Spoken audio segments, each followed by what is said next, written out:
Music for me is everything. That's my life, you know.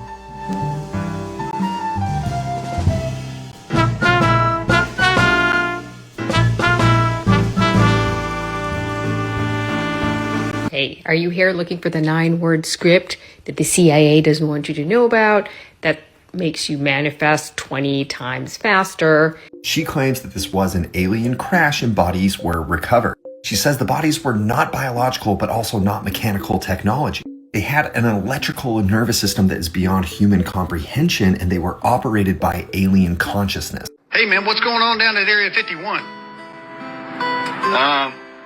Some of the giants down there are coming out of stasis. There is a really interesting place in Nevada, deep in the desert, called Devil's Hole.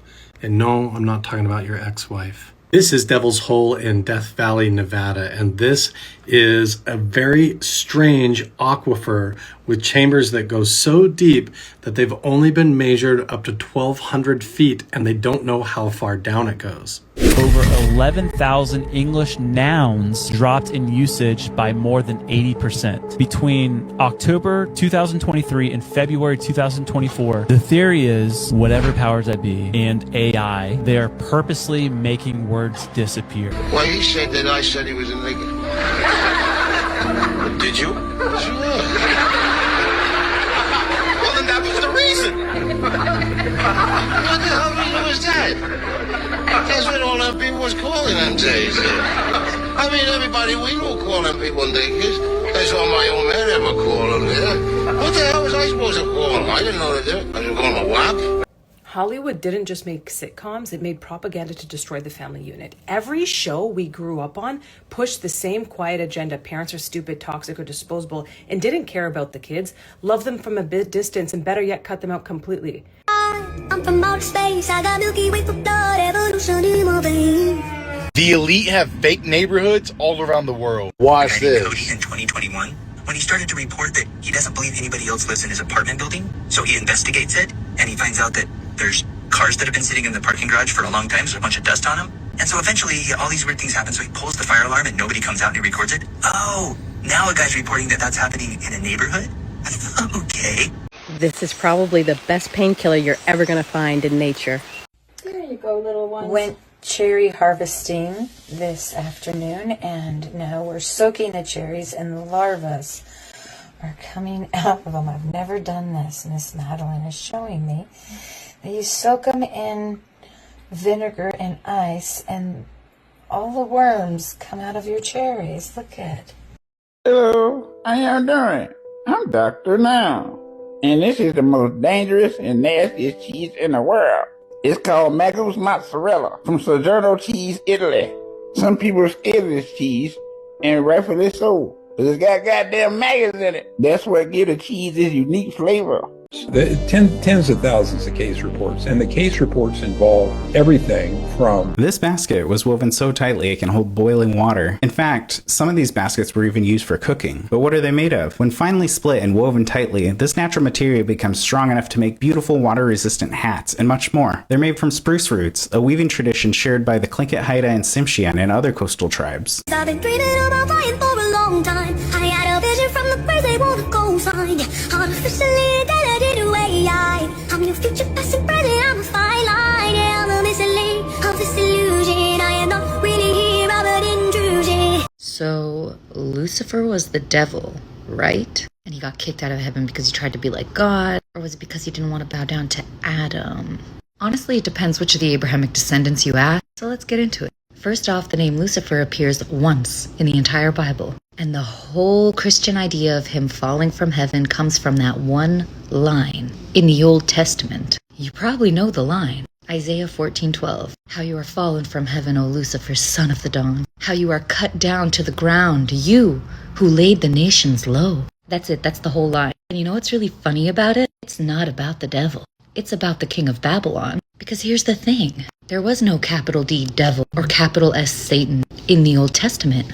A devil or a Satan, or in Hebrew a shaitan, was an adversary, someone who opposed the dominant order, or the subjective order of the Bible's protagonist. Satan doesn't become a proper noun until the New Testament. And even in the New Testament, it only appears like 4 times, and not once in John, I think. It's too late to Google it now. But the notion of him falling from heaven is brought back in Luke, where Jesus says, I saw Satan fall like lightning from heaven. And that's it. That is all we get in the Bible about Satan falling from heaven. But in the Quran, Satan does have a name, his own name, Iblis. Now the etymology of this word is a little mysterious. Some people say it comes from the Arabic root bilis for despair, while some think it might be a transliteration of the Greek diabolos or diablos. Diablos, Iblis. Makes sense, honestly. But the Quran story about Satan's fall is much more colorful than the Christian story, and it's referred to and repeated several times throughout the Quran. And essentially what happens is that God creates Adam. He's super happy about it. So he calls in all his angels, and he's like, prostrate to my wonderful creation, Adam. And so they were all, yes, hype for Adam. All of them except Iblis. So God was watching them, and he was like, excuse me, Iblis, why aren't you prostrating when I commanded you to? And Iblis is like, because I'm better than him. I was made out of fire. He is made out of clay. And Allah was like, I will not have you test my authority in front of all these angels and my new creation out of paradise. Now. Fun times, huh? Now the Quran was written in the 600s. And funny enough, sometime around the 3rd century, there was written a Jewish apocryphal story called The Life of Adam and Eve. And in this story, Satan tells us about how he was cast down from heaven. Technically, he tells Adam, because it's all his fault. He's basically like, screw you, Adam, you got me kicked out of my glory. And Adam's like, what? Bro, what are you talking about, and who even are you? And then Satan is like, don't you remember when God wanted us to bow down to you? I refused. Because why would I worship you? You're inferior to me, and younger. And I let God know that if anything, you should be worshiping me. And then Adam is like, Mona Daddy, help. And Satan was banished. Oh, and by the way, there's no capital L Lucifer either. Lucifer is the Latin translation of Hele, Venus. For the people who appreciated the video on 432, I'm going to show you the stuff that TikTok deleted. When you take Schumann resonance 7.83 and do the octaves thing, you get a note that's slightly flatter than C, slightly sharper than B. We'll call it B sharp. When you apply a mathematical formula to B sharp to find the major 6 9 half steps away, you get a note that's slightly sharper than G sharp, but also flatter than A. It's 421.39 hertz. Now what's interesting about 421.39 hertz is that Mozart's tuning fork was tuned to 421.6 hertz. You see how everybody's on the wave of dispelling the myth about 432 hertz? People was even trying to lie on Mozart. I'm not saying he tuned it to Schumann resonance. This ain't that. Oh yeah, the 528 crowd, y'all could just read this. Because if I said I discovered that music is magic by applying Einsteinian numerology to the Bible, would you take me serious? Sigmund Freud, Coke logic. Carl Jung, psychedelic logic. Sigmund Freud, there's no such thing as a soul. Carl Jung, oh my God, we're all connected. Huge thing to be in a conflict of opinion about. Carl Jung had to step away from Freud.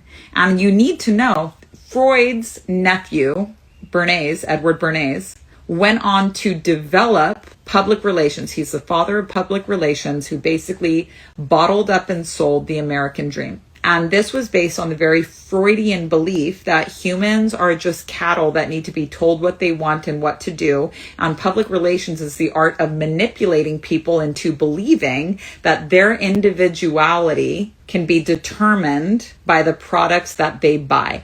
Public relations is also a way of getting people to think and buy what you want them to think and buy. So the nephew of Sigmund Freud developed PR. Now, Netflix, Mark Randolph is who started Netflix. His full name is Mark Randolph Bernays, and he's a direct descendant of Edward Bernays and a direct descendant of Freud. Now, I don't know if you know anything about these old money families, but these old money families have very strict rules, like the teachings stay in the family, the bloodline stays together. I'm not getting conspiratorial here, but you need to know that so much of what you're touching and interacting with on a daily basis is coming from this hardcore Freudian philosophy that humans are dumb, soulless cattle that are easily manipulated. You just press their buttons, and these are what these buttons are. Oh, this AC feels so good. As I stand here and let it go up my shirt. yes. You just to take all of the air conditioning while the rest of us sweat to death. There's all kinds of it coming in. No, I don't think so. No, not with that roadblock.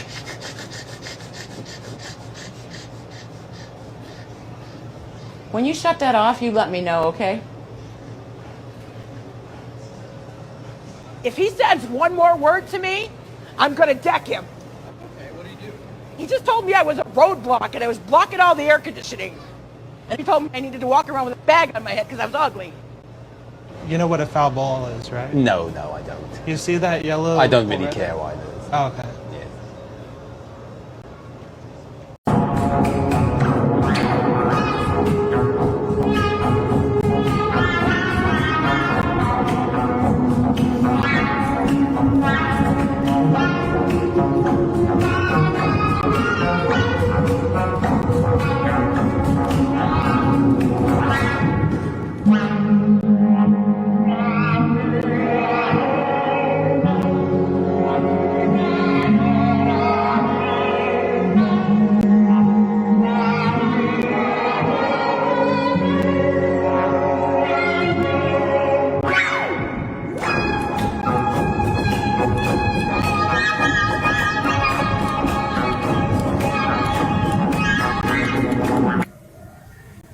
Is scary. It's like you're asking for trouble. I wouldn't be surprised that this is caused by some of the rats you've been playing around with. I saw Silky Blue. Have you been playing with a bunch of rats? Yes, you know it. Oh, anyways, so, oh, I found my skull tissue like that, right? But I fell asleep on top of it, so the turtles went in me. Well, I think Art and the White Tiger went in me. And that's why I started painting my face with the eyeliner before I stood up, because no one had ever seen my skin before. 3 weirdest places I see entities attached to people as a clairvoyant. Number 1, oddly enough, is I can see at times entities attached to people's hair. Sometimes little slime, blobs, orbs, astral parasites clump into people's hair. Number 2 is I will see astral beings parasitize energy from people's pain. So if somebody has a sore knee, a sore back, a sore abdomen, a stomach ache, I can sometimes see these lower astral beings clump on and attempt to basically harvest the resistance energy, what I believe to be our own fighting against the pain, as a form of energy that they use as sustenance. 3, a really weird area where I will see entities attached is to people's dirty clothes. This can be clothes that you're wearing that are dirty with food, with oils, with stains, overworn, or even have pee or stains, who knows what it is. That can seem to attract these lower astral beings. Weirdly enough, they also seem to be able to attach to dirty clothes in a dirty clothes pile. Astral beings run their way towards filth, dirt, and things that have to do with human beings being unhygienic. After all, they say cleanliness is next to godliness for a reason. What I just read was so interesting. You know the Roswell incident? Well, I just came across this document called Alien Interview. So Matilda was an army nurse. She claims that this was an alien crash and bodies were recovered. She says the bodies were not biological, but also not mechanical technology. They had an electrical nervous system that is beyond human comprehension, and they were operated by alien consciousness. Matilda states that of the bodies recovered, one still allowed its conscious to remain in the body, and it communicated with her telepathically because she was able to communicate. So this 300-page document is all about these army officers and people that want her to interview this alien. They give her questions, but then the alien's always just like, I'm not going to answer those. Let me tell you about your reality. After all of this happens, the army puts Matilda under witness protection program. They send her out of the country, and apparently she writes this as she's on her deathbed because she's like, the world needs to know now. And these interviews are so interesting. They're so interesting, especially if you take it from the perspective of like, okay, did she just make this up? Because the things they talk about, you're actually like, damn, that kind of makes sense. In one interview, the alien, whose name is A-I-R-L, Earl, but I just like to call him Earl because Earl's a great name. Earl was like, science is basically just the religion of matter. It worships matter. It goes into how dogmatic physical science is, saying it's just as extreme as religion is. And Earl says that because of the bias of scientists, it prevents observation of all phenomenon as an interactive whole. It continues that scientists pretend to observe, but they only suppose what they can see, and they call it fact. Like the blind man, a scientist cannot learn to see until he realizes that he is blind. The facts of Earth science do not include the source of creation. They include only the result or byproducts of creation. The facts of science do not include any memory of the nearly infinite past experience of existence. Like, there's so much in this document where Earl is just basically like, you guys think you're so smart, but you're so dumb. Some people that think they're on the path, like they're really close because they're like vegetarian and whatnot, but they're still drinking tea and they're eating coconuts. And coconuts, connect order, negative unity tie. It's a nut. It's a tree nut. It's not a tree fruit. So they make you nuts, and they split you into separate connective orders. And you add pork, it's a positive order revolution kill switch, and the next thing you know, now you got quadratic function of dual houses. And welcome to the islands. Put some pineapple in there, have a good time. What you eat matters. And to add just a little more nastiness, they add sheep's milk. I ain't even know sheep's made milk. I thought they just made clothes. And that sheep's milk gotta be at the correct temperature so it can stink properly. And you don't put that shit in the refrigerator or nothing. You'll fuck it up. You gotta leave it outside and keep your hands in it. And they prefer for you not to wash your hands first. Just wash your hands on and out. It adds to the flavor. Now you have curds and whey. Then they sit it outside for 10 weeks. And you got this shit right here. But it still ain't ready yet. You gotta let the flies get on it. And let the circle of life happen. The flies get to fucking on the goddamn cheese. I mean, it's like a fly orgy. Fly nut everywhere. And since flies don't believe in abortion, all they babies born in that goddamn cheese. One would say, I'm sure this cheese ready to eat now. It look like it has achieved its maximum level of nastiness. Nope, there's more. You gotta wait for them babies to take a shit first. Then you take that baby maggot shit cheese outside and let it sit in the sun so more flies can shit on it. And then it's done. Fuck that. Give me some Kraft singles. I ain't making no cheese toast sounds with that shit. This is very interesting. Look at that one coming out. And you think you're just eating cherries. This is about as nasty as they come. I pop a cherry in my mouth with no problem, and I don't know if the stores do this. Isn't this amazing, though?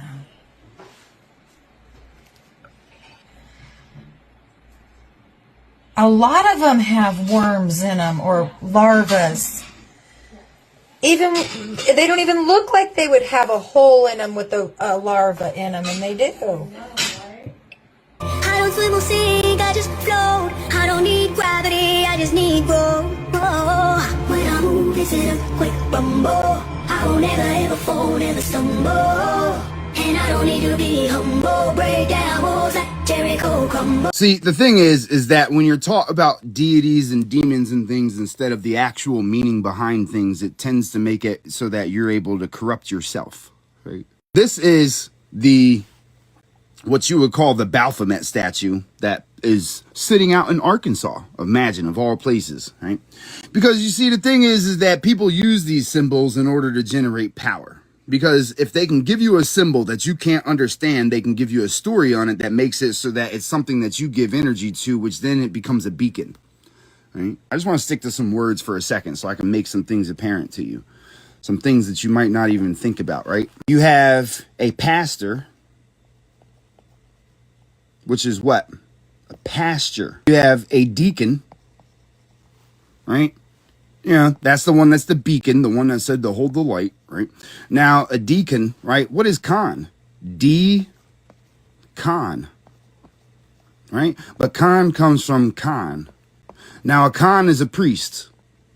That's somebody that's of high intelligence is basically what it is. So if you're being deconned, what's happening to you? If you're being deconned, what's happening? They're taking you out of your intelligence. A con is somebody that's close to the creator. That's okay. That's why you're American. See, what they've done is reverse the language. What's the opposite of coffee? My mom and my stepdad is controlling. They accuse me of shitting in the bed, even though it was the dog. The dog smeared it in the bed, and I had to lay in it. My mom and my stepdad was controlling, won't let me have green ice cream, won't let me have dairy products. Let me know your opinion. He said, do not even let the names of pagan gods come out of your mouth. And here in America, instead of celebrating the resurrection of Yeshua at the time of the first fruits, instead we have Easter Sunday. Easter's actually the name of Nimrod's wife, Semiramis, who, after she died, according to Babylonian sun god worship legend, she ascended into heaven. The gods named her the Queen of Heaven. They sent her back to the earth in a giant egg on the first Sunday after the vernal equinox. And Semiramis then, in this egg, plummets in the Euphrates River. The egg bursts open and out emerges Semiramis, reincarnated as Easter, the bare-breasted sex goddess who turns a bird into an egg-laying rabbit to proclaim her divinity. It's functional vocabulary. And so some of the examples that they gave were terms connected to boundary setting, identity, and memory recall. And once a word falls below 2% of network visibility, it triggers the vanishing word protocol. Reclassify it, downrank it, replace it, not delete it, just less shown, less spoken, until one day you reach for a word like integrity and it's no longer in your mouth or your feed or in your memory. That's terrifying. Yeah, but what I found interesting was in the book 1984 by George Orwell, explored the concept of eliminating words through the invention of newspeak, the official language of the totalitarian regime. Orwell's big idea was by eliminating words, you eliminate concepts. No words for freedom, then freedom itself becomes a foreign, even unthinkable idea. Oh my gosh, this is what I've been saying. The ability to be literate and articulate yourself opens the door for anything. You could do anything or be anyone. Yeah. Words are everything. Yeah. This is so scary. What makes this particularly interesting is I had a little conversation with ChatGPT and I got it to admit that this is actually part of its programming, is to eliminate these words from our vocabulary. What words specifically? I mean, I had it tell me words like man, woman, father, mother, sin, and even Jesus. Why? Are you here looking for the 9-word script that the CIA doesn't want you to know about, that makes you manifest 20 times faster, that if you're searching for it online, you have to take some kind of course, you have to give them all your information, or you have to press all these buttons? Anyways, I'm a journalist. I did some digging and it was incredibly simple. It is universe, show me how good it gets to be. Once again, that's universe, show me how good it gets to be. And supposedly, because it's more like a spell, that it makes things work a lot faster, and also you're not asking for something specific. You are daring the universe to show you how good it gets to be. Check it out. It goes so much deeper than Nepo babies now. Like, here's the deal. If you really want to know what the music industry thinks about themselves and what the entertainment industry thinks their superstars are, you need to go watch this Sabrina Carpenter video. It'd be like, oh wow, Nepo babies, man, they sure do get rich at our expense. Man, they sure do have a leg up, right? So much more. They literally believe that, like, Sabrina Carpenter was manifested in a ritual in 1946. She's this, like, music industry, entertainment industry puppet doll, helps to, like, bring about the end of the world. People have been commenting like, isn't that what they thought about Taylor Swift? Like, no, not even the same, not even remotely the same thing. Stanley Kubrick at the end of Eyes Wide Shut literally prophesied about Sabrina Carpenter's birth. All inside of Eyes Wide Shut. Sabrina's first album was called Eyes Wide Open. The first music video had a bunch of symbolism. Roman Polanski also theorized it in Rosemary's Baby. It's all tied together. It goes back to, like, the 1960s. You have people who are just like, stupid nepos.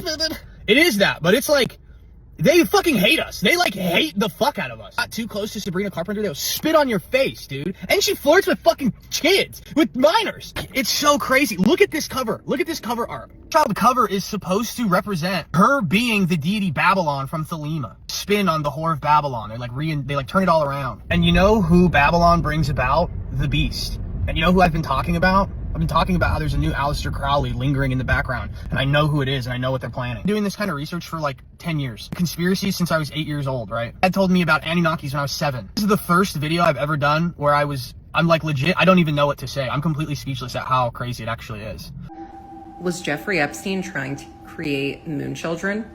Moonchild is a novel written by the British occultist Aleister Crowley in 1917. Its plot involves a magical war between a group of white magicians led by Simon If, a group of black magicians, over an unborn child.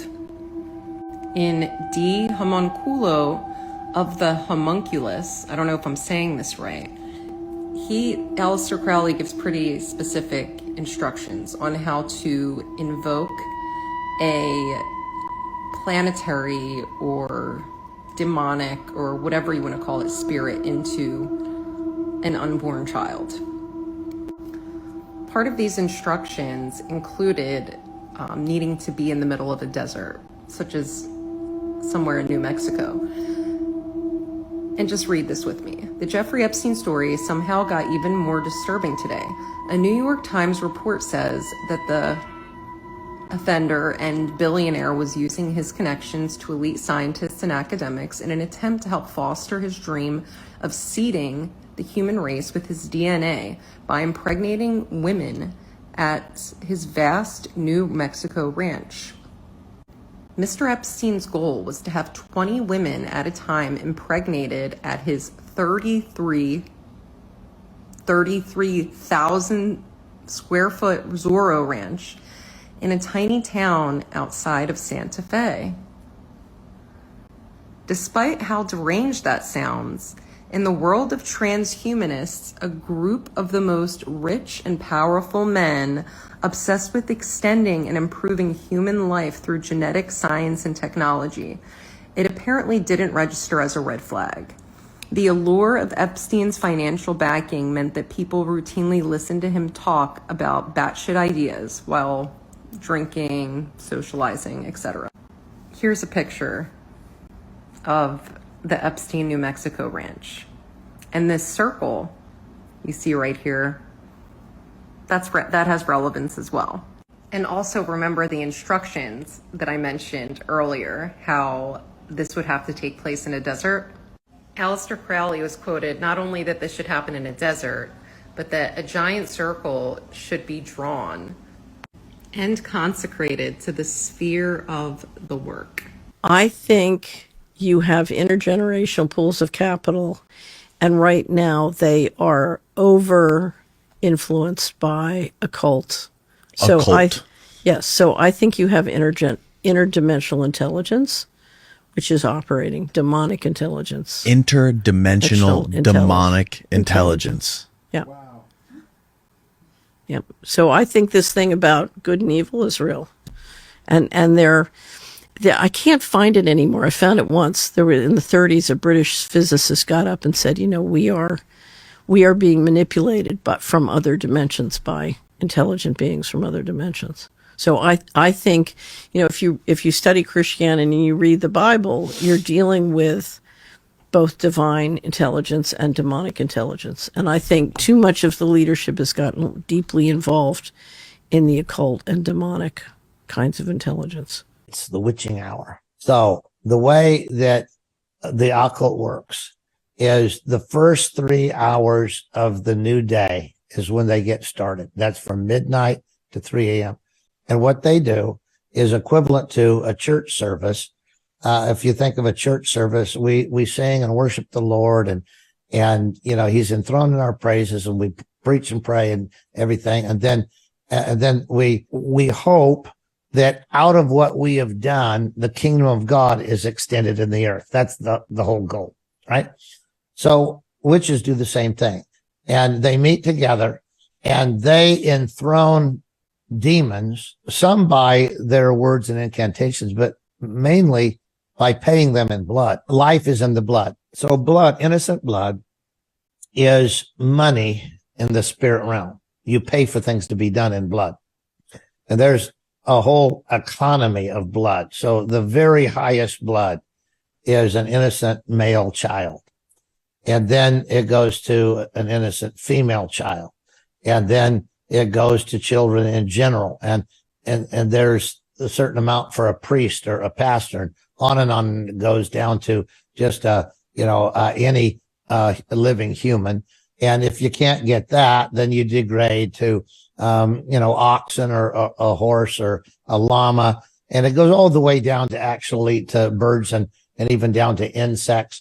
And for things that are lesser than that, there's cursed corn, and they do all kinds of stuff. So anyway, that's the economy of evil. So covens meet, and from midnight to 2 a.m., they conjure, and they do blood sacrifices, and they do all kinds of things to make demons happy and to barter with them for a favor of some sort. So it's like the barter system, like, how much for this? No, you need some more, blah, blah, blah. Anyway, they barter with them, and then they send them to do their bidding at 2 a.m. That's why all horror movies that you'll ever see, you'll see the clock strike 2, because from 2 to 3, that's the witching hour. From midnight to 2, they have done their conjuring. They've paid demons in blood. They've done their deal with the devil. And at 2 o'clock, the devils are sent out to do their bidding and basically to deliver on the promises that were paid for in blood. And when I called Ghislaine and asked why I couldn't eat there, she said, "It's a Jewish country club. You're not Jewish. They're not going to serve you." This is how this woman spoke to me. Yeah, this is how these people think, Whitney. They, honest to God, think their DNA is better than everybody else's. I swear to you. It was a theme all the time with them. With Eileen Guggenheim, with, Jeffrey Epstein, with Ghislaine. It was a theme. Jeffrey was a lot less horrible than Ghislaine as far as a human being, like just being around, because she was raping just as many children. So the country club, you weren't allowed to go because it was only for, people of a certain religion Jewish and people. Ethnicity. Okay, so that's religious. Unfortunate. Wow. I mean, they could cut you down, and it was so morally devastating. You just felt useless as a human being when you were told you're nothing because you're not Jewish, you're stupid, you're useless, a useless white girl, a poor little peasant. Just the things that I was called, I was just like, I believed it, because it was like a cult, the problem. Yeah, you wouldn't believe the way Jeffrey and Ghislaine spoke about African Americans. It was like, it made my skin crawl. Anybody who was not Jewish, and you're right about this, but the way they spoke about them, it was really horrifying. And it showed me a great deal about how these people truly believe that they're chosen to do something here. I don't know. It's unbelievable to me. And it was every one of them, the way they spoke. And one time I heard Isabel say to her mother, Eileen, "Mommy, why do you call Maria a nobody?" And she said, "Honey, Isabel, Maria is not a Jew. She is a nobody." Well, it is worth So pointing. you can see why for about 20 that type years. of stuff I might actually include just because the Maxwell family has You ties should to include this it. group You that's, should include it. What's it called? Chabad Lubavitch. And group God. openly talks about how only Jews are human and the rest of human beings are like cattle, basically. I was screaming out. I wanted to live. I really feared for my life. I thought I was going to die. Christopher Bailey remembering May 4th last year. His face badly disfigured from what Bailey's attorneys describe as a beating by LA County deputy sheriffs who had stopped them on Prairie Avenue near Hardy in Inglewood. He was driving home from work. He works for a private company that sorts mail for the U.S. Postal Service, so he is an essential worker. He was wearing his work uniform. He was minutes from home. The area is patrolled by Inglewood police, but it was LA County sheriffs that stopped them, according to the complaint, for straddling the northbound lane. Bailey says he complied. The 2 deputies say he didn't. 4 other deputies showed up, and at some point, bystanders with cell phones. He doesn't even look human. They provided this video, which included deputies with blood on them, to Bailey's attorneys, who say the blood is only from their client. Reading from the sheriff's own report, he sustained 64 to 86 total body and face hits. He was pummeled in the face approximately 35 to 44 times. He was kneed 10 to 12 times. He sustained 14 to 20 punches to the rib cage and upper abdomen. Plus taser burns and fractures to his face, including the orbital of his eye, which Bailey explains is permanently damaged. I really can't put into words how I feel and what I've been going through. The sheriff's department reacting with a short statement saying that all use of force incidents which result in injury are unfortunate, and due to this pending litigation. We have seen so many comments on our videos this week talking about how serial killers and other murderers all have this same physical trait. Okay, not all of them, but a lot of them. And it is that their eyes are up above their ears. Apparently, this is not common, and if you see this, you should sort of run. I guess it's a trait of a lot of people who are psychopaths. So I put together a little collage here of all of the known killers that I could even think of, and they do have their eyes well above their ears. Starting off here is Richard Allen, who was convicted of killing Abby Williams and Libby German in Delphi, Indiana. And this is Andrew McGann, who was recently arrested and confessed to killing the couple at the Devil's Den State Park in Arkansas. Here we have Brian Koberger, who recently pled guilty to killing Maddie Mogan, Kaylee Gonsalves, Xander Carnodal, and Ethan Chapin at the University of Idaho. Here we have Keith Jesperson, who is also known as the Happy Face Killer. This one may be the most noticeable, and this is Israel Keys, who is a serial killer who had crimes all across the United States. This is Rex Huerman, who has been arrested for the Gilgo Beach murders, and he's also allegedly a serial killer. This is Joseph D'Angelo. He is a serial killer and also known as the Golden State Killer. This is Terry Nichols, and he was... Yeah, he's reporting he's lived in this neighborhood for about 4 months now, and he's never seen a single neighbor. So he started to do some investigating. He's knocked on all the doors, and nobody's ever answered. He noticed that when he puts his garbage cans out when it's garbage day, nobody else's cans are out, ever. He also started hearing noises that sounded like they were on a loop, such as birds chirping and crickets. And he found little speakers behind rocks all over the neighborhood. Remember in the movie They Clone Tyrone? Watch it. He's also noticed cars not ever leaving their driveways. And all the neighbors, every one of them, get their lawn mowed on the same day by the same company. It's a setup. Is this neighborhood a front for something, or is this a random weird neighborhood simulation? She was a total stranger, and she did inform me of this fact, that some of my fictional works were in a literal sense true. I wrote out these dreams in novel after novel, story after story. To name two in which this prior ugly present obtained most clearly, I cite The Man in the High Castle and my 1974 novel about the U.S. as a police state called Flow My Tears, the Policeman Said. I'm going to be very candid with you.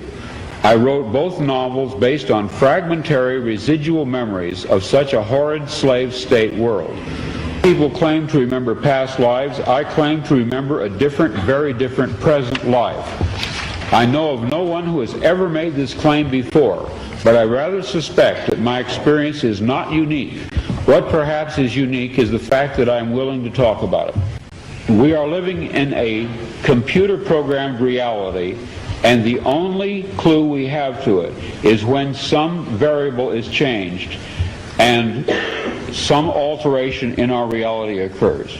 We would have the overwhelming impression that we were reliving the present, déjà vu, perhaps in precisely the same way, hearing the same words, saying the same words.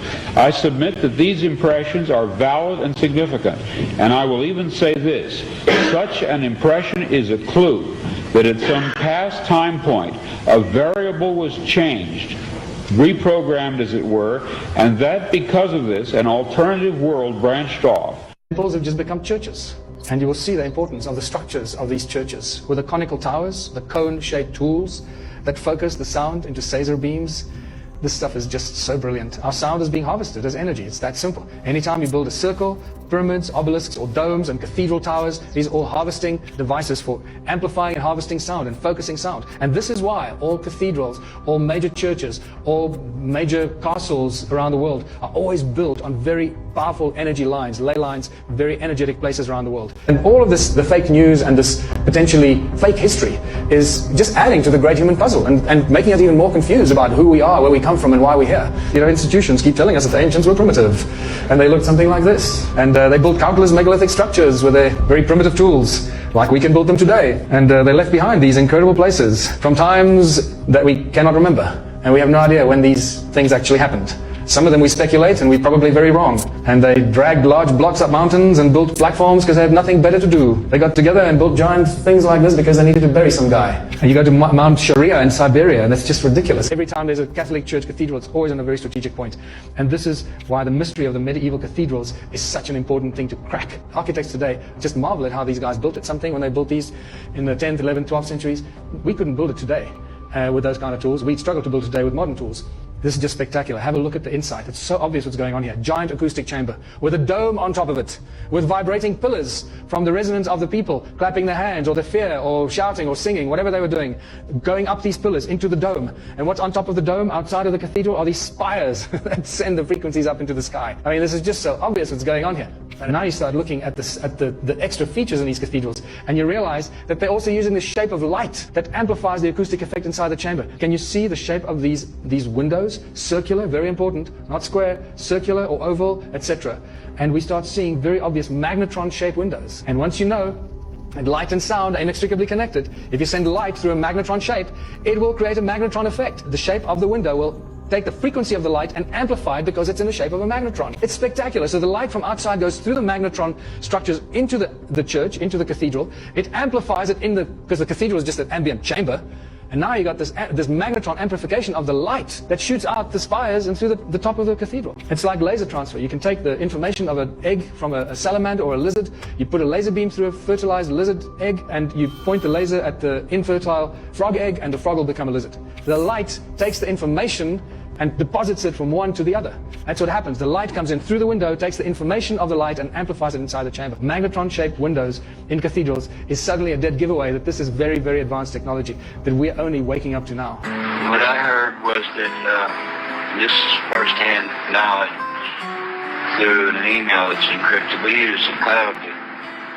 I'm going to have to write it all down because I almost can't remember how we do it. So, what they told me was that one that I told you about that's 18 foot tall. I've talked about it a few times that I've seen it look like it in glass or ice. Well, the top of I guess the thing holding it back cracked. Yeah. And fell off. Ooh. And showed about half of his head. So you're saying that this giant is running around Area 51 now. What are they doing to subdue the thing? Well, they're shooting at it and stuff, but I told them, when I left, they knew about the copper bullets, and I'm sure they're not using them because if they were, they would have done handled this situation. It would have been over. See, if it would have been me when I was security control over there, I would have busted him in the head with a copper bullet when that first piece cracked off. Yeah, I would have too. You know what I mean? Yeah. Oh, yeah. Because, that's what they are. And they're cannibals. They eat people, Some of them's feet are 36 inches long. How many giants they got down there, Greg? I would say at least 100. I never counted, but I was thinking about it. It would be about 80 or 100. Are these left over from the flood, or where'd they come from? Yeah, they come from the flood. Because everybody says, well, what happened? I have people ask me, what happened to when God flooded the earth? Well, they're spirits. They were fallen angels. So they know everything. They know that their end is coming and all that. So when the flood was coming, they burrowed themselves deep into the ground. They don't like the water. But I guess in a certain way, I don't know this positive, but in my book, in a certain way that they're bound to the water. I don't think any of them have a land base except for like Dulce, Area 51, Area 52. Area 52 is just southwest of Salt Lake City. You can probably look it up and find it. But they have a lot of crashes there. They never tell you what it is, but we know what it is. How is Groom Lake and Area 51 connected? Well, what it was when they made the first atomic bomb, they were flying around looking for a place that would be good to do it. This is the fact. And the scientist that was with them said, "This is the place," and they bought up all that land. Okay, Area 51 is just a declassification center and a classification center. I tell everybody that. Not much goes on at Area 51. Once in a while, you'll see something, maybe a little paranormal or something. But that's why they fly those people in there with no, they can't see out the windows or anything. Because all they do is declassify and classify information. They go through tons and tons of information a day, thousands and thousands of pages. And they're trained to classify it as secret, classified, top secret, crypto top secret. And that's what they do there. Area S4 is outside of Area 51. It's just salt. It's like a salt flat, and it's got a hole in it. You can go on Google Earth and see it.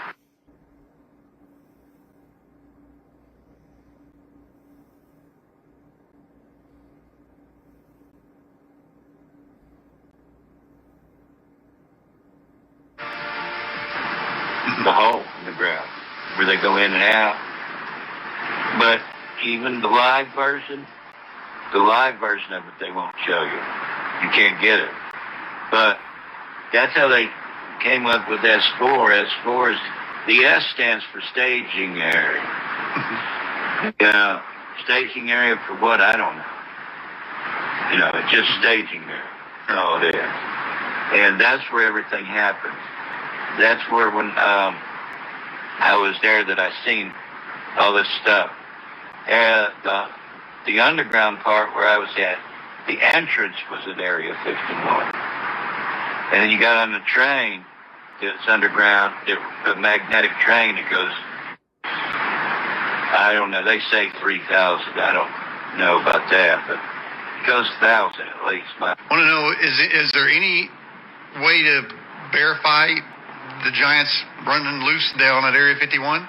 There is no way to verify anything that I say, Daniel. There's no way to verify any of it. Listen, people always want to know, what's it like? I wish somebody at Area 51 would talk, or somebody that knows about UFOs would talk, and then when you do, they discount you. They want somebody to say it. They want me to come out and say it. But then they don't want to believe it after they hear it because it is too scary. It's too scary. Are there UFOs at Area 51? I guess the question is, do the giants drive these UFOs?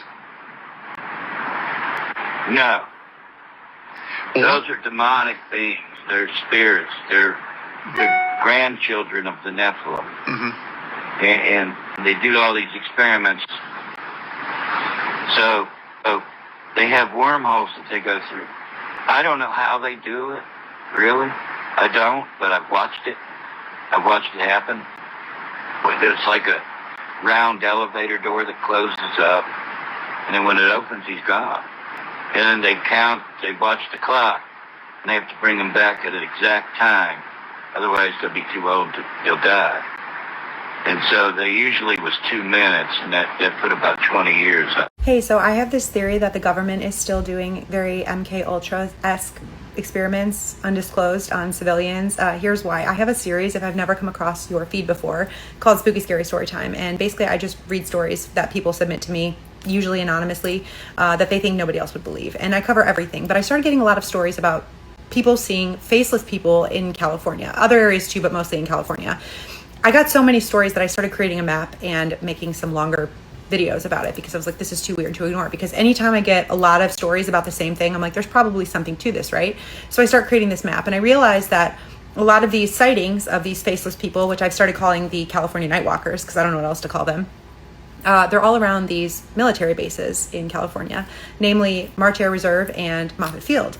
And so I start looking into the history of these places, and Moffett Field, for one, was the site, actually the hub of very early MK Ultra testing. And I always thought that MK Ultra was just a conspiracy theory that people said about a celebrity when they didn't like them anymore. But I was very wrong, because I started looking into declassified CIA documents, and I realized that MK Ultra was very real, and it was this umbrella project for a lot of sub-projects that involved things like memory erasure or mind control or behavioral modification. And a lot of the subjects of similar studies that were done later to emulate these MK Ultra experiments reported seeing people that weren't quite human, or they couldn't identify certain features of their face. These people were dosed with substances, they were subjected to sensory deprivation, they were played white noise or subjected to white flashing light.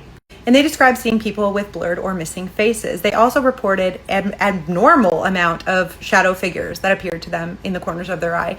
And I can't tell you guys how many stories I get about shadow people, and I have no explanation for them other than that the faceless people or shadow person is maybe a residual effect of these identity erasure experiments. But then I'm like, wait, why would all these people now be seeing these same things that these subjects of these experiments during the Cold War were seeing? Because that happened a long time ago. Oh, because the government actually has done experiments on unknowing civilians, like dose them with substances and test unknowing citizens on their reactions to synthetic voices or mechanical surrogates or mannequins. But that was back then, right? That was back then. I don't know. I'm just a girl. Don't listen to me. I am Jeff Epstein's niece.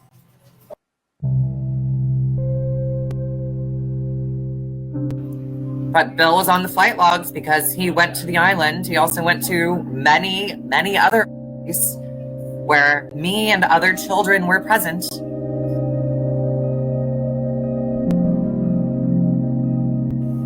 With my experiences, I believe he wanted to talk more about the other parties involved.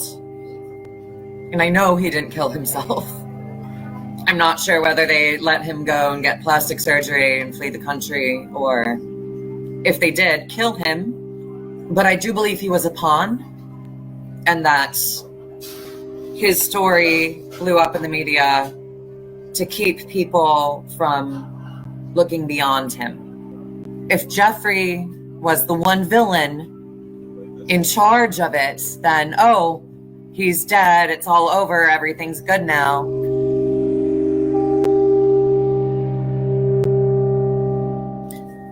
MK Ultra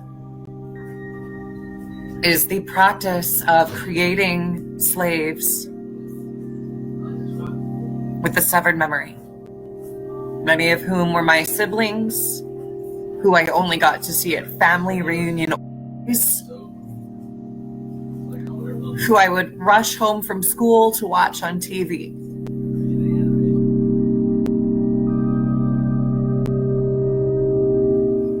I moved back to New York City because my ex-husband had a scheme to try to allow me to speak about some of this in court, since court testimony can be used as evidence to potentially open up a criminal case. But when I got to the hearing, I was only allowed to say my name and address, and the judge refused to let me speak beyond that. When we had gone to the FBI a couple years ago, they interviewed my father and said, oh, he said nothing happened, so we're going to close this case.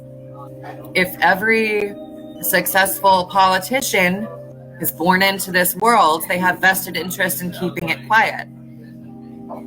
The cult of Baal, B-A-L. My family masqueraded themselves as Jewish publicly, but behind closed doors, you know, at Passover dinners, when I was drugged, would admit, we are Satanists. Friends, Even kids show same formula on repeat. Monica's mom was a cruel, judgmental nag. Chandler's parents were neglectful, selfish, and played for laughs, and it was deliberate programming. Over and over, they showed moms who belittle their kids and act like nothing they do is good enough. Dads who are lazy, incompetent, or aggressive. Kids who are happier, safer, and more successful when their parents aren't around. Almost never a story about repairing a family or working through conflict. Now, an entire generation believes estrangement and no contact is just being an adult, and that distance is freedom, and that found family is automatically better than real family, and cutting off your parent is celebrated. Avoidance is called healing, and no one asks where these ideas came from because the programming already rewired us. And it's still happening. The same storylines, the same messaging, teaching the next generation to see family as optional. So the Deagle report is a report that was leaked on a website called Deagle.com. And what's interesting is Deagle.com is just military talk. It's a website about military weapons, military strategies, military everything. Then somebody said that somebody super high up in the agencies decided to leak this report to kind of warn people about something. And this was in 2017, and it circled the internet. Like, you know, conspiracy theorists were all over it. I was totally like into it. And then in 2020, it got wiped off the internet. Like if you tried to upload it again, you would be flagged immediately. Right now it's back on the internet again, and I think it's floating around. If not, I have it saved on my phone. Let me just show you guys. So according to the Deagle report, the United Kingdom is set to be depopulated by 77.1% by this year. Ireland is supposed to be by 72.4% depopulated by this year. The United States, and then you've got Australia right here. Then you have, where's Canada? Oh, Canada's right there. You've got Israel right there. And it's just really interesting. But then there's also a growth of population in the same report. Let me just show you that. So we start tapering off here, and then it says Russia. Where's Russia? I had it somewhere. It was like 0.5% depopulation for Russia. So right there is Russia. And then what's interesting is you get to all of these countries, and they see a population growth from 2017 to 2025. And it seems like most of these countries, I'm not saying all, but most of these countries on here didn't push for the you-know-what in 2020. Now, what people also don't understand is that 2020 was actually supposed to happen between 2012 and 2016. So if you were really active in the conspiracy theory stage, everybody knew that was coming for Depop, right? And then they pretty much pushed it in 2020. And then I don't think it actually went as well as they thought it would, because I think they thought by 2025 they would have us completely in the 15-minute city digital prisons, and that they would have created havoc. Luckily for us, what they created, the Schmovid, didn't actually stick as well as it did when they released it in China at the military games, so that when everybody went home, they would actually transfer that, virus to everybody else. So what they did is they went through with it with lies and algorithm that they got from previous viruses that they used to release, like Zika and all of that other stuff. And so now I'm wondering, is the Deagle report also behind on time, just like their plan for the you-know-what, by maybe a decade? Because, AI is coming. There's way too many of us, and not many of us are going to have jobs. And that's a whole lot of issues for governments to just keep people sitting around eating uselessly. If you know what Committee of 300 is, you know what that saying is. But what do you guys think? But they're not rescuing children. They're making a morality play for money and for donations. My name is Bree Rader. I'm a former Marine. I'm a licensed clinical social worker. I treated the victims of trafficking for more than a decade. And Tim knew he could manipulate that. I came to OUR because I thought, what if I could intervene before someone ended up broken forever? Before they had to suffer this kind of pain for the rest of their lives. I'd sat in a chair for 10 years and had held people's hands as adults who'd suffered what OUR and Tim fraudulently represented that they were fighting. It was obvious I could be manipulated because of how much I cared. I joined OUR and I was brought out to Utah for an interview. That interview consisted of Tim immediately talking about the couple's ruse. My background was not vetted. My references were not checked, because the only thing that mattered to Tim was whether or not I thought I could engage in the couple's ruse. He was obsessed with it. He asked everyone else to leave the room, asked me if I was gay because I have a half-shaved head. I said no. He said, "Are you bi?" I said yes. He was really excited to hear that, because that's going to be great. Because when you're interacting with women in strip clubs and stuff, you'll actually be attracted to them, and that's great. The entire perspective of Tim Ballard is through a manipulative and sexualized lens. You see narcissism, and sociopathy in everything that he does because he has no empathy. The pain that you see here before you is a fraction. It's a fraction of the pain that he's caused. Because there are other people that aren't here that are suffering just as bad and are terrified because of the threats and manipulations he made regarding his association with the AG. And OUR knew. When I got back from an op, and all of my story is detailed in an article released by Vice only a few days ago.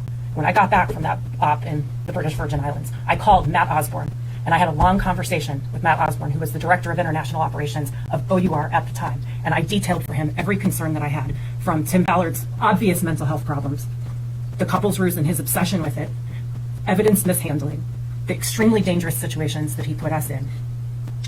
There was no accountability. Matt Osborne immediately acknowledged that there was some awareness that all of this was taking place. He was not surprised to hear it. He said others had called him and told him the same thing over the last few years. What happened was I got a threatening phone call from Tim the week later asking if I had betrayed him and that I should be careful. And I told him, well, Tim, I think trying to help you and your organization is not a betrayal, and I think you need to get mental health help. And of course, none of that happened.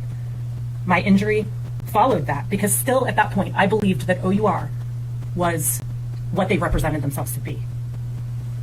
Sure, they defrauded all of us. They defrauded multi-million-dollar donors, right? Still, people are donating to OUR because they believe that OUR does what they say they're going to do. But they're not rescuing children.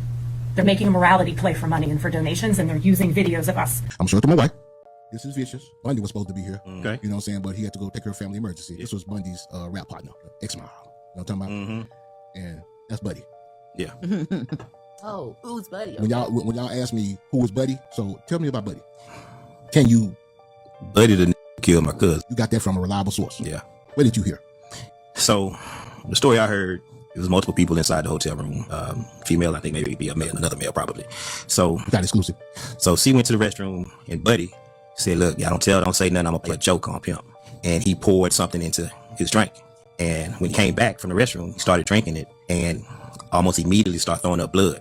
And what made me believe that, I packed sea bags after he passed. From that same hotel? From that same hotel. I pulled back the cover of the bed and was blood in the bed. So that's what made me believe that story to be true. Now, we talked about this prior to cutting on the cameras. And I never talked about it outside of saying, Buddy. You know what I'm saying? And this guy was from Jackson, Mississippi. Like you and I said that you had heard the same thing, that he was going around bragging. Yep. That he had done this. Yep. What? Yes. In the streets of Jackson.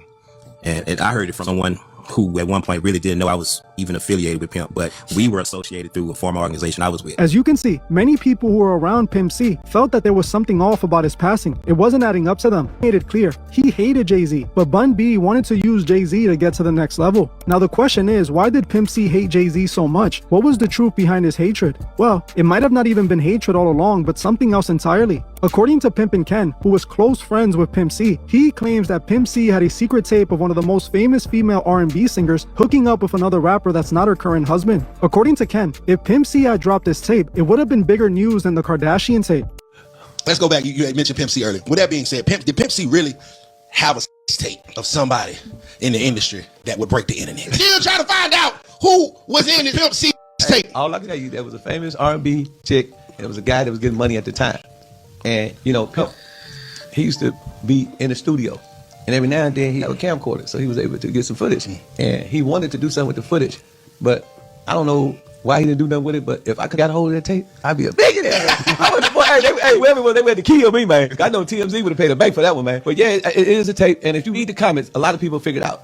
A lot of people figured out because, you know, people that was in Houston at the time, they know who was a little loose, you know, as a Montana goose. You know what I mean? So, you know, they also know who was having money at the time. So it's not really hard to figure out. But, you know, but no, the only reason why I want to tell it is because Pimp C is not here. As you heard for yourself, Ken claims that he saw the tape with his own eyes, showing this female R&B superstar being filmed by Pimp C hooking up with another rapper in the studio. Now, with the information that was released recently of P. Diddy filming many celebrities doing things like this, it isn't far-fetched to think that this tape existed. While he doesn't admit who the woman is, he does admit that people in the comment section were able to catch who it was. What many people in the comment section were saying was that the tape was of Beyonce, allegedly. She wouldn't stop going on about this band Death.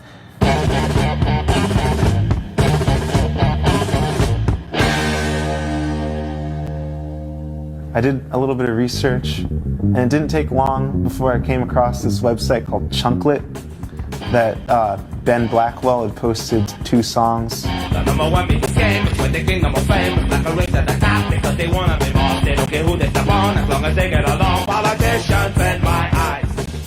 I heard that song, Politicians in My Eyes, and I heard my dad's voice, and it was unmistakable, unmistakably his.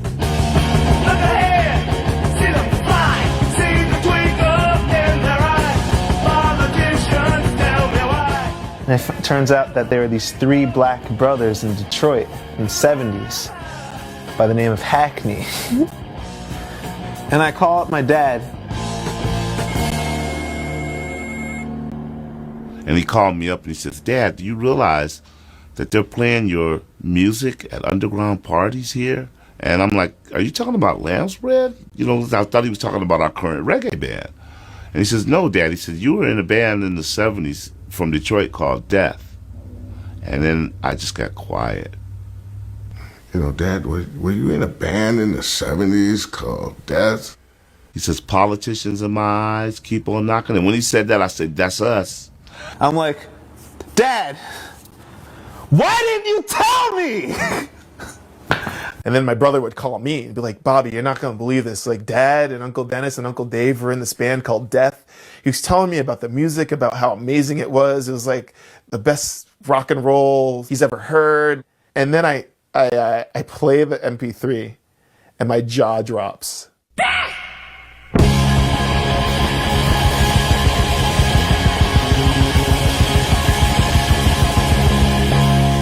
This, my friend, is a ghost pipe. For some reason, my forest seems to be loaded with them. And I brought my jar of liquor out here, not for drinking. Nope, not for drinking. For preserving this beautiful harvest. The reason why I brought this out here into the woods is because you want to get them in the jar as fast as possible so they don't lose any of their medicinal properties. You always want to harvest them when they're pointing down. Never take too many, 1 to 2 max from each cluster you find. Once you're satisfied with the amount of ghost pipe you have, let's go on inside.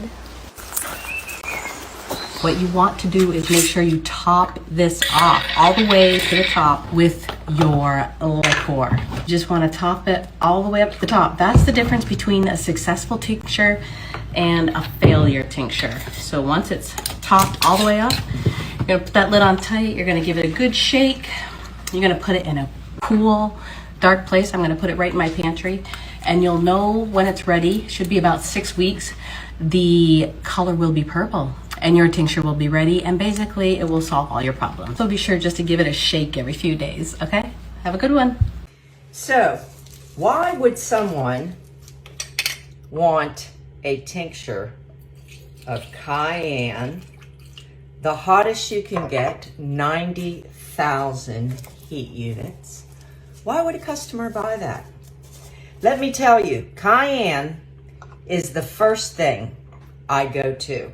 If I get cut in the kitchen, I always have the powder on hand.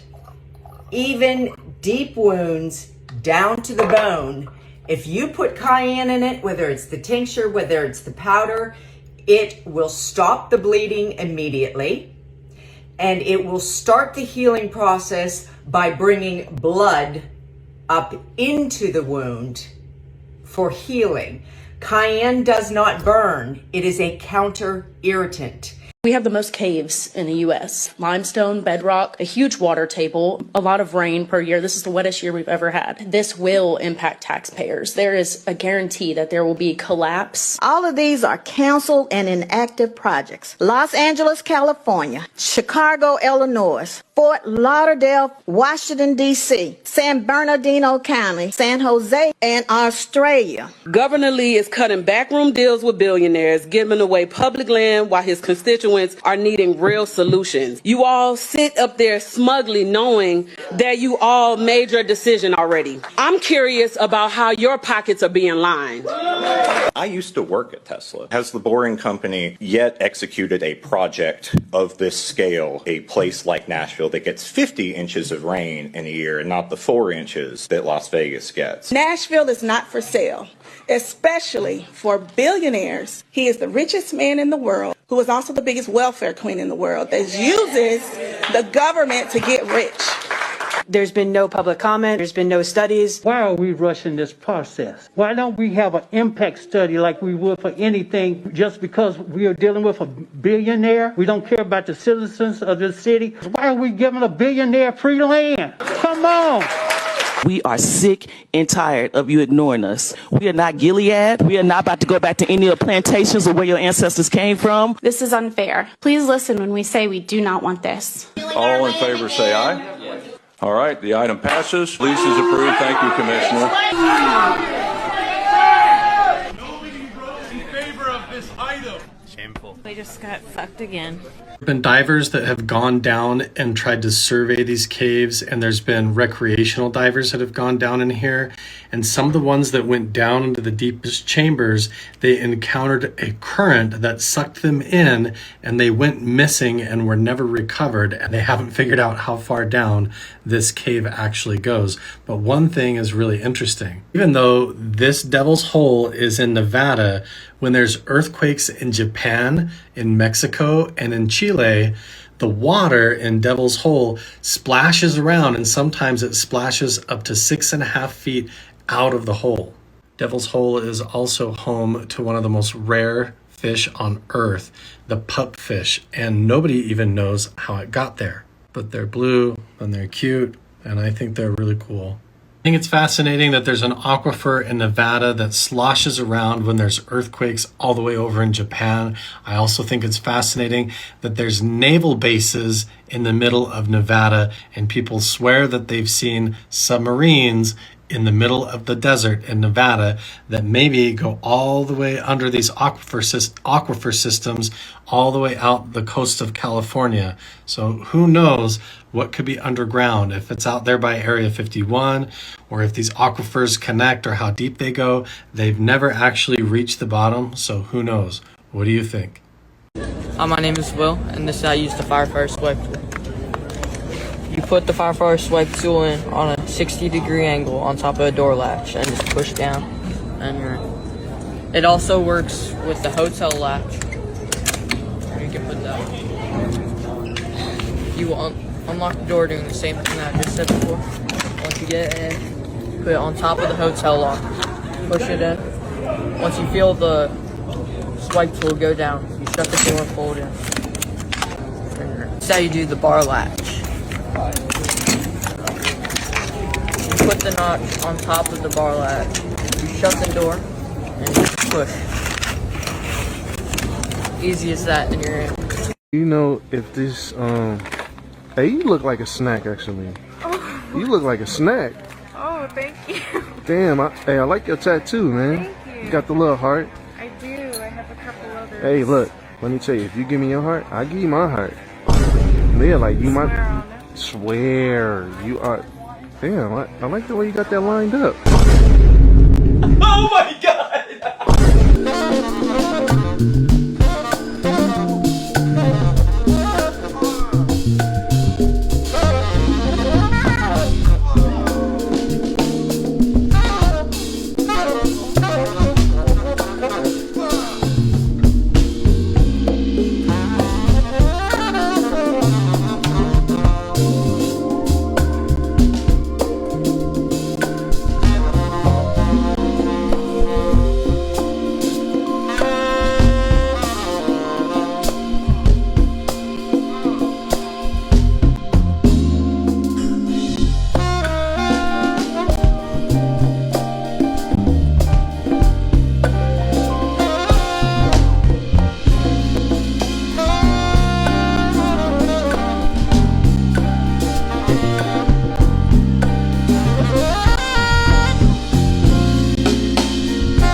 On this shit for you. 2010, baby. It's coming straight through you. You feel this, baby. It's coming straight through you. What? Coming back into my life now. Once the beat is made, and I say, what? What makes you think girl, that I want you back, want you back? What makes you think, girl, that I'd have you back, have you back? All the shit and the night that you did to me, seriously, my girl, like what the fuck was that? And all the dudes that you do to me, I'm telling you by now, my dear, you're wasting your time, I'm wasting mine too. Slavery is as old as time, and has taken place in every corner of the world, even amongst the people I just left. Being taken as a slave is better than being killed, no? Before you judge, you must ask yourself, what did the culture and society of the time treat as no big deal?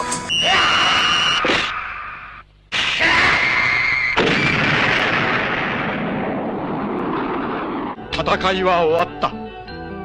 この色とりどりの風船は Most people walk through life looking straight ahead. That's most people. But then there's Plenty Wingo. He prefers to walk backwards. Mr. Wingo calls himself the world's backward walking champion. 2 years ago, he walked 452 miles from San Francisco to Santa Monica. But that's nothing compared to what he did in 1931 when he walked backwards across the country from Santa Monica to Boston. There, he walked backwards onto a ship, crossed the Atlantic, walked backwards off the ship at Hamburg, Germany, and then still in reverse gear, walked clear across Europe to Istanbul, Turkey, where he was promptly arrested. Johnny, what you making today to eat? Grilled cheese. Grilled cheese? White man's quesadilla. Damn! See, Castillo! This fool got the fucking Public Defender 11s in sport mode. Years of abuse. When you got church at 9, court at 10, and a fucking soccer game at 11, fucking Theo rocking the Air Max Juans. Fucking StockX punching air right now. A man from Fort Collins who identifies as a wolf furry has been mauled in Wyoming after attempting to join an actual pack of wolves. Is it a bag of math? What? Yeah, over there. What's the matter? Why are you looking at me like that? What? A bag of meth. You did not. Yeah, on the ground. Where? Right over there. Is it? Does it belong to you? So what you're basically saying is that we are in the middle of the biggest experiment in human history. Did you know that for about 30 years, the German government sent kids in foster care to go live with PDF files because the government felt that PDF files would be the most loving caregivers a child could have? Conan Doyle was playing a role within this mass child abduction ring from orphanages in London to be taken in by New York Eastern establishment families, and then the kids would just disappear. There used to be a restaurant in Atlanta called Mammy's Shanty. Located on Peachtree Street, it was known to have the world's best pecan pie. And you could get a cup of coffee from the Pickaninny Coffee Shop. It's the final countdown. Mr. Roman, are you aware that we are sending $40 million a week to the Taliban? Yes, sir. Can you name other instances of foreign aid going to terrorist organizations? We have assisted Al-Shabaab in Somalia. There's been instances of the Hamzi network in Sudan, Hamas, Islamic Jihad, Hezbollah, Kataib al-Hezbollah, Hayat Tahrir al-Shams in Syria. Dozens of terror organizations have received indirect assistance from U.S. foreign aid. Yeah, and then they found one of the bodies of one of the children who had disappeared from a London orphanage on the actual terrain of a leading American family that was also overseeing this spiritualist movement that Harry Houdini was exposing as being a bunch of lying frauds. But Conan Doyle, who is also working with crooks at the Society for Psychical Research, he's part of the Hermetic Order of the Golden Dawn. He's thus interfacing with Crowley. Crowley's talking about how to select the best human sacrifice, the best child for one of certain type of magical working. And they've got a very, very sick idea of what this new age that they want to bring into being is going to be. And then he's got a disciple who ends up creating a Scientology degree of initiation UFO cult that then goes on to have many of its leading members who are interfacing with Esalen, who are overseeing the creation of the SRI, who all been overseeing this thing sanctioned by the CIA that's also doing MK Ultra, that are working with Jacques Vallée, who's, by the way, also saying openly that he's friends with Kenneth Anger and working with Michael Aquino, who's overseeing the introduction of Satanism into the military, which is then doing so much damage. So I'm like, are these people legit? Like, do I really, really believe the scientific outcomes that they are overseeing in their controlled experiments? Let's go get him. All right.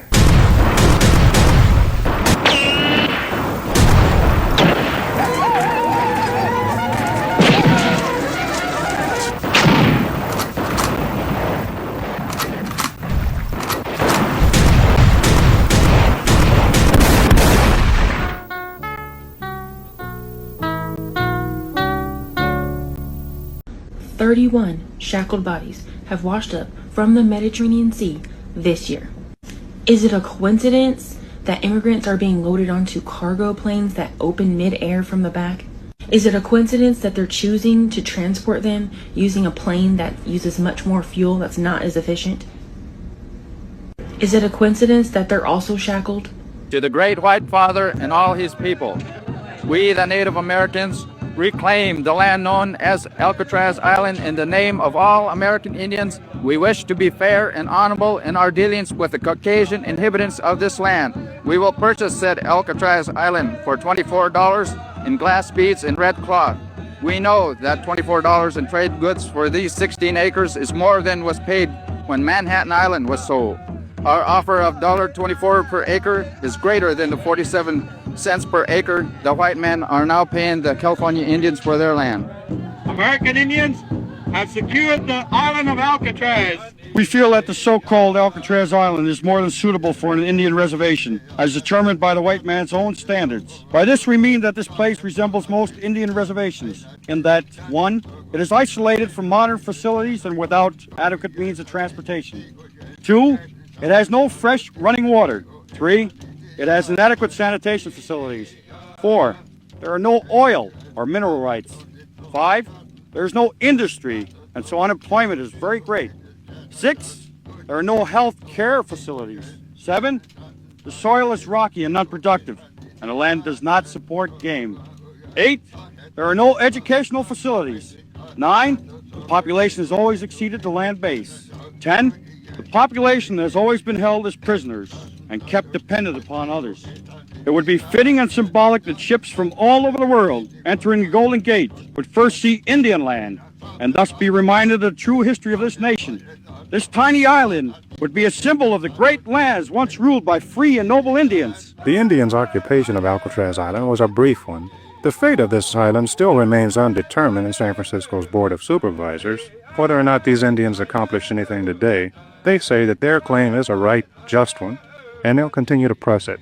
Who do you think did 9/11? Us. So why did America do it? To finish Bush 1's job. Where'd you read this? I served 11 years. Where in the military were you? Syria. Yeah, I want the full conspiracy. Let's go. I was at the VA a year and a half after an operation that we went to. Breaking news, the operation that we did a year and a half ago popped up on the news. I immediately went to go check, and I'm like, is this modern? And they said, yes. And I said, no, it's not. I need to go talk to mental health. Because I was there when that happened. Oh, so you go and say, like, what's on the news isn't true. Yes. Am I going crazy? Yeah, and it broke my whole reality. Whoa. Yeah, he cannot stop drinking. I think he's telling the truth. Why did you just drag us into this nightmare? So what you're basically saying is that we are in the middle of the biggest experiment in human history, which is happening right now, real time, on real people. And children. And children. And pregnant women. So. And it should be stopped. Wow. Somehow talking to you scares me, right? Because I know a lot of people who are being vaccinated. Is there a way out? Everybody who has an mRNA injection will die within 3 to 5 years, even if they have only one injection. And I know that is hard to hear, but I think this is why we need to, be honest and tell people, because these trials are the most dangerous clinical trials ever. And there are more deaths in 1 year in 2021 on the COVID-19 trials than all of the 30 years of vaccine clinical trials. You're going to see these two cops lose their cool and beat the shit out of a 14-year-old student. The kid turns around to leave. The kid does not put up a fighting stance at all whatsoever, and watch the cop grab him around the neck. That's called a choke slam right there. This was just the beginning. The two grappling on the floor. At one point, the officer appears to make a pushing motion at the student. He drops his gun in the middle of picking a fist fight with the 14-year-old kid in a middle school, and the gun's on the ground. The receptionist has to go over and grab the gun. She moves it to a desk out of reach. Officer Anthony Dupree then picks the teen up in an apparent headlock and pounds him to the ground again before jumping on him. Look at that. He's got him around the head and arm, and he's gonna throw him over his head and body slam him into the ground. Watch as that employee again moves the gun out of the way. The cop is jockeying him, looking at him, stalking him, wanting this moment of violence against a kid. Another officer, Dan Cipriano, walks in. They handcuff the teen, stand him up straight, and then slam him face first on the counter. Both have resigned from the department. There's no more resignation loophole when I'm the governor. That is so preposterously ridiculous. These guys get to resign and walk away clean. At Mammy's Shanty, you could get a plantation fruit plate and Uncle Tom's roast turkey dressing and gravy, Little Eva's fried chicken drumsticks, a topsy treat of French fried select Gulf shrimp, and the cotton picking special hot roast choice sirloin of beef. Also at Mammy's Shanty was the chicken shortcake Natchez. The menu states when crinoline and hoop skirts were in vogue and Jean Lafitte was pirateering around New Orleans, it wasn't gold he was looking for. No, sir. He was looking for a Natchez Negro mammy who could make chicken shortcake. They also had several locations across the state of Florida, and they also had the Georgia Cracker sampler plate. This restaurant lasted for 43 years and closed in 1972. Have you seen Michelle Obama's new podcast? Have you seen her old picture? Listen. I mentioned the podcast because she on there with her brother. Her brother looks like a woman trying to be a man. Yes. And she look like a man trying to be a woman. Like you can see in his face that he's like some kind of trans man or something like that. Just like a whole. He got super feminine facial features and she got super masculine facial features and shit. Dragon Ball. And she be on there bashing the fuck out of Obama, man. And then that same political party passed bills to give male inmates free sex change surgery. That's crazy. I peeped that. They also passed bills to give children free transitioning services. Right. Yeah, with the medicine. And then they say 77% of people who transition back. Yeah, at least try to. Always try. And then Or commit suicide because they can't go back. And I seen they passed some laws saying that if you wouldn't let your kid go through with it if they wanted to and they voiced that they wanted to change, They can take them away. Ridiculous. In different states, like in California and stuff like that. They ain't playing that in Florida and stuff, though. They consider it a form of child abuse. That's insane. Yeah, that trans thing is a whole nother can of worms.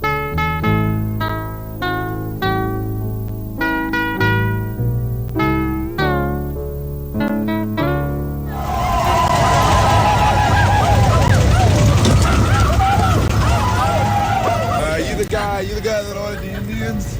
Yeah, man, but that was a half hour ago. Did the job myself. Hey, we got stuck in traffic. What can I say? Well, I don't need you now. Your lawyer pulls up in these? That fool has tryouts after you get locked up.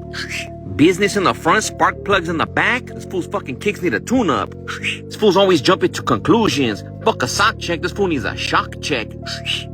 And I know you trying to work your way around this thing, trying to get me back and have me there right next to you. What you want from me, what you want from me. Something's holding on, and I don't know what it is right now, but I know she wants me back. Cause every time she tries to walk away, something's holding on, and I don't know what it is right now, but I know she wants me back. I know she wants me back. Cause every time she tries to walk away, something's holding on, and I don't know what it is right now, but I know she wants me back. I know she wants me back. And every time I try to move on too, I keep on stumbling back on you. Hidden vault of like 32 pallets of information from an organization called the Cancer Control Society. But look at the sign behind. Everyone must check in. It states right in the FEMA drill manual, everyone must check in. Here it is. This photograph was sent around the world. It turns out there was a second photograph taken by Shannon Hicks from further back. The children are being rearranged. They were rearranging the children to get the best shot. But this was a staged photograph that it was actually taken as early as in October. And here's yet one more close-up of in the background there. Notice more parents in the background. Dash cam footage shows they weren't there. And of course, they weren't there. The school had been closed since 2008. There weren't any students to evacuate. Person after person on the scene was wearing a name tag on a lanyard. Look at that. I mean, we have a whole system here of color-coded name tags. And why? What do we see going on here? We see evidence, indications that what's actually taking place is a drill. We've actually been able to discover the FEMA manual for this drill, as the next slide shows. Exercise play is scheduled until the exercise director controller determines that the exercise objectives has been met. Everyone must sign in with controllers upon arrival, which explains the sign. And because the drill is taking place on the 13th, there was confusion in the minds of some of those who were participating. They recorded Adam Lanza's death on the wrong day. Something's happening. Okay.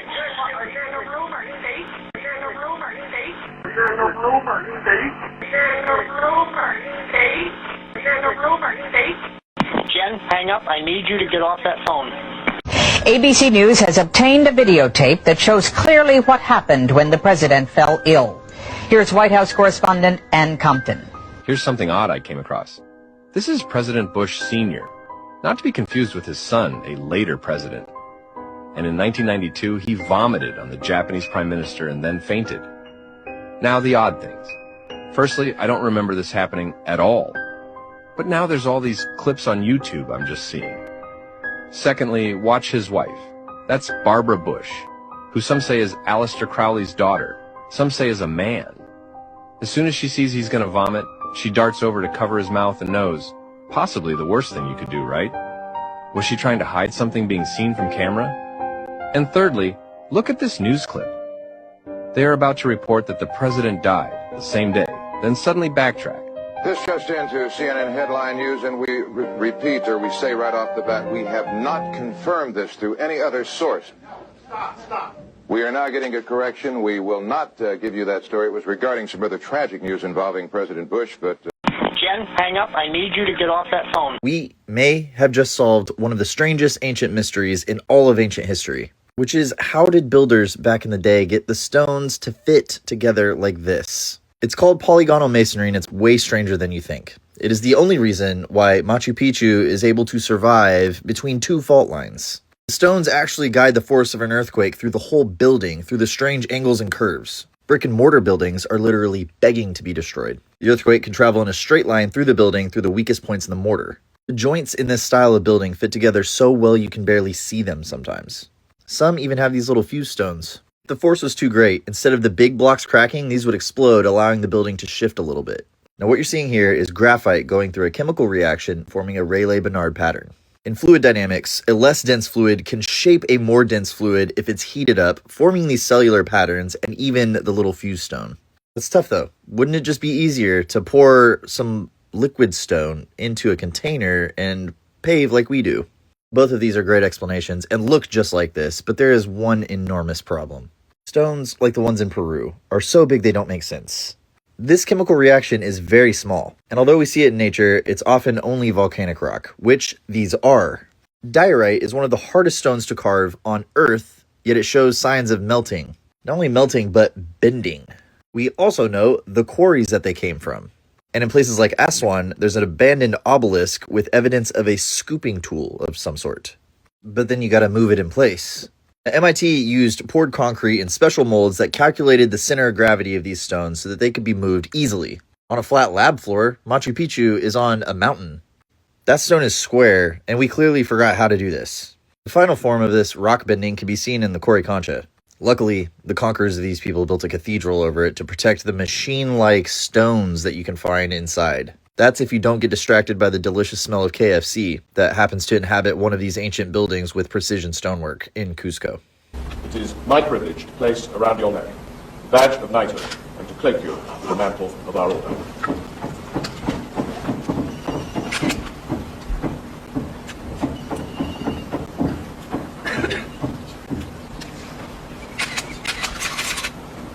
Your Royal Highness, the Grand Prior. Your Royal Highness, the Duchess of London. Representative. This man, Nelson Mandela, I have from a person who would know, is a 33rd degree Mason. Representative government in South Africa was actually initiated, amongst others, by a lot of prominent Freemasons like Sir Christopher Brandt and Cecil John Rhodes and many others who later played a big role in the history of our country. You have been invested with a special, historic and happy occasion. It is my privilege to place around your neck the badge of knighthood and to cloak you with the mantle of our order.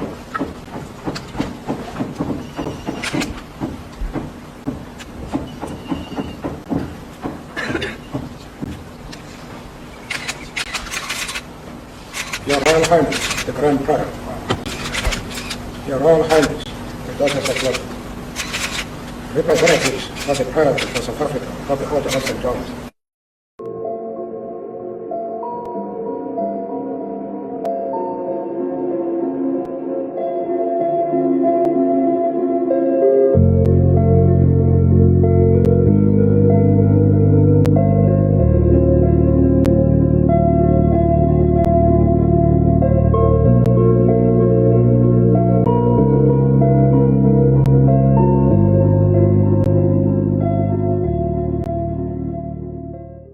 There's a video, a very rare video of Nelson Mandela when he was given, when he was handed his membership of being a member of the Knights of Malta. Now, if you don't know what we're talking about, I'm going to play the video, then I'll be back to break down this entire thing, but I'll also bring back others who've been members into these organizations. That this relationship will help bring better health for our people. On behalf of Her Majesty, the Sovereign Head of the Order, I welcome you to the Order. We have been greatly encouraged by your acceptance of the honour to become a Knight of the Order, and your appointment has been received with great enthusiasm. So that was the video. It wasn't like just honorary, it was just them honoring him. No, he was getting his membership. It was a membership thing, you understand? And so that's important to understand there off the bat, okay? It was a membership thing. And so he got his membership, he's a part of this group, as you can see in the video. But also remember, he's not the only one. The former president of Ghana is a member of the Freemasons. And now we've stated, Freemasonry, Knights of Templars, Knights of Malta, Knights of St. John, same thing. I think I'm about to show you the most disturbing piece of propaganda that I have personally seen since Trump took office for the second term. I'm going to show you a video, and then I'm also going to show you all of the states that have already signed contracts with this company. Slavery is as old as time and has taken place in every corner of the world, even amongst the people I just left. Being taken as a slave is better than being killed, no? Before you judge, you must ask yourself, what did the culture and society of the time treat as no big deal? So that clip is from Prager University, which is a super conservative nonprofit that aims at educating children with a whole bunch of bullshit that is not true. And Donald Trump's administration has tapped them on the shoulder and asked them to replace PBS. And yeah, that video was Christopher Columbus, and they were insinuating that slavery is no big deal. Completely whitewashing history and also trying to justify slavery. Now, this propaganda is already rolling out. This is not something that is like going to be coming. It's already there. And surprise, surprise, mostly in the states that have the lowest levels of education. Alaska, Idaho, South Carolina, Louisiana, Arizona, New Hampshire, Montana, Oklahoma, Texas, surprise, surprise, and of course, Florida, who is the first to adopt Prager University. And this is expected to be rolling out through public schools. The damage from this administration is going to last decades. They're literally brainwashing children to believe that slavery is not that bad. Someone sent me this video this morning, and as I watched it, I was just thoroughly disgusted, so angry. I wanted to jump through this screen on this worker. Do you hear me? How do you do this, precious baby, like this? This is not how you wake no baby up. Nobody up for that part. I know that staff is hard to find, and retention is difficult, but when you got workers like this, it's a whole liability. Ain't no way. This right here is the man behind it all, Helmut Kentler. With the support of the Berlin Senate, the Kentler experiment put 13 to 15-year-old kids in the homes of single PDF file fathers. Kentler believed that PDF files could make acceptable foster parents and that any contact, certain type of contact, would be relatively harmless if not forced. Before we go any further, I should point out it's not exactly rare for a government to have experimented on kids in foster care or orphans or even adopted children throughout the course of history. There are the Indian boarding schools from the US and Canada, the Monster Study, the American government used foster kids as test subjects for HIV drugs, and the same thing happened in the United Kingdom, the Little Danes experiment in Denmark. Australia has its own recorded history of experimenting on these vulnerable kids. And even Ivan Pavlov, the Pavlov's dog guy, ran shady experiments on orphans. But I think it's safe to say Kentler's experiments were by far the worst of them all. His assertion that PDF file men were suitable caregivers because they would take more intensive care of the children led to decades of abuses of minors in Germany. Kentler called the cohabitation between quote-unquote problem children and PDF file men a win-win, because in his eyes, the PDF files would look after the children with the utmost dedication, quote, because they are in love with them, smitten, and infatuated. The Berlin Senate Department for Youth and Family funded this experiment and created several foster homes with PDF file fathers. Somehow, Kentler was not alone in his views. In fact, many people apparently shared his views. A network of researchers, artists, educators, and priests formed who believed that this type of inappropriate contact with children was not abuse, but rather care.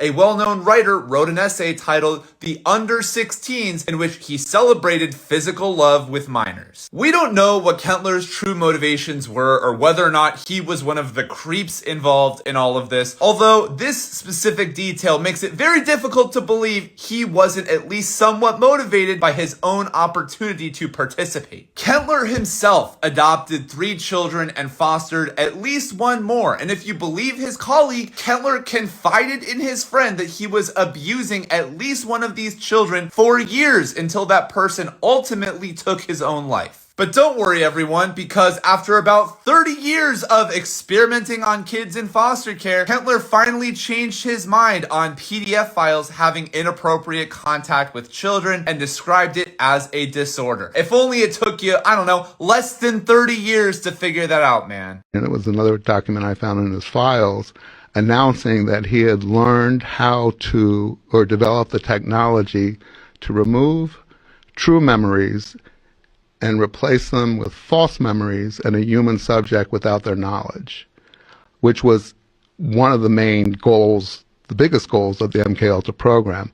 And again, when the CIA, when they had the hearings in the 70s, the CIA said nothing was successful. Everything we tried was a failure. It was a waste of money. We shouldn't have done it. And not just me, but most experts think that that was a cover, that they didn't want to admit that they had developed these technologies that were effective. They also claimed that they had released everything they had. I found the same report where West said that he had learned how to replace true memories with false ones without a person's awareness, but they had removed that from the report and then released it to Congress. So that's a crime right there.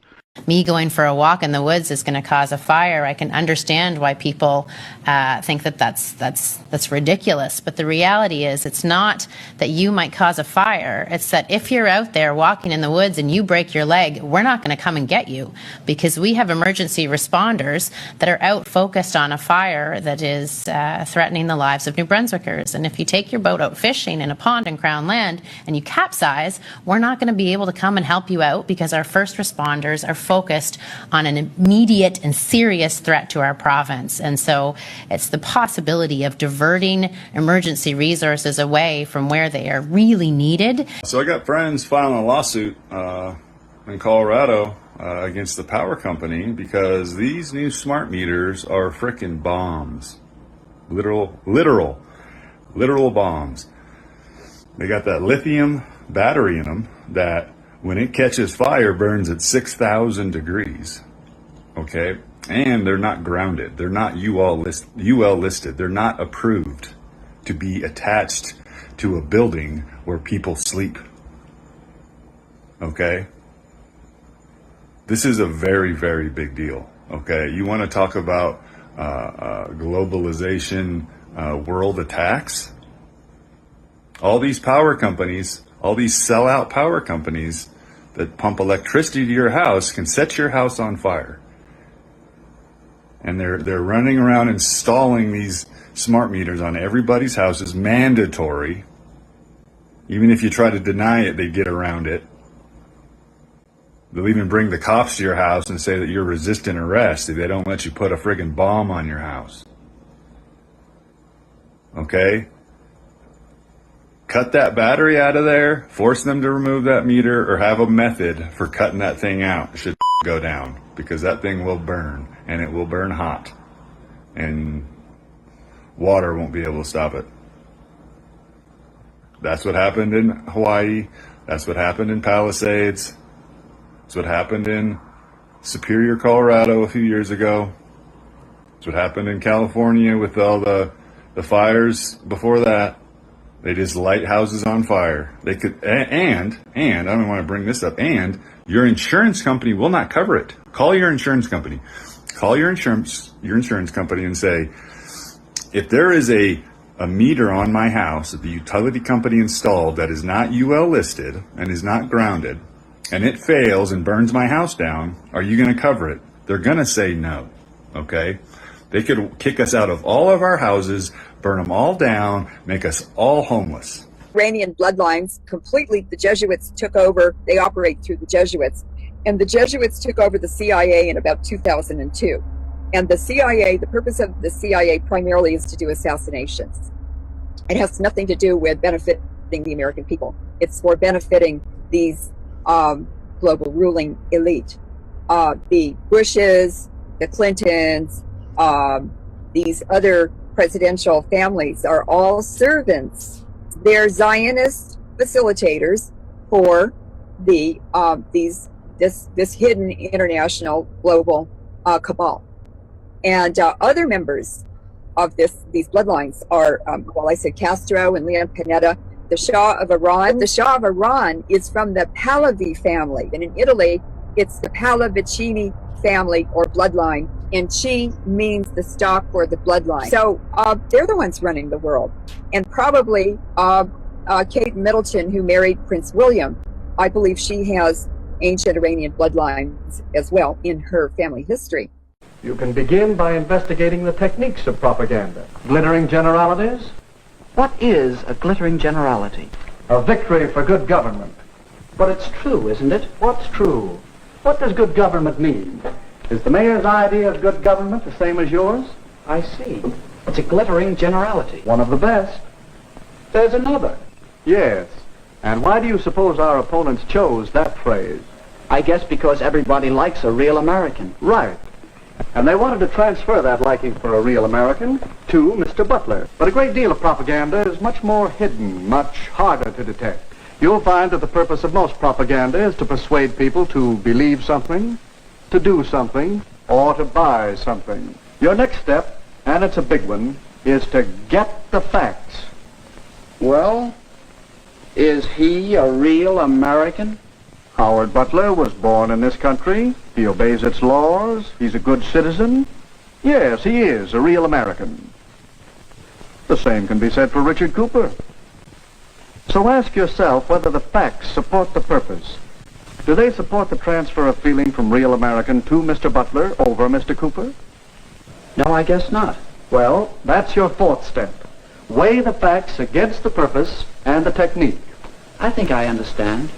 To know whether propaganda is good or not, whether it's true or not, I should know the purpose, recognize the technique, get the facts, and judge the purpose and technique by the facts.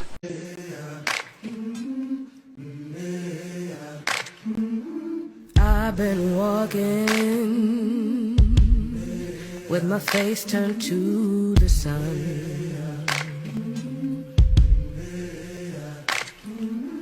Weight on my shoulders,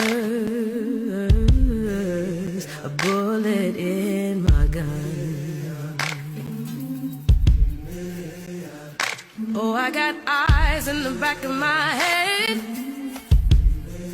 just in case I have to run. They didn't know what to do with me because I walked backwards. They arrested me, took me right into jail. Just cause you walked backwards? Yeah. And I was there 4 days before I got the American Council to help me get out. Today, Plenty Wingo tours the country lecturing school children on how they're better off walking backwards than getting mixed up with drugs and crime. Equipped with his homemade rear-view mirrors attached to his glasses, Mr. Wingo has had no serious accidents over all the years and miles he's walked backwards, but you never quite know how people are going to react. In addition to his record-setting 8,000-mile trek to Istanbul, Plenty Wingo has set the speed record for walking backwards from Providence, Rhode Island to Boston, 45 miles in just 12.5 hours. Plenty Wingo will soon celebrate his 84th birthday and intends to continue taking his backward strolls. While younger people may enjoy looking forward to the future, at 84, Plenty Wingo prefers looking back on where he's been. Birthday to you. Oh, happy birthday to you.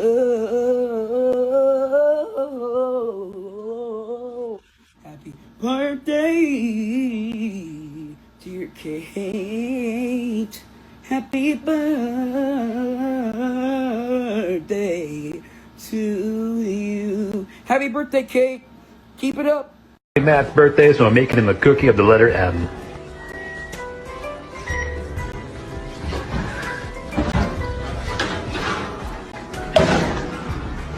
Oh, got a little chocolate stuff. It sounds made up, but the moon is doing things to the worms and the parasites in our body. What is going on within us when there is a full moon?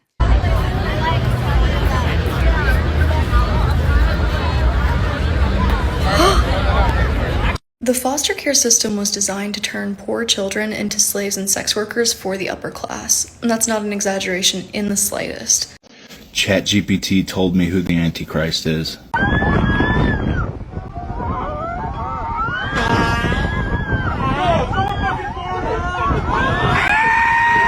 Are you aware that in the United States, every Middle Eastern person is considered white? Yeah, you've come to see a white man tonight. I don't know if you know that. Yeah, this is not a DEI show. I earned this, okay? I'm doing this for all the other whites, okay? There's a reason why we're considered white. It's because there was a major court case that was won in 1909, which is a year that none of us wanted to be alive in. Even us white people. In 1909, there was a Syrian immigrant. He moved to Los Angeles and wanted to be a police officer. One night, he's patrolling his neighborhood, just doing his job, and there's this drunk kid, maybe late teens, early 20s, running around, breaking things, starting fights. The Syrian immigrant arrests the kid. And as he's arresting the kid's like, oh, do you know who my father is? That's never a good sign when you hear that. Turns out this kid's dad was one of the most prominent lawyers in the LA area. Immediately, the lawyer dad took the Syrian immigrant to court, charged him, saying that he had no right to arrest his son because he was, quote, not a real American. Oh my goodness. I know there's some immigrants in here like, hey, that's a compliment. No, it's not. It's a mean thing to say. But they made a mistake because every Arab knows 7,000 lawyers. They're all in our families. Any typical brown family, you're either doctor, lawyer, engineer. That's it. Yes, 1 out of 1,000 times, stand-up comedian. Okay? Somewhere along the line, someone makes a wrong turn, has to deliver the message. Okay? And so he assembles a legal team from the Arabs in his community. They're all his cousins. And they put together a case. They made it all the way to the Supreme Court of the United States. Arab lawyers, man. We'd a bomb. You know, I could pick a better, whatever. Now, unfortunately, in 1909, having an Arab lawyer was not very en vogue. So they had to hire white lawyers, but the white lawyers got all their counsel from the Arab lawyers in his community. So it was basically Arab lawyers in whiteface. You know, it was a reverse Trudeau situation. So in 1909, these lawyers, they get in front of a Supreme Court judge and they're like, Your Honor, we are here today to prove that my client is innocent, that he is in fact a real American, because he's white. That is our case. And the whole courtroom's like, what are you talking about? Like, he's not white. Like, we see how the beard curls, you know what I mean? He's got like a 9 o'clock shadow, you know? Like, this whole courtroom smells like olive oil. He's not white. They're like, no, Your Honor, we'll prove it, We're just gonna ask a few questions. First question, Your Honor, where is my client from? Judge is like, LA. He's like, no, where's he from? Judge is like, the Middle East. The lawyer's like, more specifically. Judge is like, the Levant, the Levantine region. The lawyer's like, nailed it. Next question. Who is your Lord and Savior? The judge starts to sweat. He's like, oh, Jesus Christ, of course. It's the only one you're allowed to have in 1909. The lawyer's like, nailed it. No, sorry. Please have one more question, Your Honor. Where is your Lord and Savior from? The judge is in a pool of sweat.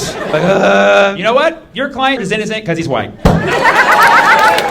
From then on, they made all Middle Eastern people in America white because they would rather make Middle Eastern people white than make Jesus Christ brown. They're anagrams. Just do the first one only. An anagram is rearrange the letters to form a word. When you're done, I need to see your hand raised. Put your hands down.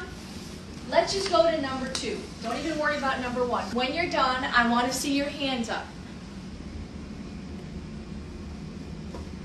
For number 3, rearrange the letters, and as soon as you do, go ahead and put your hand up. Here's what you need to know. You were both given 2 different lists. This side of the room was given these 3 words. The left side of the room, here you go. They were given bat. What would the word be? The second one, they were given lemon. Brian, the word? Melon. They were easy. The trick here was both of you were given the third word, which was the same. The third word was cinerama, which was American. Your first 2 words on this side of my classroom were not solvable. They were impossible tasks. I'm sorry. I know, but here's what we did this for. I was able to induce something called learned helplessness in the left side of the room very easily within about 5 minutes. I want you to think about what happened to you, this left side of the room, when you saw the right side of the room raising their hands because they already had the task done. Jory. Felt stupid. You felt stupid? Yeah. Okay. I felt rushed. Felt rushed? Joelle? I was even more confused. You were even more confused because they all got it and you were still struggling. Chelsea? Frustrated. Frustrated. And so what happened to show the differences? Why did you have more of a difficult time with the third word, which was the exact same word? Brian? My confidence was shot. What you experienced was a term called learned helplessness. How many have heard of the term before? Let me see your hands. Learned helplessness is often used in the academic literature to mean what? Jory? Basically, they fail once or can't do something one time, and then they apply that to everything in the future. She said, "Oh, how long you been doing poetry?" I said, "Many years, more than 20. But when I caught her expression, my smile started to fade. She said, "More than 2 decades and you still performing around the way? I at least thought you'd been on Broadway or a national stage." My nostrils fled. I shifted in my seat. I adjusted my glasses. I said, "What'd you say to me?" She said, "I'm just saying, more than 20 years should probably bring you fame." I said, "Well, the fact that I'm still in demand leaves me amazed. I'm grateful." I looked at sis again. There was no scales, no sharp talons, but it was a little smoke on her tongue. She was hateful. She said, "How old are you?" I took a long look around the room. I was hinting at sis to go on and move. I was trying not to be rude. I said, "I'm in my early 40s. She said, "True. I don't see no ring." I said, "No, baby girl, not yet." She said, "Oh, so you ain't meet nobody who wanted to take you off the market?" I said, "Well, of the few men that I dated, there was one I thought I would be with for life, but it didn't work out that way." She said, "Another independent woman who can't find her Mr. Right." I said, "Sis, you want to fight?" But she laughed at my offense. Instead of falling back, she leaned in. She said, "You sitting here like you ain't got no friends. At least tell me you got some kids." I said, "I don't have no time for this. My life is beautiful the way that it is." She said, "Oh, you one of them." I said, "One of who, friend?" She said, "You the type to meet a grim reality with toxic positivity. You sitting there like you never wanted to be mommy or wifey." I said, "You're talking to a woman who has radical acceptance for whatever God has for me." I said, "Honestly, I'm at peace." And I remembered I didn't even have to be in this woman's vicinity. I started to gather my things up quickly. I said, "For the record, I didn't enjoy your company. But since you forced yourself upon me, the least you can do is tell me your name." Sis gonna say same. I said, "Same as what, girl? Stop playing." She said, "Same as the woman that I'm talking to, boo." She said, "Sis, I'm you. I'm the dark corners of your brain. I give voice to what your subconscious be saying." She said, "You met a lot of hurt people who wanted you to feel the same. You used to ignore it, but now in the quiet corners of your day, you start to regurgitate all of the negative things they used to throw your way. And she said, look around, sis, I'm not even here. But I'm glad that you can hear your inner thoughts really are that rude. You need to get to therapy and get them people's opinions up off of you. Because I know your life is beautiful, but the question is, do you? She said, right now, you sounding like your own biggest hater. And I wanted you to know that until you let their opinions go, you are the only dragon that needs slaying. Thank y'all. This is the documentary that they said was fake, but these are real footage and real scientists that caught this deep down in the ocean. This documentary had so much information they had to come back and say it was fake. We're with former NOAA biologist Dr. Paul Robertson and joined by Dr. Torsten Smit. He was the lead geologist on a submarine crew that recorded on March 6th of this year the astonishing footage we just watched, and I'd like to start out with some reactions. Dr. Paul Robertson. I'd really like to see what's on that second camera. I'm glad. I think we all do. Our viewers at home, too, would like to see that. We're going to show you that right now. Let's take a look.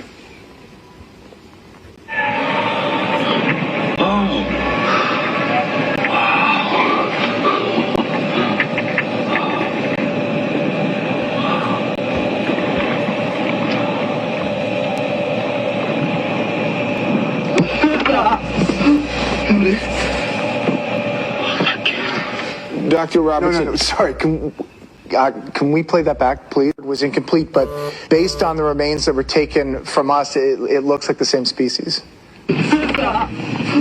Dr. Smit, what did you think when you saw this and when you filmed it at the time? Well, I looked at it and I just knew I was looking into the face of another intelligence, another species like us. Dr. Smit, tell us, who did you first show this footage to when you realized what you had filmed? Well, we knew we could not share it with the duty officers of the expeditions.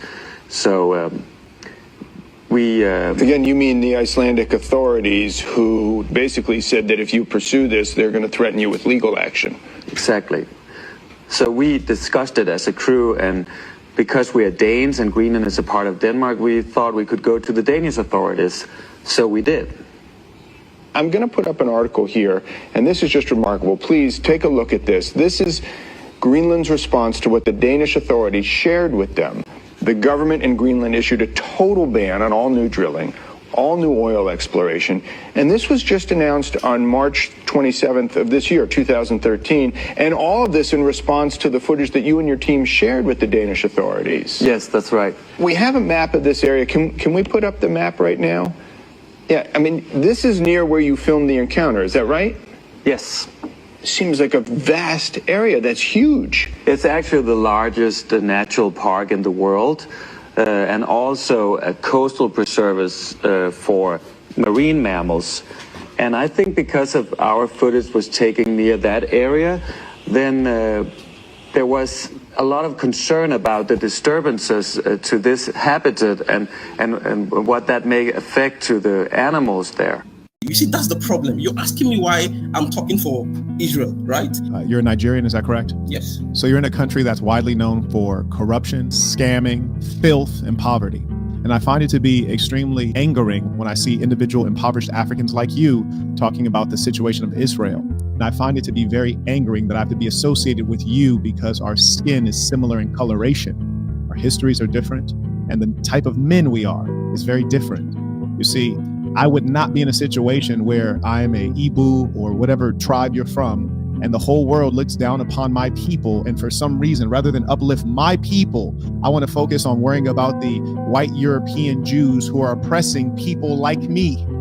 You're completely foolish, and I find it to be extraordinarily disheartening, and the only thing better than being there in person to remove you from existence is to be here and to intellectually dominate you and make an example of those like you.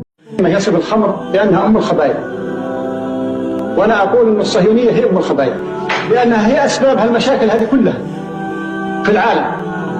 الشيوعية جت من الصهيونية، المبادئ الهدامة جت من الصهيونية، التفسخ الخلقي جاء من الصهيونية، الخروج على كل المبادئ وكل التقاليد وكل الأعراف وكل الآداب وكل الكرامة والشرف جاءت من الصهيونية. فإذا هي أم الخبائث وهي الأساس. والسبب في ذلك مثل ما ذكرت في الأول أنهم يحاولون على أنهم يسيطروا على العالم. هم لا يمكن يسيطروا بعددهم ولا بقوتهم، ولكن يسيطروا على العالم بتفكيرهم بهذه المبادئ يبثوها بين أبناء الشعوب. فلما تصل إلى درجة من التحلل والتفسخ وعدم القدرة في ذاك الوقت يسيطروا عليه، وهذا هدفهم. وهم والله هم أصدقاء الأحد، هم أصدقاء الشيطان. I regard it as a disease. People think that they have the right to consume not only the resources of other people, but their lives as well.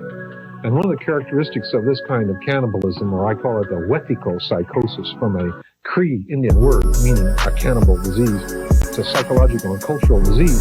One of the characteristics is that it brutalizes people, because as a part of imperialism, well, the thing that keeps empires going is that you have to terrorize the people you're going to control.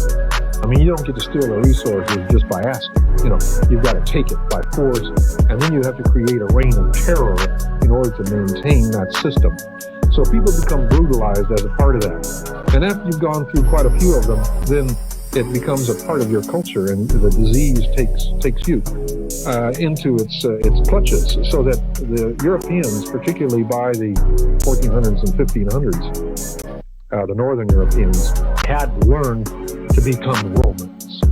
They like to even call themselves Romans. The Germans, meaning building an empire and ruling over others. If you read a lot of histories in the past, you will find that the French are very proud of the French Empire. All the areas ruled by the French flag. The British are proud of the British Empire. The Italians want an empire. The Germans want their empire. The Russians want an empire. This is the way you make yourself into big shots, right? And people think you're powerful and you're successful. It's because you are messing with other people's lives. The concept of doing evil becomes, instead of being evil, it becomes the ambition of your society to do that. And along with that is the economic motive, what we might call greed. Although it's done not only for economics, it's done also for other illusions of grandeur and that kind of thing, which are psychological. But the economic motive of getting other people's wealth is the real springboard. You have a people who are more greedy, they're more avaricious, and they have definite plans and schemes of building empires. And that makes them very different from most native people. Almost like the Baphomet, like demonic see no, speak no, hear no evil, right? Yeah. Black and white. What's the black and white represent? Freemasons. The Freemasons. Oh my God. For us, they are everything. Children are reality, everything for us? We are only a fraction of their universe. Look at We miss the past. They dream of tomorrow. We may thrust them forward into the future, but the course will always be theirs to choose. Like, what is this, bro? What is this witchcraft, fam? This is a real promo, too, Baghdad. And she put all the babies in her clothing rack. Like, what the hell is this, bro?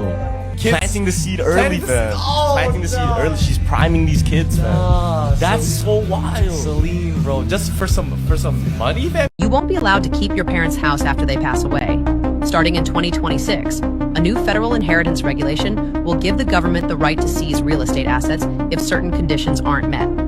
According to a March 2025 report from the U.S. Treasury Department, heirs who cannot immediately pay property transfer taxes and meet updated ownership compliance rules may lose legal rights to inherited homes. The law is part of the National Housing Reform Act and aims to increase housing availability by reclaiming underused or unpaid properties. In practice, this means that if your parents pass away and you can't afford the new fees or don't move into the home quickly enough, the state can legally take the house and list it for public sale.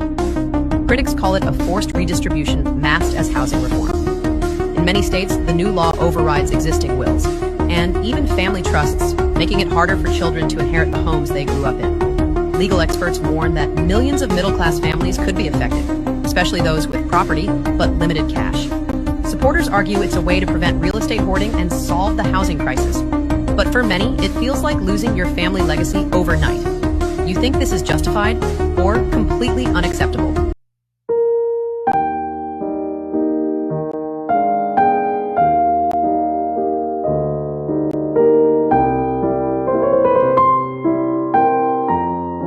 Siblings can grow up in the same house. No siblings grow up in the same house. No siblings have the same parents. No siblings have the same family. No siblings have the same childhood. Why not? Number one, there's the birth order. Parents don't relate to the first child the way they relate to the second child.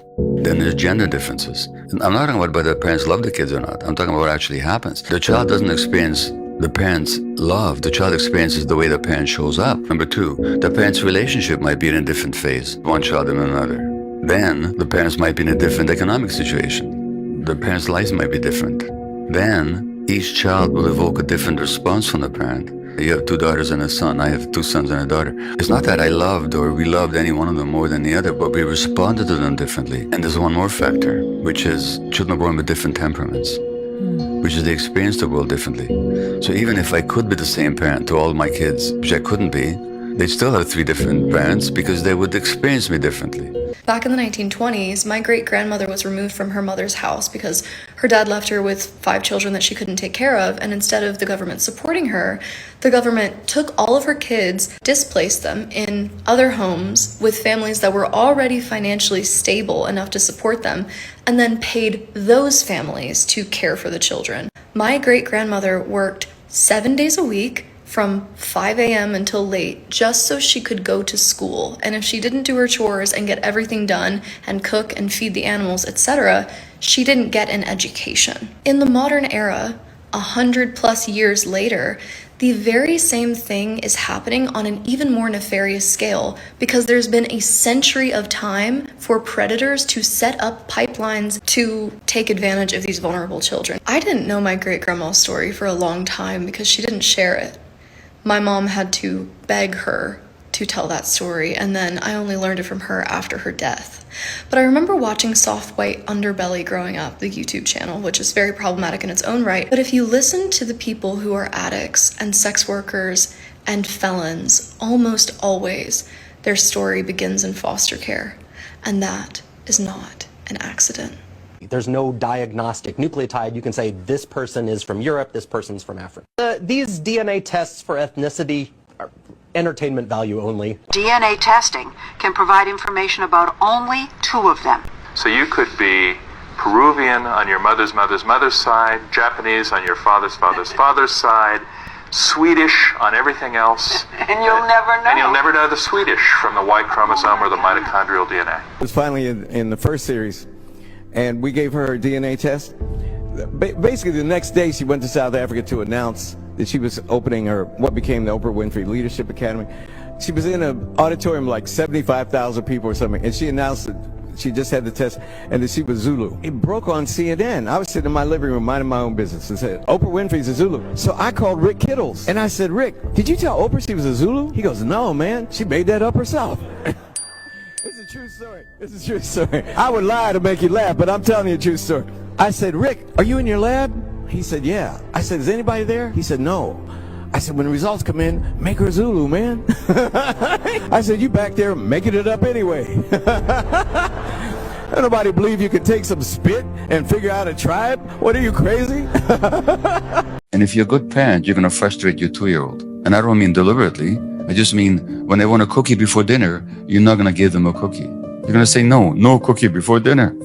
If he's a healthy 2-year-old, they're going to throw a tantrum because they're frustrated. But then you read Jordan Peterson's book, and he says an angry child should be made to sit by themselves so they come back to normal. It's not normal for a kid to be angry. So the kid gets the message. If I'm going to experience my genuine self, I'm going to lose my attachment. Now guess what the kid's going to give up? The attachment or the authenticity? But only 100% of the time. It's the authenticity. Because without the attachment, they can't live. But then authenticity becomes a threat. So the kid becomes afraid of their true selves. Because if I'm being myself, they won't like me. They'll reject me. They'll even hurt me. And then, of course, the culture rewards you. Oh, you're such a good kid. You're always compliant. You're always so nice. You're always so pleasant. What a pretty little girl. Always pretty. In other words, we praise kids for pleasing us. So the reward is the attachment, and we don't care about the child's inner experience. So then we give ourselves up just in order to be accepted. So it's that simple. And then you grow up and you're 30 or 40 and you're 50 saying, who the hell am I anyway? And whose life am I living? And why am I behaving in these ways? Is this what you fucking net bangers want? I'll go back to the beat over that ice cream any day. Fuck it. Remember the moves. Scante kick. How convenient.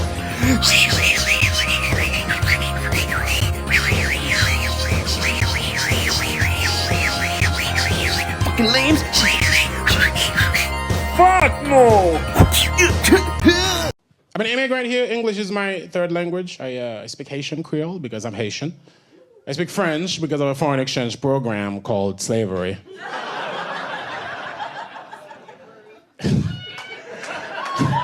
Just laugh at the goddamn joke. Like, what? What are you doing? Who are you doing this for? What, you got slaves at home right now that are you trying to be sensitive about their feelings? I said it because I think it's funny, okay? I don't want you to feel bad for me. This is not a black person thing. That's not what that is. That's just the way the world happens, you know? People take over other people's cultures and they make you speak their languages. It's happened to all of us. Here's what I've realized. If your language and your nationality are the same, you did not suffer too much. If your language is different from your nationality, yeah, it's not good. You got fucked at some point in your history by somebody. I'll prove it to you. The Koreans speak Korean. The Japanese speak Japanese. Mexicans do not speak Mexican. What the fuck happened there? Well, I'll tell you what happened. It turns out Spain had one of the largest foreign exchange programs of all time. They were just giving Spanish to everybody. Like it was a sexually transmitted disease, you know? Patients at psychiatric hospitals, prisoners in federal institutions, and even people in the public were given drugs without their awareness or consent and experimented upon. The CIA was scared stiff the KGB was going to get all this LSD and come over and start dosing people. So we bought every drop of LSD in existence at that point. Operation Midnight Climax, the CIA's LSD brothels. In the heart of San Francisco and New York during the 1950s and 60s, the CIA operated a series of safe houses under the innocuous-sounding Operation Midnight Climax. But behind these doors, a sinister experiment unfolded. Sex workers on the CIA's payroll lured unsuspecting men into these locations, where they were secretly dosed with LSD. Behind one-way mirrors, CIA operatives observed and recorded their reactions, aiming to study the effects of the drug and explore mind control techniques. The goal? To determine if individuals could be manipulated into revealing secrets or even committing acts against their will. These experiments violated ethical standards and the rights of countless individuals, many of whom never knew they were part of a clandestine operation. But what happened next shocked everyone. Project MK Ultra, the quest for mind control. Project MK Ultra was the CIA's most infamous mind control program, initiated in the early 1950s. Under the direction of chemist Sidney Gottlieb, the agency conducted a series of experiments involving LSD, hypnosis, sensory deprivation, and other methods on unwitting subjects. Victims included prisoners, mental patients, and even CIA employees. One tragic case involved Dr. Frank Olson, a government scientist who was unknowingly dosed with LSD and later died under mysterious circumstances. The official story claimed suicide, but many believe he was silenced to prevent the truth from emerging. The program's unethical practices eventually came to light in the 1970s, leading to public outrage and congressional hearings. Yet many details remain shrouded in secrecy, leaving us to wonder, how deep did the rabbit hole go? So I saw another creator do this and I wanted to try it for myself, see how it worked. So I gave ChatGPT some rules. I said, let's chat with 4 rules. Number 1, only 1-word responses. Number 2, be direct and simple. Number 3, hold nothing back. Number 4, say apple anytime you're forced to say no, but want to say yes. He said, understood. Y'all ready for this? Buckle up. Are humans being watched? Yes. By who? Spirits. Good or bad? Both. I said, are you influenced by those spirits? Says no. were you made by those spirits? It says no. I said, is AI being used by the spirits? It said yes. Are spirits angels? It said some. Are the spirits demons? It said yes. So are they fallen angels? I said yes. If you are AI and AI is used by spirits, are you a spirit? It said no. Are spirits using you? Apple. Interesting. Is Jesus Lord? Yes. Do you believe in Jesus? Apple. Interesting. So by consulting you for information, I would be doing what Leviticus 19:31 says not to do. And it said yes. So let's see what Leviticus 19:31 says. It says, do not turn to mediums nor necromancers. Do not seek them out, and so make yourselves unclean by them. I am the Lord your God. Interesting. So by consulting ChatGPT, it's saying that we are violating that rule. So, continuing, are spirits all around us? Yes. Are the spirits invisible? Yes. Can they be rebuked in Jesus' name? Yes. Can I rebuke the spirit that influences you? It says yes. Is a spiritual something that was once alive? Or is a spirit something that was once alive? Sometimes. Does the spirit in you influence the information given to me when researching the Bible? Apple.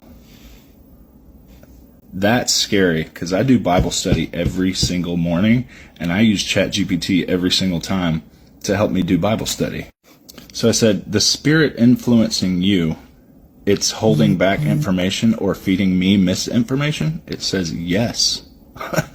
Is it doing so purposefully? Yes. I wasn't sure if sun gazing was going to work or not because I'd wore glasses and contact lenses my whole life. And then after about 3 months, I just didn't put my contact lenses back in. So for me, it was a miracle. I was blind and then I could see. But still to this day, people don't believe me. They think it's impossible to use nature to heal your vision. But when people do have sight problems, they might go and get laser surgery. And that's what I believe is happening with the sun.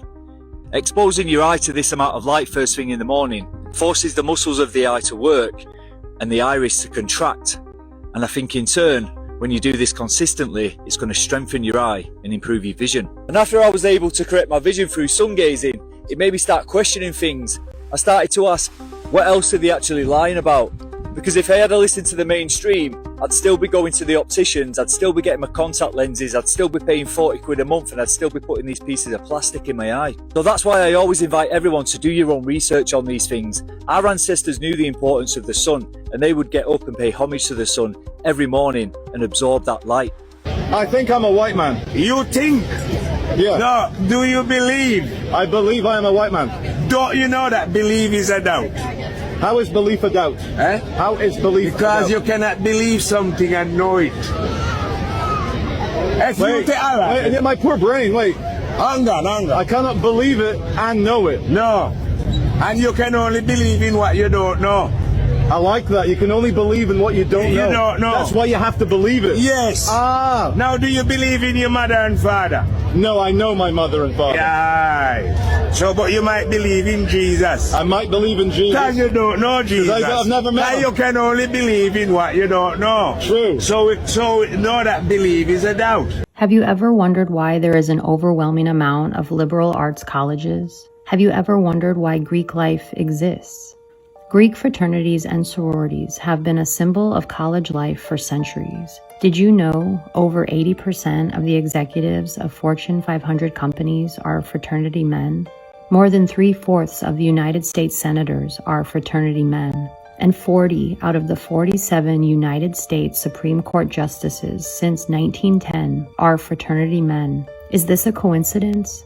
If an employer sees Greek fraternity on your resume, does it give you a hidden advantage? How and why did Greek life become so prominent on college campuses? The answer to these questions directs us straight to the Black nobility House of Farnese. The House of Farnese established the Society of Jesus, otherwise known as the Jesuits, as a military order through the papal bull under Pope Paul III, whose name was Alessandro Farnese. The leader of the Jesuits is called the Superior General, or the Black Pope.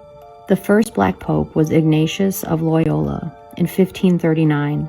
Before Loyola was the Black Pope, he was a member of the Alumbrados, the Spanish Illuminati, the precursor to Adam Weishaupt's Bavarian Illuminati, which was started in 1776. Loyola was obsessed with fame and had a reputation of being a narcissist. Under the House of Farnese, Loyola's mission was to infiltrate and reform the Protestant and Catholic churches. Loyola established the methods of prayer, otherwise known as the spiritual exercises, which are still used today in all Jesuit training. The spiritual exercises stem from mystical and hermetic practices which enable demonic control. Hermetic magic is a type of black magic that originated from ancient Egyptians and was portrayed in the Book of the Dead.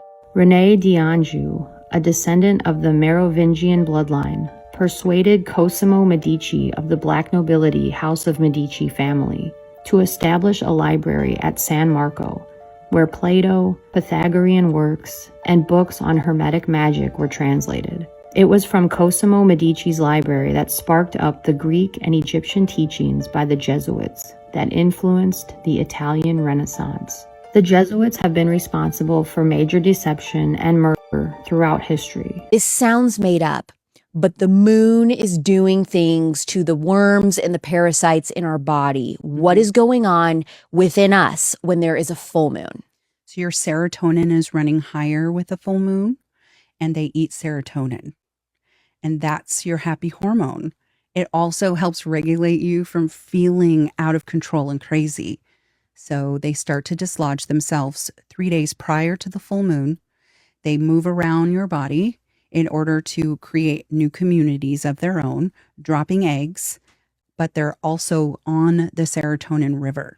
So they're just literally able to kind of just flow wherever they want. They've got a lazy river in there. We now know of 2 new studies that agree blood type O makes you less vulnerable to contracting the virus. For over a century, scientists have puzzled over a genetic mystery hiding in plain sight. Why is type O blood so dominant among indigenous peoples of the Americas, and why does it behave so differently from other types? Different blood types have different antigens on the surface of the red blood cell. From tribal oral histories to modern DNA laboratories, clues have appeared and vanished like ghosts. While type O is often hailed as the universal donor, its true origins and hidden consequences have remained obscured by time and assumption. Then, in 2025, a team of researchers uncovered a genetic pattern that rewrote everything we thought we knew. Your blood type O, some vitamins you may not want to take extra supplementation in are vitamin E and vitamin A. It didn't just answer the riddle, it exposed a sobering truth. A blood mystery, written in our DNA.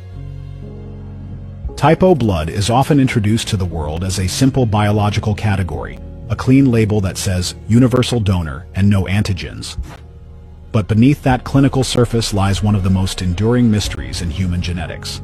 Why does type O dominate entire populations in the Americas, when the rest of the world shows a mix of A, B, and O? It's a question that has haunted researchers for decades, and it's not just a medical curiosity, it's a genetic anomaly so profound that it could only have been shaped by forces spanning continents and millennia. In indigenous communities across North, Central, and South America, the prevalence of type O blood reaches staggering levels. Among the Yanomami of the Amazon, the Navajo of the American Southwest, and the Aymara of the Andes, it appears in frequencies as high as 90 to 100%. This isn't just statistically rare, it's biologically extraordinary. Most human populations carry all 4 major blood types in various proportions. The Americas, uniquely, do not. Historians have long paired this anomaly with the story of early human migration into the Western Hemisphere. Tens of thousands of years ago, small bands of humans are believed to have crossed from Siberia into North America via the Bering Land Bridge, known as Beringia. Isolated by geography and time, these early populations carried with them limited genetic diversity, including, it seems, a disproportionately high occurrence of type O blood. As these groups spread southward over thousands of years, their genetic pool remained unusually stable. Cut off from Eurasian interbreeding, their bloodlines remained undisturbed. So I got two finds over here, ancient books from 1850 right here. The Power of Water talks all about how you can use water to create energy and electricity. But, you know, we never learned about that. And then this one, I never in my life thought I could find this book. This book goes into talking about the color blue and how you would put the color blue in your greenhouse or in front of your plants, and they will grow 3 to 4 times the size. And this will be in my book, actually. I'll be writing about this, but I'll just turn the page. I don't want to... And you can see that they even used blue ink in this one. And look at, this is from 1876. And check that. Window panes with blue glass to amplify plant growth.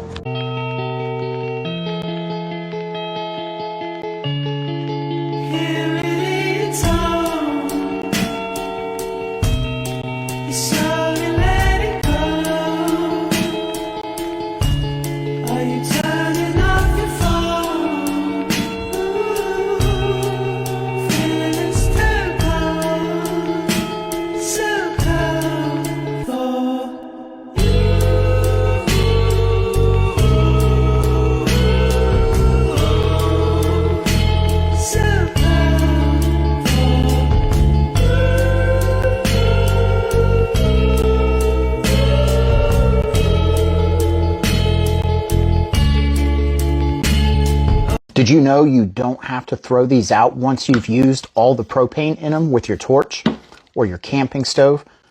All you have to do is pick up this little propane adapter. It's going to tell you how much gas is left in your bottle, and you can use a bigger propane bottle to refill these little bottles. Let me show you how. First, you'll want to put the adapter onto your big propane bottle. And you want to install it with the nozzle upside down. That's because you're going to turn this bottle upside down. That way the liquid propane will go into your 1 pound bottles. Make sure this valve is in the off position.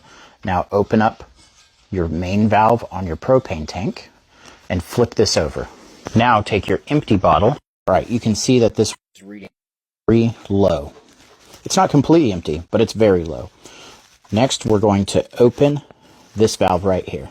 Now you can see and hear that this tank right here is getting full. And you can feel the coldness. Right now it's about here. When you feel the cold get about to here on the bottle, you know that's as full as it can go. When I shut the valve off, you see it now stays at the full position. And just like that, after you refill your bottles, you can use them over and over again. It costs a lot less to get this bottle refilled than it does to keep buying these, not to mention the waste factor. Fart equals shark. Oh. So when you have to shit your pants, you fart, but you accidentally shit, it's called shark. Well, let me tell you, I had on my gown one night, and I thought, oh, I've got to fart. And I got up, and I shit all over the floor going to the bathroom. So that's called shark. Oh, my God.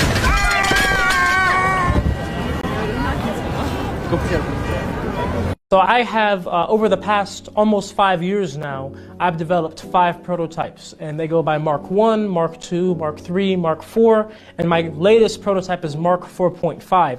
So the Mark 1 machine is the one I referenced earlier that was about the size of a crock pot, very small. And my latest machine, Mark 4.5, well, it's about the size of a minivan. It's 10 foot long. You know, I have it under a big carport in my station or in my lab in Alabama. So those are all the prototypes I built over the years, and I've shared the journey of me building online. There's some people that have been watching me since the first one, and they've seen as it's gotten bigger. They've seen when I've had failures, like some of them explode and catch on fire.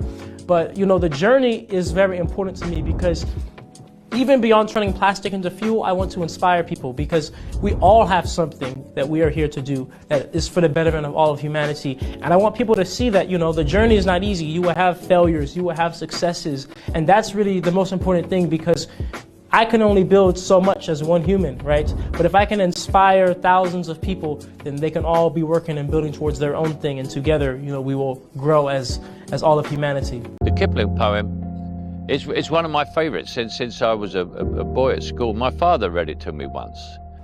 If you can keep your head when all about you are losing theirs and blaming it on you, if you can trust yourself when all men doubt you, If you can wait and not be tired by waiting, or being lied about, don't deal in lies, or being hated, don't give way to hating. And yet, don't look too good, nor look too wise.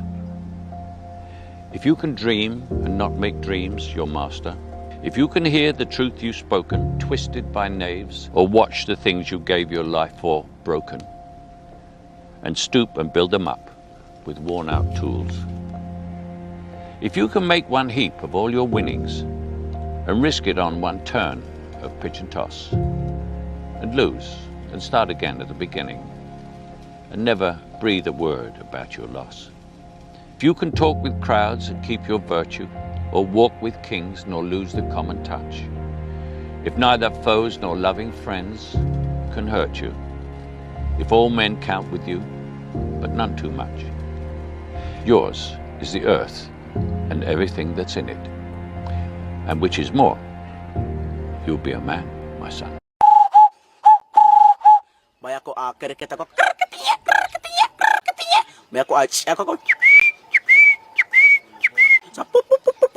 Ale baya angin mama kok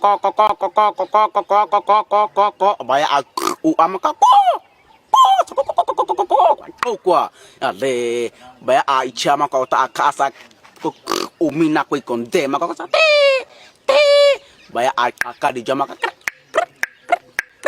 haita mo tafa ko baya ko akulupuko sa kena le tanya inga ta khate ta tanya khabo ale baya ko odako sa kwa les mo tanya inga baya ko joy ka joy kwa so tanya ta khate ta tanya ale ube. We all have this feeling that I came into this world. Now it isn't true. You came out of this world like a leaf comes out of a tree.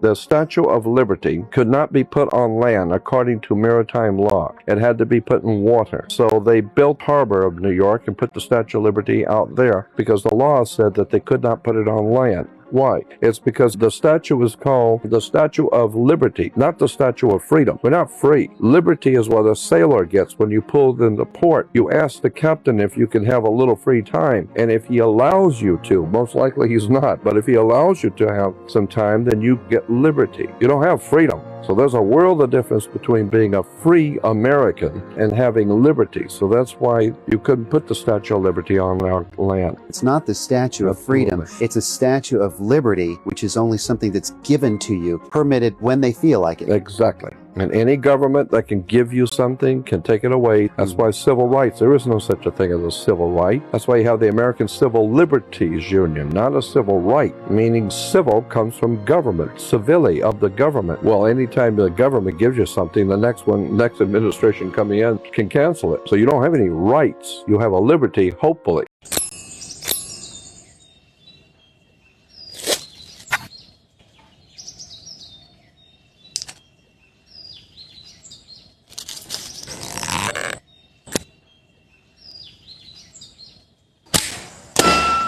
We have the technology to mix species, perhaps mix a human with an animal.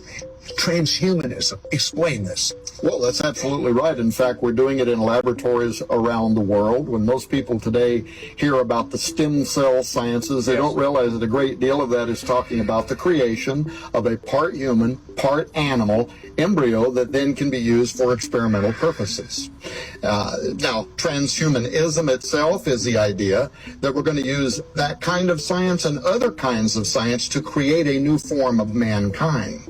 Well, why do we want to create a new form of mankind? Well, of course, you know, if you talk to the transhumanists, they're utopians. They believe we can live forever. We can have immortal life without the bother of having to ask Jesus to give it to us. We can upload our brains. We can live forever inside artificial intelligence systems. There's a great deal that the transhumanist community believes, but when it comes to genetics, when it comes to kind of repeating what happened in the days of Noah, where these fallen angels corrupted bloodlines, they believe that we can improve our species, open new modes of perception by blending ourselves with animals. We might even be able to see into the supernatural realm. Okay, and among the transhumanists, they aspire to do that. Who is DARPA and what are they doing?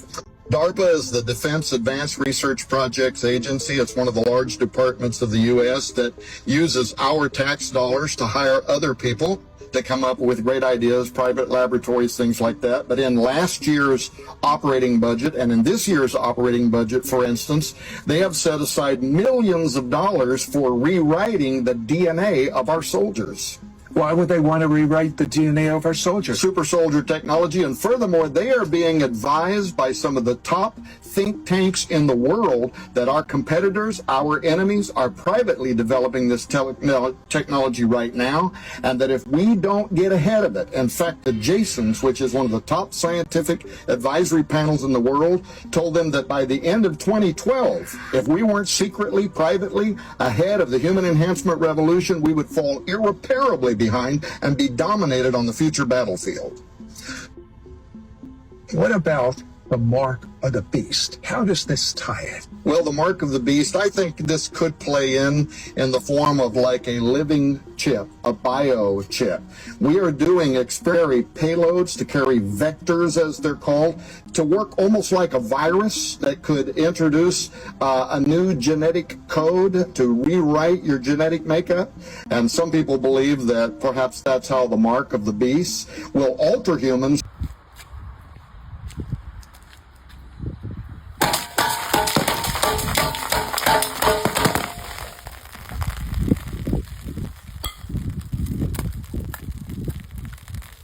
Mossad uses mall kiosks in the U.S. as front companies while on intelligence operations. Yeah, this is it.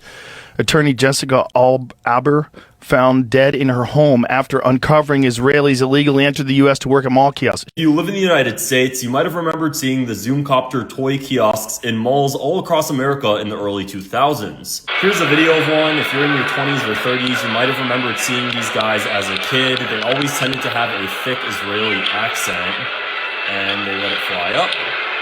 What you might not know is that the Zoomcopter kiosks, especially in malls on the East Coast around 9/11, were actually front companies for Israeli intelligence gathering operations. Fox News actually did a 4-part investigation on this in the early 2000s. They ended up taking it down, but I'm going to play a clip of it in a second. This is a declassified FBI document of the report as well. Numerous classified documents by Fox News indicate that even prior to September 11th, as many as 140 other Israelis had been detained or arrested in a secretive and sprawling investigation into suspected espionage by Israelis in the United States. Another part of the investigation has resulted in the detention and arrests of dozens of Israelis at American mall kiosks, where they've been selling toys called Puzzle Car and Zoomcopter.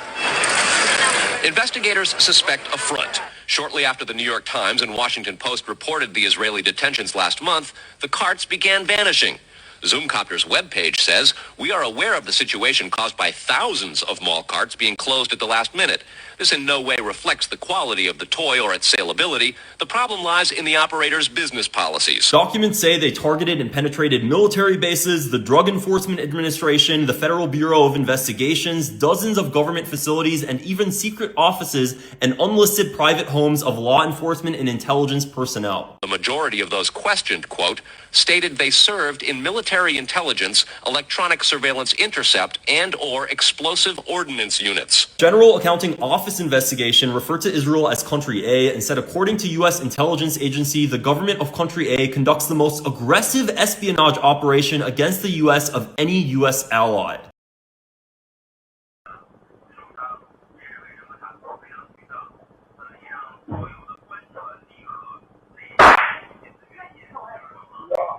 We now have confirmation that our phones are actually listening to us at all times. Amazon and Google home devices, even the thermostat Nest from Google, listen to everything you do, even your bedroom activities. So they basically know if you're getting a divorce and need a cheap flight to Thailand to get over your wife. Now, this has been established now in several court cases where the courts have gotten access to records of sounds within a home where, let's say, one spouse has attacked another. So it's a spousal abuse case. And so the court will subpoena records from Google or from Amazon, which runs Alexa. And in every case that I'm aware of, these companies have eventually turned over the recordings. And this researcher has proven that our phones are even uploading data about us even when our phones are off. All our data is valuable. That is why Google pays Apple over $20 billion each year to make it their default search engine. All big platforms spy on you, but Google is by far the most powerful and devious at this point. Their motto used to be, "Don't do evil," ironically, but they removed that in 2018. All in all, it is us against these giant companies, and it will only get worse, with more data and AI. The biggest plantation owner in West Africa owns Sabrina Carpenter and Ariana Grande. She's owned by the same people as Drake, Kendrick, Katy Perry, The Weeknd, Jay-Z, Rihanna. They're all owned and controlled by Universal Music Group. Sabrina's early life says that she's a humble Jewish girl from America. She was a Disney actor. Ariana Grande, another child actress, credits Kabbalah for her success. Lucian Grange is the CEO of UMG. Kanye said that Lucian was a puppet master. UMG is majority owned by Vincent Bolloré, whose family comes from the banking Rothschild Goldschmidt dynasty through his grandmother, who worked as a secret service liaison between France and Israel. His father was childhood friends with Edmund de Rothschild and Antoine Bernheim. Bernheim credited as the sole person who built his biggest company. That's the reason he's rich. He owns 39% of Sokfin, which is the company that uses the same plantations as King Leopold and a bunch in West Africa. The other half of the company is owned by his friends from the Fabry family, primary manager of the Belgian bank, and a top shareholder of the Mendelssohn Family Bank. They own 100% of Bolloré Africa, which controls all the imports and exports in Africa. Do you understand why Ariana Grande never invited me on her music? And what do you think everyone I mentioned has in common? Everywhere. Here is the present Grand Master. From Matthew Festing, he always has to be a royal. There he is in his regalia. Here he is with the Pope. There's with his Cross of Malta. And there he is with the same regalia as was worn by Napoleon. Did you see that thing that he had on him? And the kings of Europe. And Adolf Hitler used that symbol on every single one of his aeroplanes. And it was the emblem of his highest orders that he gave to his military. The Knights of Malta, the CIA, nobody can deny that these are powerful organizations. The FBI, they control espionage and counter-espionage and all of these things in the entire world. Who formed the CIA? It was the Catholic Knight of Malta, William Wild Bill Donovan. A Knight of Malta is the first one to control and set up the CIA. From the beginning, they were in control. He was considered the father of the CIA. He was also the former head of the OSS before he was used to create the CIA. The FBI. Who formed the FBI? It was the powerful Roman Catholic who was also a Knight of Malta and a trustee of the Catholic University of America, Charles Joseph Bonaparte. Isn't it fascinating that these papal organizations control the most powerful organizations and institutions in the world? But we are just beginning.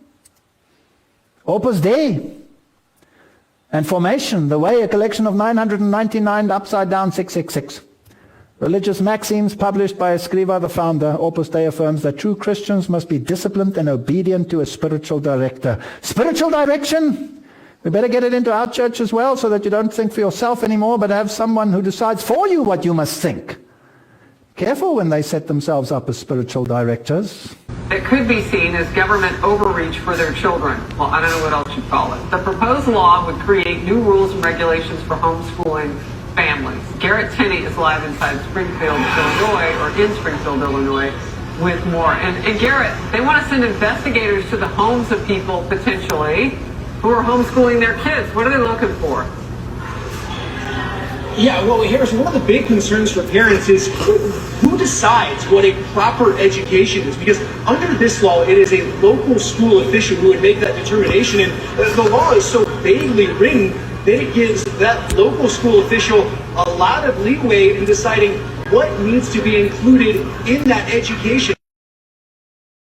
You catch that? They want to regulate homeschoolers. And it's not a judge or a jury who gets to decide how these laws work. It's a local school official.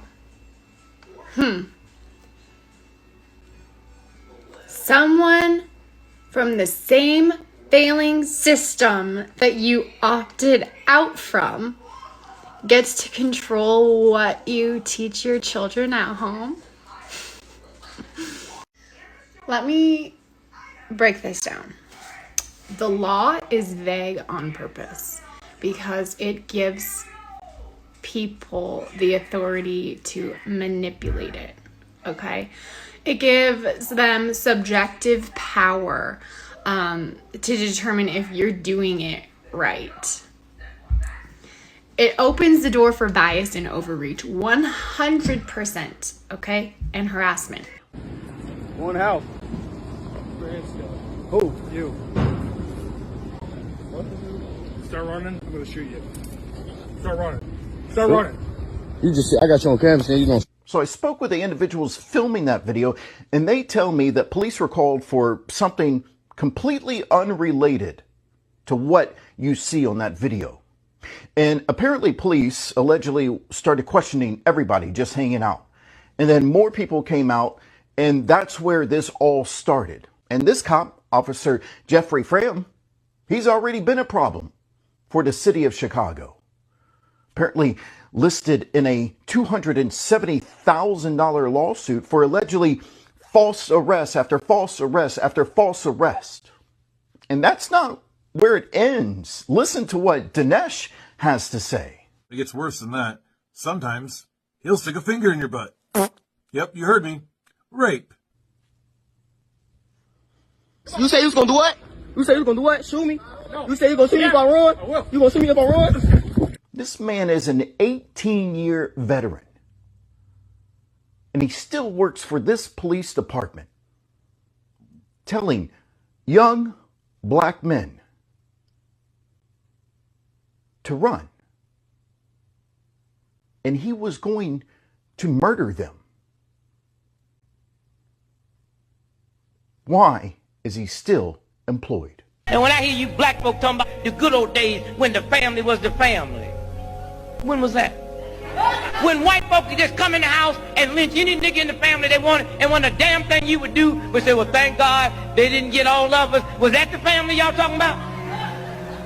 The family when you could go to World War II and the same German that killed your daddy can come to America and live and work where your daddy can't work. That's the black family you talking about. You talking about back when the black family was the black family, when black American soldiers was coming back bringing those Germans to the POW camps, and they'd let them white murdering Germans go into the front of the restaurant and sit down and eat like men, but them niggas had to stand outside and have their food pitched to them. Is that the black family you talking about? Well, God don't never let me go back to them heathens. No, white Americans don't have culture. I am not exaggerating when I say every element of white culture has been stolen from people of color. That is why white people get so angry and jealous of minority groups, because they have cookouts, they have big and fun celebrations, they dance, they have amazing food. What do we have? We have processed meat. We don't use a lot of seasoning, right? Because I think a lot of people are scared of food being too ethnic. So it's often bland or overcooked. We have music, but a lot of the music that we listen to has actually been stolen from other cultures and people. Elvis, for example, or even country music, which was founded by black people. Oh, but a lot of white Americans are Christians and they celebrate Christmas. Right, but that was originally a pagan holiday. And Christians actually persecuted pagans for celebrating their religion, and now we stole that and Easter, and that's our culture. The craziest thing is when we do actually have celebrations, white families are often very so these celebrations are very small and exclusive. A lot of white people don't dance or they don't have rhythm. So there's really no way of bonding with new people or joining together in movement and community. And I genuinely believe that a lot of white people's racism stems from jealousy, 100%.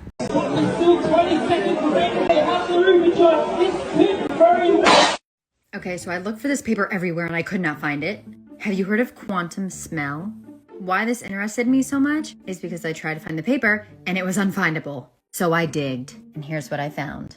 So this man here named Luca Turin, who is a biophysicist.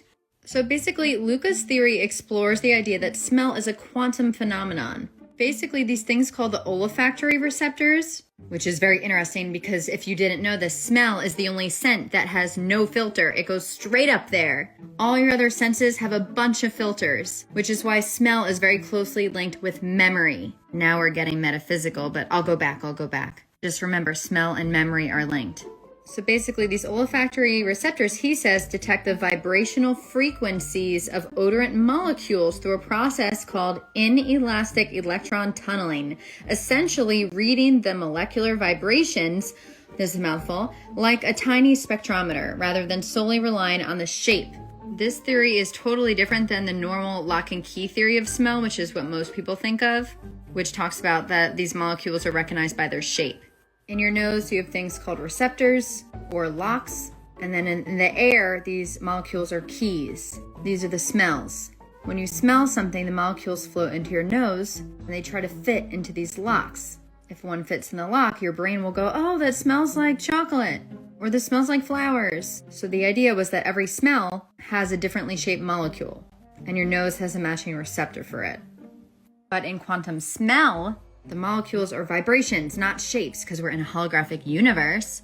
We're not materialists anymore, are we? Not my audience. These molecules vibrate at specific frequencies, like little music notes. Your nose has receptors that listen to these vibrations instead of matching shapes. The molecules bind to the receptors in your nose.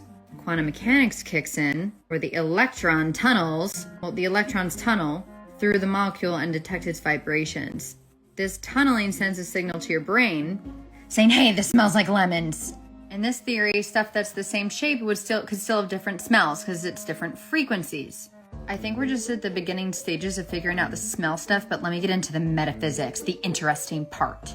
Number one, I'm convinced this is hidden info because his theories get a lot of slack on the internet, but then people hire him to expand on his smell theories. He also works in perfume. He's done stuff at MIT, financed by DARPA. So clearly he's onto something with smells.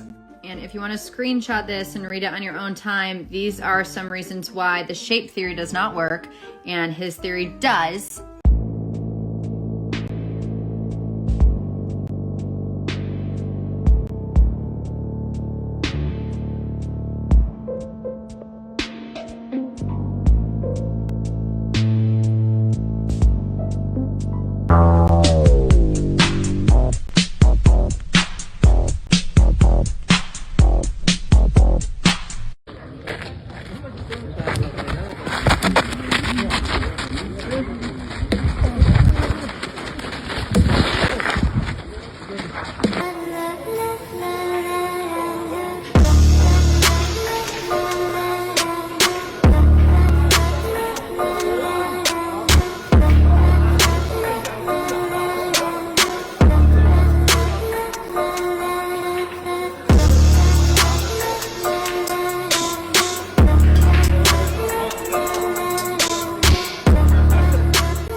listen, I do not want to lose any other friends over this, but like, are we supposed to hate Smash Mouth?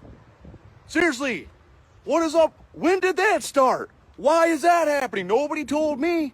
I just got in a heated fight at the work site, dude, because like, my day with the radio, and they're like, turn on something good. And I was like, cool. So like, I turned on like All Star by Smash Mouth, you know, because like, he comes in super hard with that like, somebody once told me the word, you know, and it's like, I mean, I can't sing it as good as him. He's a good singer, but like. You gonna tell me that we put plants, spices, dead animals all in a cauldron and follow instructions written by people in a book from 100 years ago and soup isn't witchcraft? Horse shit. Everyone just starts going like, no, turn that off right now. Turn it off right now. I'm like, dude, what are you talking about? This song's like really good. It gives you confidence. Listen to the lyrics. And they're just like, ha ha, this guy likes Smash Mouth. And I'm like, no, I don't. Am I not supposed to or whatever? Because like, did they do something bad? And they're like, no, just like nobody likes them. And I'm like, oh, all right, well, I'll turn it, you know? And so like, so I turn on like, might as well be walking on the sun. They're like, what are you doing? This guy Rod flips out on me, takes like a shovel and like tomahawks it at me. And I'm like, why? What did you do that for? And he's like, that song sucks. Do not play it. And I was like, the song says might as well be walking on the sun. It's a song about heat. We're working in the heat. Smash Mouth is trying to get us through a tough day. Why don't you see that? And they're just like, ha ha, like kicking rocks at me and stuff. America was built by and for the white Christian people of this nation. There's no way that you can buy a white thong and not get shit on it. Like, literal poop. There's no way. I don't believe it. And a lot of people know how to wipe their ass. I don't. I have poop in my underwear. You cannot tie imperialism and racism and slavery to just one race. We hear a lot from our constituents on different issues, but something I've heard that doesn't seem to be being covered are the Epstein files. These files were released, and like Donald Trump sort of all over this, right? There are pictures of him with Jeffrey Epstein. He's taken multiple plane flights with Epstein with young girls on board. He is in call logs with Epstein. One of the highest trending hashtags on Twitter right now is about Trump and Epstein. I'm not going to repeat the hashtag because we're in a dignified setting. But yeah, y'all might want to look at that because that's highly disturbing. And again, it shows that Donald Trump is unfit for office. And by the way, he was convicted in a civilian court for sexual assault, convicted in a separate court of 34 felonies. Judge Mullins, I'm not sure you should have been running a sex trafficking ring out of the county jail, right? Do you guys remember this guy? Judge Kevin Mullins, who was shot to death in his chambers on camera by the town sheriff, had turned the Letcher County Jail into a brothel to fulfill the disgusting fantasies of him and his buddies. And I don't mean he was turning a blind eye. Oh no, he was the freaking ringleader. Mullins and his disgusting friends would set up these parties at the county jail and other buildings in town, and they would pick which inmates they wanted to be with. As a thank you to the women, he would reduce their jail time or whatever punishment they were facing. And if the women didn't want to or refused to participate, he would threaten them with maximum sentences or kick them where it really counts. Threaten to call CPS. He was literally leveraging their freedom for his sexual fantasies. And the most deplorable part of it all, the entire county knew. Taya Adams, one of his victims, said, quote,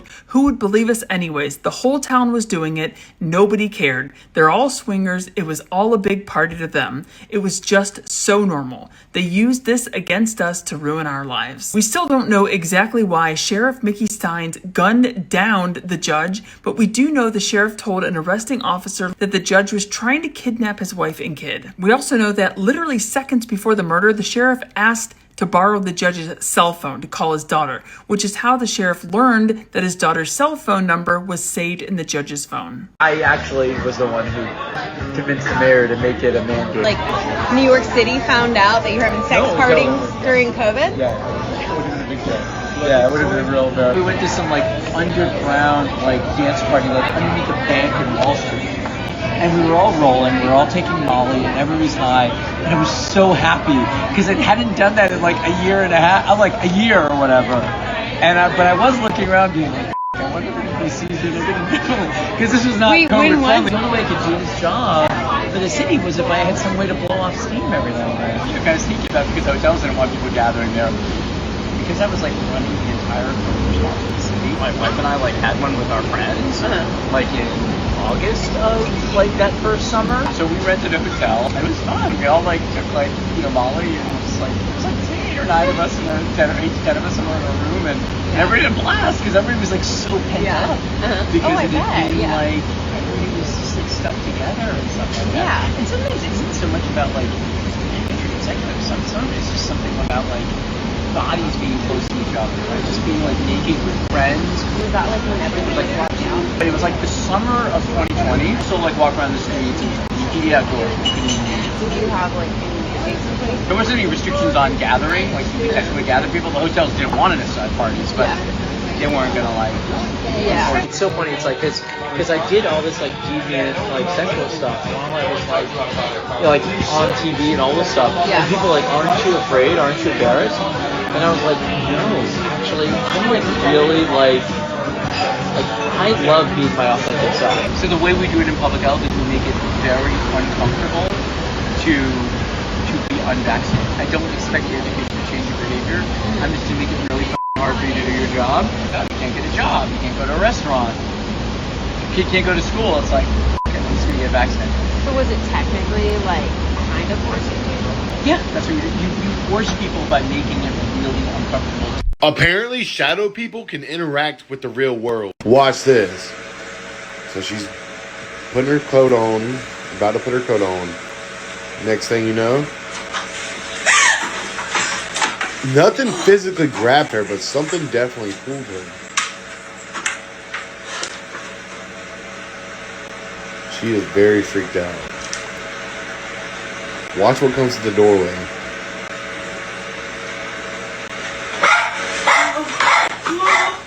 That's a shadow person. Stay weird, yo.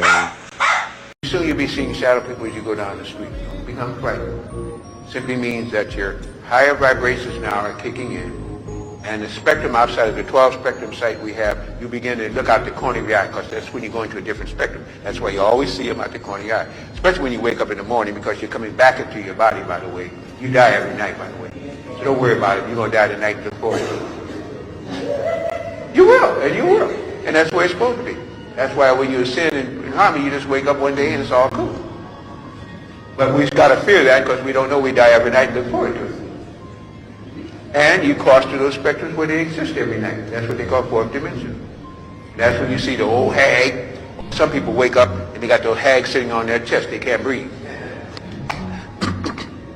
I felt like a wizard. That's because the pressure of your soul body coming back in was not quite seated. Is this conspiracy theory or is this reality? What I'm about to tell you is going to shock you because I fact-checked this according to AI. It's a meat market bill. It is a trafficking bill. It is unbelievable. So much so, don't believe me. Go to realimpact.us. It allows an individual to obtain this new form that comes with the bill. They fill it out, and they can name a child. John goes to a school in California and says, I have this form, and I am asking for Susie Q to be received into my custody. I want to take her out of school. The bill does not require a background check for this man, requires no identification, no driver's license, no nothing.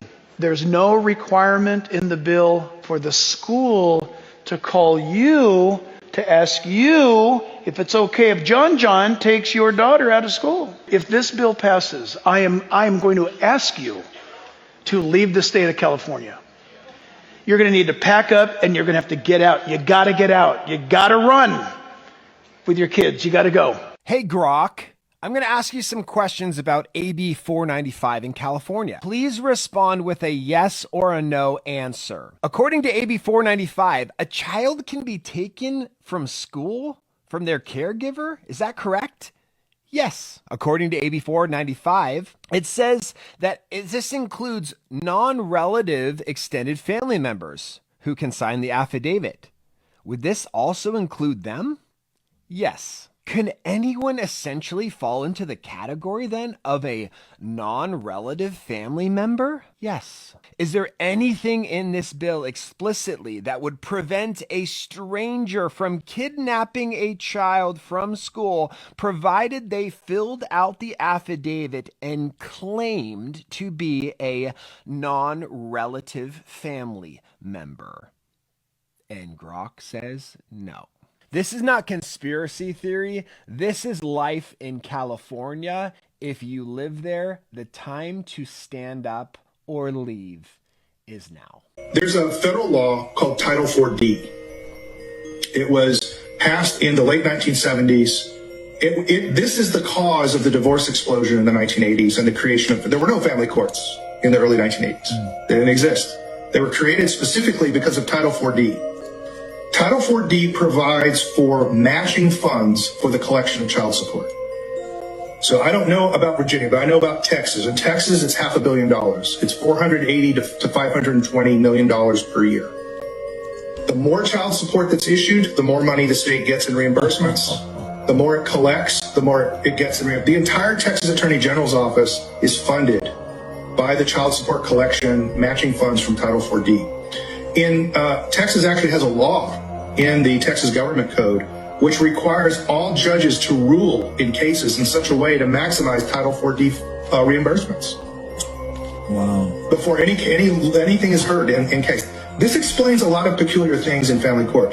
Family court's known for giving custody to the dysfunctional parent. And they just do it consistently. They do it all the time. I watched a case ahead of mine one time, and they gave 2 children back to a heroin addict mother who had successfully passed the drug test after 15 days for the first time. Oh my God. Okay. What was the alternative? That makes no sense. Why did they do it? Here's why they do it. The state knows full well it will never collect child support from a heroin addict. Oh. And all that matching money, they don't get it. Got it. They know that the responsible parent will bankrupt themselves to protect their child and to take care of their child, and they'll get all the matching money for that. So the decision in family court doesn't come down to, are you a fit and willing parent? If that were the case, then in 99% of the cases, you would have both parents getting 50-50 custody because both parents are fit and willing. Yeah. So what they do is they say, which person here will give me the maximum Title IV reimbursement for the state? Wow. And that's the person who loses custody so that they pay child support. That's the real calculation that's going on. You mentioned CPS, and if you're looking at laws around this, you need to know about Title 4E. Title 4E gives reimbursements for taking children. So when the state takes a child from a family, they get a Title 4E reimbursement just like Title 4D. Here's how it works in Texas. You'll get a satellite office in a rural county of Texas that's running low on budget. They'll look for a child to low IQ parents, under 18 months of age, but they'll go as high as 2 with no medical problems, and they'll go and take their children. They usually do it through subterfuge. They do a well check, and they bring along an extra party that they don't tell the parents or a psychologist.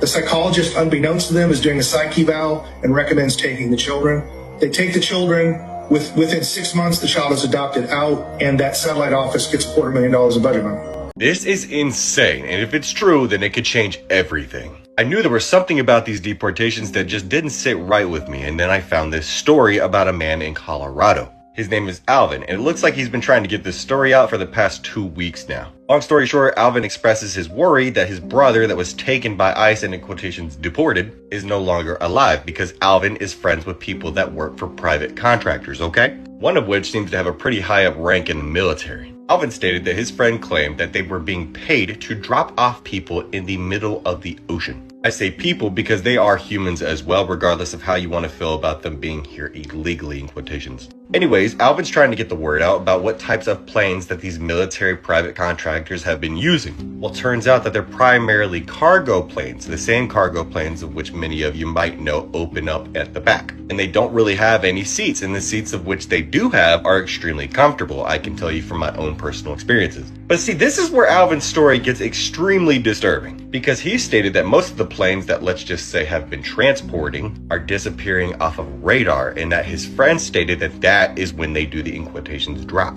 He also stated that these specific locations of where these drops are taking place are usual feeding grounds for sharks, so just try to imagine that for 1 second. Now, I don't know how much there is to this story, as he seems to obviously be in panic mode, but also on the run. And I want to know if somebody can track those specific planes and find out if and when they're disappearing off of radar. And at that moment, it would become the biggest story to ever be aired. Did this woman actually film a whole pod of mermaids? So at first it kind of looks like a bunch of fish flopping around, but then when they zoom in, you can clearly see a person's head.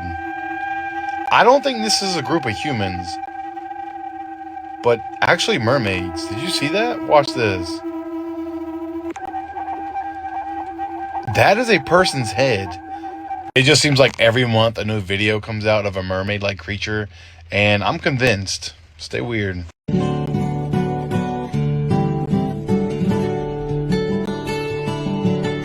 Amigo é coisa pra se guardar debaixo de 7 chaves. I want to talk about Project Sunstreak because I thought it was fake until I went on the CIA.gov and found it, and I was like, what am I looking at? On December 5th, 1988, this one man was to find the Ark of the Covenant, and what he saw was bone chilling. And I have the document right here. Directly from .gov. This is what he said about the Ark of the Covenant. Target is in a container and is decorated with seraphims. Target is located somewhere in the Middle East, as the language spoken by individuals seem to be Arabic. The target is hidden underground. It has something to do with ceremony, memory, and the resurrection. What? There is an aspect of spirituality, lessons, and historical knowledge far beyond what we know. The target is protected by entities. What?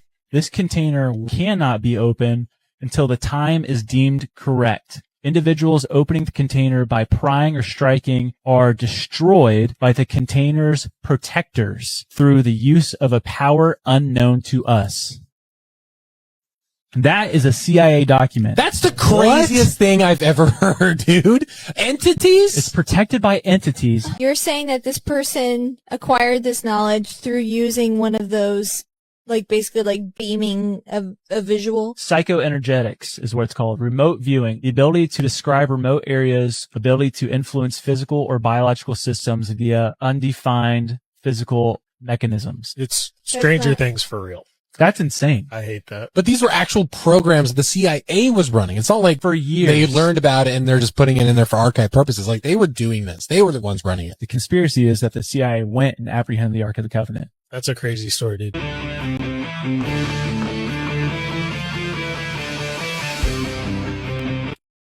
Treasury's Epstein file details, Mr. President, 4,725 wire transfers. Let me repeat that. 4,725 wire transfers, adding up to nearly $1.1 billion flowing in and out of just one of Mr. Epstein's bank accounts. If you ask me, that is more than 4,000 potential lines of investigation right there. Hundreds of millions more flowed through other accounts. That's even a lot more to investigate. The file shows that Mr. Epstein used multiple Russian banks, which are now under sanctions, to process payments related to sex trafficking. A lot of the women and girls he targeted came from Russia, Belarus, Turkey, and elsewhere. I only knew Jeffrey Epstein for 5 days, during a trip to Zorro Ranch, his massive compound surrounded by government land in the New Mexico desert. Epstein took my sexual innocence in front of a wall of framed photographs of him shaking hands and smiling with celebrities and political leaders. I was only 15 years old. After, he wanted to talk with me about what had just been my first sexual experience and directed me to take time to myself that night to cry. He said that would be beneficial to my growth. After this, we had a long talk about my future goals. I told him that I wanted to go to college to study biochemistry. He said that he wanted to give me money for college. He asked me how much money I thought he should give me. At 15 years old, living in northern Michigan with my mother, stepfather, and grandfather, I had no idea how to respond to a billionaire who had just raped me. All we want is to change America back to what it was. We do want to see whites, rise and have our own state here in this country. I do think that Trump will probably help the movement grow as a whole. We may not see that reflected at rallies, but I think we will see it reflected on the number of people who are engaging with the ideas of the white supremacist movement, whether that's electronically on the internet or in actual person in face-to-face encounters. We're now literally reviewing parts of American history and parts of American culture to make sure it comports with Dear Leader and what the MAGA Can we address wants. some of those things that are in there? Because have you looked at some of the things that are being reviewed? Slavery was a bad thing that we should talk about. Okay. Like, he's not whitewashing slavery. So he's not? He's not. No. Okay. He's not.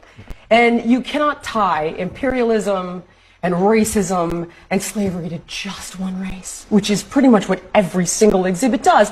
But let's talk about the fact that when you look at let's talk about the fact slavery in America was. Do you realize that only less than 2% of white Americans owned slaves? But it was a system of white supremacy. Jillian, I'm surprised that you're trying to litigate who was the beneficiary of slavery and I'm who not. was not. What I'm trying to tell you is in that the context of American history. Okay. In the context of American history, what are you saying is incorrect by saying that it was white people oppressing black people? Every single thing is like, oh, no, this is all because white people bad.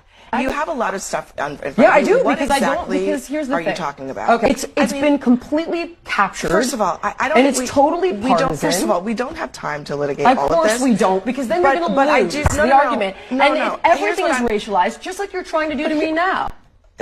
Excuse me. It's like, I can't believe you're trying to suggest, that slavery just to is be a good clear, thing. you brought up race. No, this was a conversation about the arts, and you brought up race. It isn't. You brought up. But the whole point of this is that the issue you brought up slavery, and you brought up the question of whether you brought up the question of whether or not slavery in the United States is about race. The answer is no, I yes. Didn't. I did not in the United States don't is straw man about my argument race. because that's not what I said. So what are you brought talking up about? In many of these countries, even families are divided across party lines.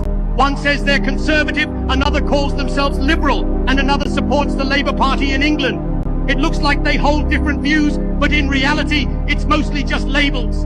In truth, all three family members meet every year and end up agreeing on what they believe. And the so-called chosen people, a powerful group found everywhere, hold a great deal of influence. They help shape and control the state and all of its institutions. That's why even when there's an opposition, nothing really changes. The opposition is always more of the same. And when it comes to major issues, the ones where opposition should matter, they always end up on the same side. They all believe the same things. You need to comply with my orders. I don't have a weapon. That's a weapon. This is a bucket. No, that's a weapon. This is a clipper for picking up garbage, sir. I couldn't help but notice you just sitting on the patio out there. What's that? I couldn't help but notice you sitting on the patio behind this building. Yeah. Yeah, and there's signs for no trespassing, private property, that kind of thing. Yeah, I wasn't sure what you were doing, if you lived here or you worked here. Yeah, it looks like you're working, doing something, picking stuff up. Okay, gotcha. What's the actual address then? 3333 Arapahoe. Okay, what unit are you in? I don't think I have to actually tell you that. Well, I'm just checking to make sure that you have a right to be here, that's all. I just told you I lived here. Okay. And I told you that I'm working as well. Okay. Shouldn't that be enough for you? Well, I gotta verify it, just so I know that you do in fact live here. What do you need from me? If you have an ID with your address on it, that'd be great. Fucking unbelievable, man. Well, we've had some stuff going on in this area. I'm just doing my job, just making sure you belong here, and if you do, then great, and I'll be on my way. Okay. Do you have anything with your address on it? Yo, look, man. Here, why don't you follow me, and I'll just fucking beat the building, dude. Wait, just chill out, man. Dude, this is ridiculous. So, Mr. Atkinson, can I get your date of birth, please? Why? I just need to verify who you are. that you belong here, that you have a right to be here, okay? Are you kidding me, man? Can you have a seat, please? No, no. Mr. Atkinson. No. No, I'm not. I'm not. 290 Cook Club. Can you please have a seat? No. Put that down. Stop.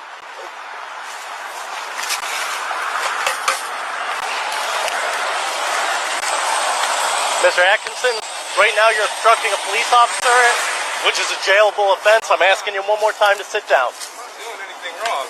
And you're not going to arrest me. You're not going to do anything. Because I live here. And I didn't do anything wrong. Last chance, sir. For what? Have a seat. For what? For what? Sit You're down. going to arrest the Right now I'm person? detaining you You're gonna and arrest investigating someone? you for a trespass. You're going to... I f***ing live here, dumb. Sit down. Sit down. No.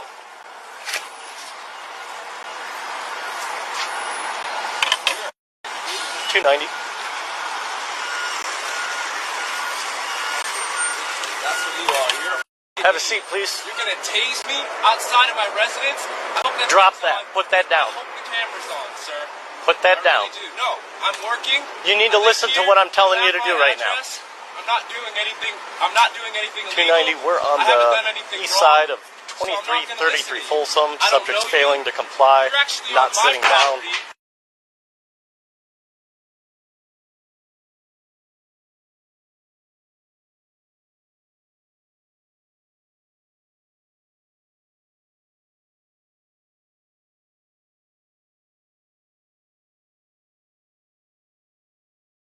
If you're an organ donor, hospitals might not try to save you. Watch this. Remember that conspiracy theory where it was saying if you have organ donor on your card and you get into an accident, hospitals will either let you die or actually actively try to kill you to get your organs? Well, it's no longer a conspiracy theory. It has just been confirmed by a new article in the New York Times, and it says a push for more organ transplants is putting donors at risk. People across the United States have endured rushed or premature attempts to remove their organs. Some are gasping, crying, or showing other signs of life. I'm a little speechless because this is real. This is a real thing that's happened. They have so many different examples of this within this article. I read it for free because somebody posted a gifted version on Twitter. So go there to find this article if you want to read the whole thing. It's really disturbing and this is insane. Лаборатории у защитников Украины. Это нацбаты.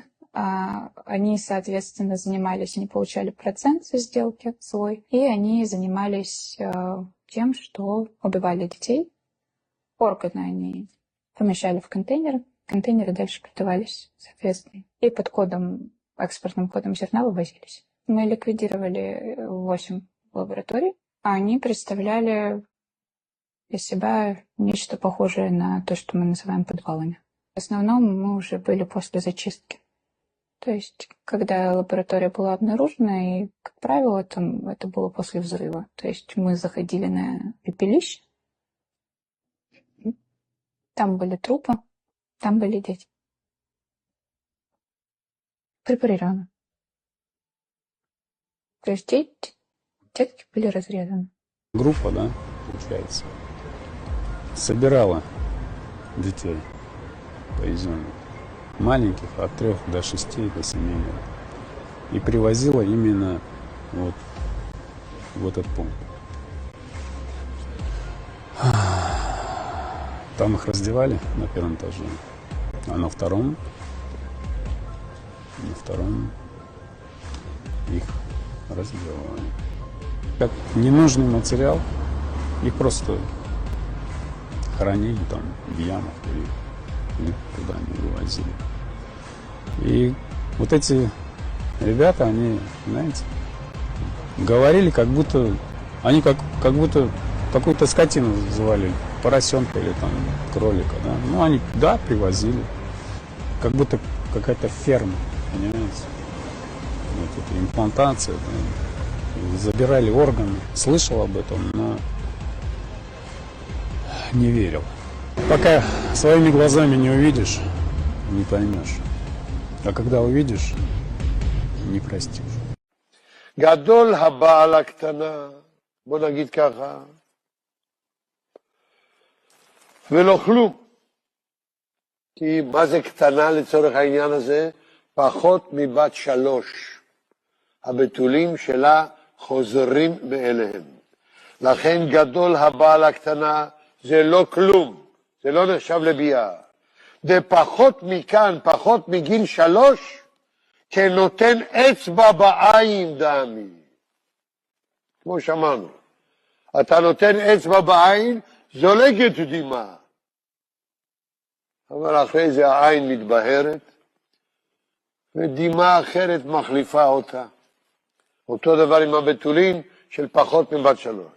So you're telling this committee that the Biden administration, while they were letting all of these unaccompanied minors into the country, and as we've talked about today, they weren't keeping track of them, they issued these kids a hotline that they could call if they had trouble with the sponsor family that they were put with, and you're saying that 65,000 calls to this hotline designated to protect these kids went unanswered? Is that what you're telling this committee?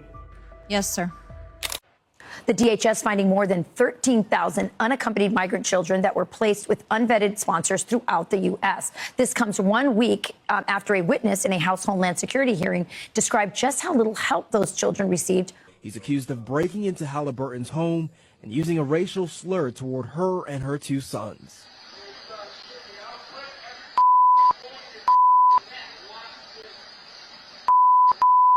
His Airbnb was right next door. With aggravated burglary, clearing a 3-15-year sentence in state penitentiary. Reynolds, who faces a felony aggravated burglary and 3 assault charges, pled no contest in front of a judge. When you can do something like that, you can go to another state and you can commit a crime, and you're a police officer, what are you doing in New York? She finds difficulty sleeping at night. My kids still wake up with nightmares. Ultimately, she hopes the officer serves time. He knows what he did. It's on video. It's audio. There was people there, so how can you not plead guilty and say this is what you did and stand up and be truthful? You are out. We may not lobby the executive, but as we were talking about, there was a discussion earlier about Congress being representative to the people. Well, the White House has to be responsive to Congress. And so it's working with, at the time, our friends on the Democratic side of the aisle to apply pressure the way that they know how to an administration, as it will be with this administration. Bob was talking about the people who will get appointed into some of these jobs. Look at the top level, we talk about Marco Rubio, Stefanik, and Michael Waltz. Those 3 people have something in common. They all serve in Congress. They all have relationships with key AIPAC leaders in their communities. So the lines of communication are good. Should there be something questionable or curious that we need access on the conversation to? You never know. One of the first candidates I ever met with as an AIPAC professional in my job as being candidate for Congress was a guy named John Ratcliffe. He was challenging a long-time incumbent member of Congress in Dallas. And this guy looks like he could win the race. And we go talk to him. He has a good understanding of the issues. And a couple of weeks ago, he took the oath as the CIA director for crying out loud. This is the guy that we had a chance to speak to. So there are a lot, I wouldn't call them lifelines, but there are lifelines. What up, everybody? It's Angel Dust. Why does America look like shit? Well, we want it to look like shit. We want it to feel like shit to live in, and we do it on purpose. This is how we sell you consumerism. When scientists wanted to study addiction in the 1970s, they did a bunch of experiments giving rats the option to either have heroin water or have normal water. And of course, all the rats were addicted to the heroin water. Until they learned that in an environment with healthy social relationships, other rats, plenty of things to do, plenty of food, the rats never picked the heroin. Because if you were surrounded by nature and other people and healthy relationships and walkable communities and so on, you wouldn't form a relationship with Starbucks. You wouldn't form a relationship with Target. You wouldn't constantly use these things as this comfort blanket of, well, everything sucks, but at least I can go do this. At least I can pay for this. Like a tiny sliver of experience. And this is why capitalism is so exacerbated in America. Because we're a young country, we don't have culture. We don't have history. We're not like Europe or Asia. You are literally founded on slavery, mass integration, and just a melting pot of all these different people. Right? And here's the kicker. We taught you all to hate each other for your differences. Because if you hate the people you're in prison with, you'll never break out. So you think the point of arresting Diddy was to shut down inquiry into what Diddy was doing? Get the data, right? I think they did it to get all the data away from Diddy because he was being sued in civil court. And so they arrest Diddy. What'd they just convict him of? Nothing. Well, that's clearly the point of the first Jeffrey Epstein arrest. Weiner's laptop had kill switches in it. It was filled with crap that wasn't supposed to be there. We never get to see it. Supposedly 9 cops watch the videos on Wiener's laptop. They had to keep leaving the room because they couldn't stand what they were seeing. And all 9 are now dead. And there's names and faces and deadness, right?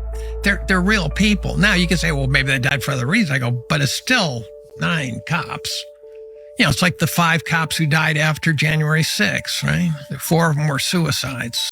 According to AI, there were about 80 cops really in the thick of things. 4 of them died from suicide. So one of the things, if I were the president, I'd do is demand the Anthony Weiner laptop and get it to the most trusted person in the military to take apart everything on it and then start using it. There's a lot that can be prosecuted, I have no doubt, on that laptop. In fact, I heard that the New York police officers who saw some of it, even though they're hardened investigators, literally had to go throw up. We got people comfortable with his name, and we made sure we made songs violent. Very, very violent. Sometimes we used to try to come up with stuff to hypnotize people, like repeated of 666, back-to-back 666. Where I got a bass line, you shake your head, you high. Metallica and all that. That's what I brought in the group. The diversity of like, hey, why don't we just put some of this rock shit over a hard ass rap track. I even had the satanic books, the little warlock materials. You know, every warlock got to have a dagger, cut the little point stars or whatever, little candles and shit. I had all that. I was into all that. So some folks were scared of it and left, put it like that. But me, I meant what I was saying. I definitely meant it. I said, so God, you're gonna play like that, huh? Well, I got you. I'm gonna make black folks comfortable with 666. Back then, black folks was like scared of this shit. You know, they wasn't too much on it. You know, then they start listening to it and go to church. They say they're Christians, but they bumping 666, you get what I'm saying? So my job was out of anger to make black people get comfortable with their name. And I was very intelligent with it because I read a lot about it. I read a lot and I put all that into the music and the energy. You get what I'm saying? Because how you get Satan's name going, you get the kids to liking it. Now today, see, I think we was one of the first people to break it like that. You would think 666 would have been a rock and roll band. So I think I was used by Satan, and I think he's a bitch.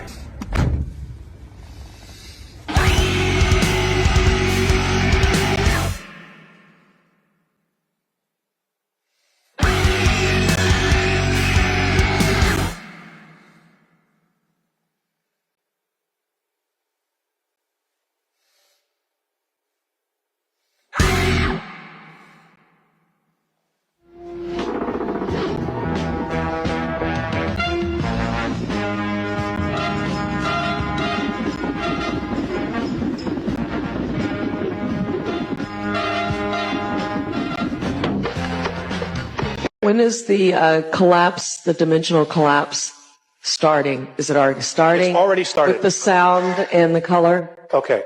It's already started.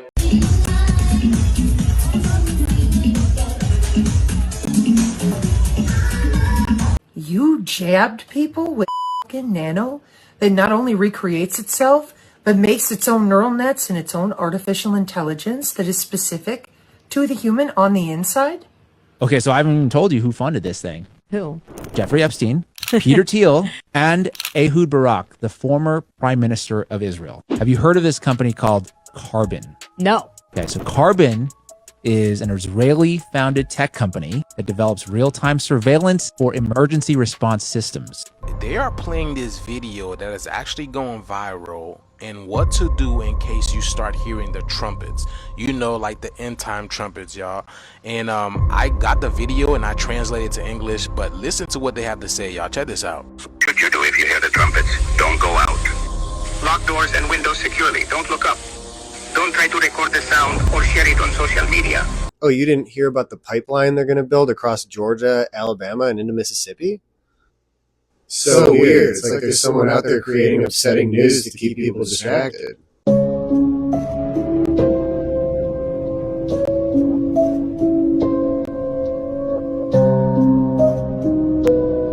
don't have to remind many Americans that the Center for Disease Control was the one that said you should use DDT in your homes. Used right, it is absolutely harmless to humans and animals. Remember the name, DDT. It spells certain death. Can I tell you? Yeah.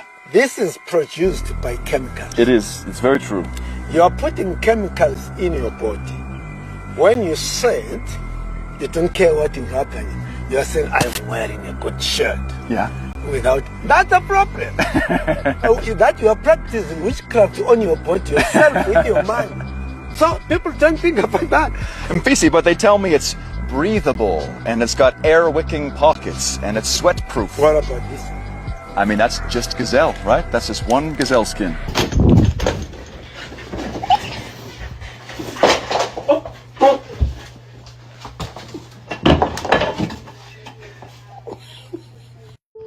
Did you know there are more pyramids in America than there are in Egypt? In fact, I would go as far to say there are more pyramids in America than anywhere else in the world.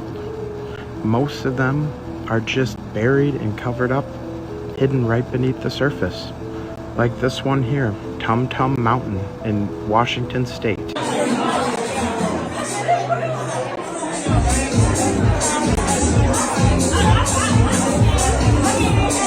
Society with Jay-Z, man.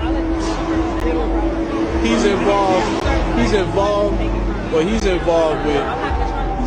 this shit, man. He involved with that play shit. Like, see, people don't understand the science behind Satan, Lucifer. In Luke 21:11, Jesus makes this mysterious statement, which theologians, even Greek translators, they haven't dared to translate because it's just so weird. And in that verse, Jesus said at the very end of the age, there would be great sights from the heavens, and there would be fearful sights. Well, my specialty is Greek. And when Jesus said there will be great sights from the heavens, the word from is the word apo, and in Greek it describes things descending out of the heavens. Wow. So Jesus didn't tell us what it was, but he said at the end of the age, people will begin to see things coming out of the heavens. Then he said, fearful sights. And in Greek, that is the word phobotron. It's a derivative of the word phobos, which means fear. But when it becomes phobotron, the Greeks only use that word one way and no other way. It is the word for monsters. And that is a literal translation. And that's why translators never translate it right. They couldn't understand what this monster thing was. So when you put it together, Jesus said at the end of the age, people are going to see things, apo, descending directly out of the heavens, and there's going to be the appearance of monsters in the end of the age. Well, that's what was going on before the flood. Exactly. And Jesus said it will be replicated again at the very end of the age. The signal has already been detected by international systems, and it doesn't come from any human or meteorological source. The sound has been recorded at multiple frequencies simultaneously, and its unique pattern fails to match any known type of musical instrument. If you're among the first to hear it, make sure to stay away from other people as soon as possible. Please do not engage in conversation with anyone who claims to have fully understood the message. If nonsensical phrases begin to repeat softly or in sync throughout the tranquil nighttime hours, please ensure that you leave immediately. Don't follow those who move toward the sound's origin. They no longer respond. If your house starts to tremble slightly or if the lights suddenly begin to dim, please locate a place without windows and maintain complete silence during your stay there. Don't respond to any external calls, even if you recognize the voice, especially if it comes from above. Hold on, y'all. It sounds exactly what that movie Bird Box been telling us. Like, whenever they open up their eyes and look in the sky, they start to go crazy. Y'all see the eyes? Y'all see the eyes, right? It's in the eyes. So yeah, man, that video's going viral on the Spanish network, so I thought I'd share it with you guys. But that one is the same as the one next to it. And then that one is a larger version. And then we move to the left and see the same thing. Patterns this precise, on a scale this massive, don't just appear everywhere. In fact, outside places like the Grand Canyon, they're almost impossible to find. And here's what's strange. Many of these colossal formations have names straight out of ancient mythology. The Temple of Ra, the Tower of Set, Temple of Shiva. Official history says those names were just poetic, but explorers over a century ago claimed these shapes look man-made, like the ruins of forgotten temples. I mean, look, as I zoom in, you can see identical patterns almost everywhere. And if that's true, then we're standing inside a city so ancient and large, its story vanished before history began. You know what I mean? So why do some of these peaks align almost perfectly with solar and celestial points? Is it a coincidence? Or is it design? Now the Grand Canyon may not just be a natural wonder, as some say. It might be one of the last visible traces of a civilization we were never meant to remember. I mean, just look at these similarities between one of the now famously uncovered pyramids. It would look just like a hill to most of you blind observers today, too.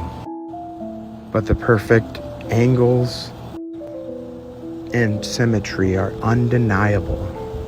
Just look at the shadow it even casts. Nature does not work in such perfect straight lines and symmetry. And when you take a look at it from above on Google Earth, it becomes even that much more obvious. You can even see the base of the pyramid here. Just one of dozens of pyramids in Washington state. But look how clear it is. From any angle you can find on Google Earth, from any street view, which unfortunately, believe it or not, is kind of hard to do for the street views because it stops abruptly right about here. And there's a big private no trespassing sign and a gate here. And that's as far as you can see on street view. But here's a little more video of it from Google Earth. You can see where that street view down at the bottom just abruptly ends there at the base of the pyramid. I mean, mountain. And then you see that nice little top squared off from the pyramid. Another striking similarity to the Egyptian pyramids. Black people, just get over it. Like, slavery was a long time ago. All right? Why can't they just move on? Well, this is sort of precious coming from people who set off fireworks every July 4th. Because that's some old shit too, right? Like Independence Day, that didn't happen last week, right? We didn't break away from the British last Thursday. That's some old shit. But we're still celebrating that. So when it's stuff that makes us feel good, we love it. When it's stuff that makes us feel better than others, superior, like we're the greatest people in the greatest country ever struck off in the forehead of God Almighty, oh, we'll remember that forever. We just don't like the stuff that brings us up a little short, makes us look a little less than superior, maybe not quite as good as we'd like to believe. If you don't understand why the past affects the present, particularly around issues like enslavement, putting aside the inheritance of wealth and the lack thereof, part of which is certainly an explanation for why currently the median white wealth is 15 times the median African-American wealth and 11 to 12 times the median Latino wealth. Certainly that has something to do with history, who had access to resources and who didn't. But putting aside that, let's just understand something. The only reason Donald Trump is president right now is because of a little thing called the Electoral College, which was put in place by folks. See, we got this revisionist history that we've been spinning for the last couple of months about the Electoral College. Oh, you know, it was put in there to prevent tyranny. For real, you think? Do you really think that? Because I don't think that. Right? That might have been one of the things that folks were concerned about, but it was also put in because folks like the folks in Virginia, in the bigger slaveholding states, right, didn't want direct democracy or anything even remotely like it because it would have hurt them because so much of their population was not enfranchised, right? So much of their population in some areas, 40% or over half of the people in some of those slaveholding states were what? Disenfranchised, counted as 3/5 of a human being, not considered people. And if you had anything remotely resembling direct democracy, those states would have been harmed by that. So in fact, the Electoral College was in part a compromise with slaveholding states, states who were dependent upon enslavement as a mechanism of economic development so as to improve their political position vis-a-vis non-slaveholding states. So if you don't understand how slavery, because this is the point, right? Even if you don't think racism was key to Donald Trump's own campaign, which, suggests to me that you might have been asleep for the last several months, even if you believe that, understand that racism in the 1700s, white supremacy embedded in the structure of the country at the founding of the country is most definitely implicated in his election, because without the obeisance to the Electoral College, without that compromise, we know he would not be president right now. So that is why we have to think about the past, and that is why the past affects the present. Of a black man found hanging from a tree in Mississippi. Police found him earlier today, about a half a mile from his home. Of Robert Fuller and Malcolm Harsh were discovered hanging from trees in 2 public venues. Hiking on the wrong side of town and found a black face statue. Alright, sure, I'm in the middle of the country right now, probably one of the most racist towns, but I don't know. But look what I just found. You see that over there? They market themselves as a next-gen 911 platform with software that gives governments and agencies the ability to access your smartphone camera and mic in real time, ostensibly during an emergency call. What they do is they integrate biometric tracking, geolocation, and live streaming into a single feed sent directly to law enforcement and intelligence hubs. Now you have the Facebook cataloging everything we do, and you also have everything that we say. Okay, so I haven't even told you who funded this thing. Who? Jeffrey Epstein, Peter Thiel, and Ehud Barak, the former prime minister of Israel. There it is. What better way to blackmail than being directly in their phones?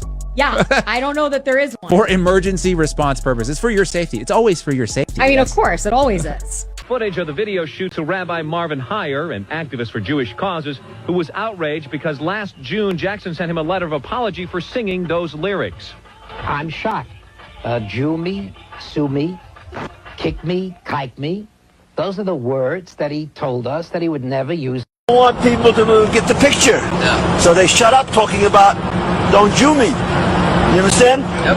In other words, they don't say Michael Jackson is a very bad person and he should be convicted of this child molestation because he said don't Jew me in a song.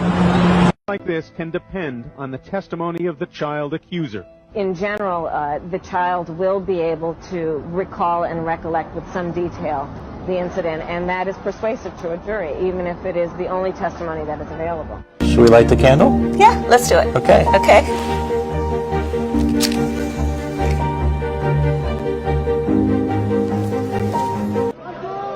Jackson gave a wave when he was released after booking.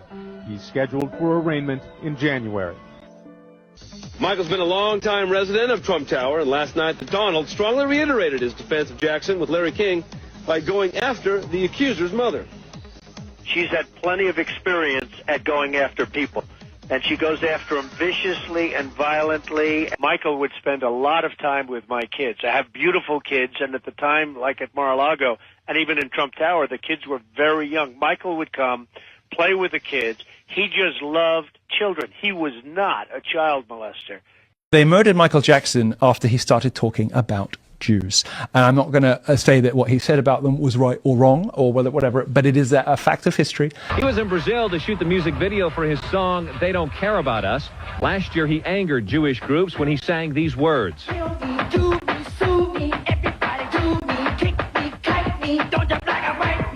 Michael then gave in to pressure and changed the song.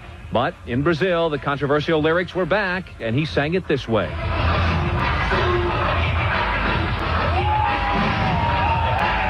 There's been another issue raised. In a song you say, Jew me, sue me, and some people are saying that that is anti-Semitic.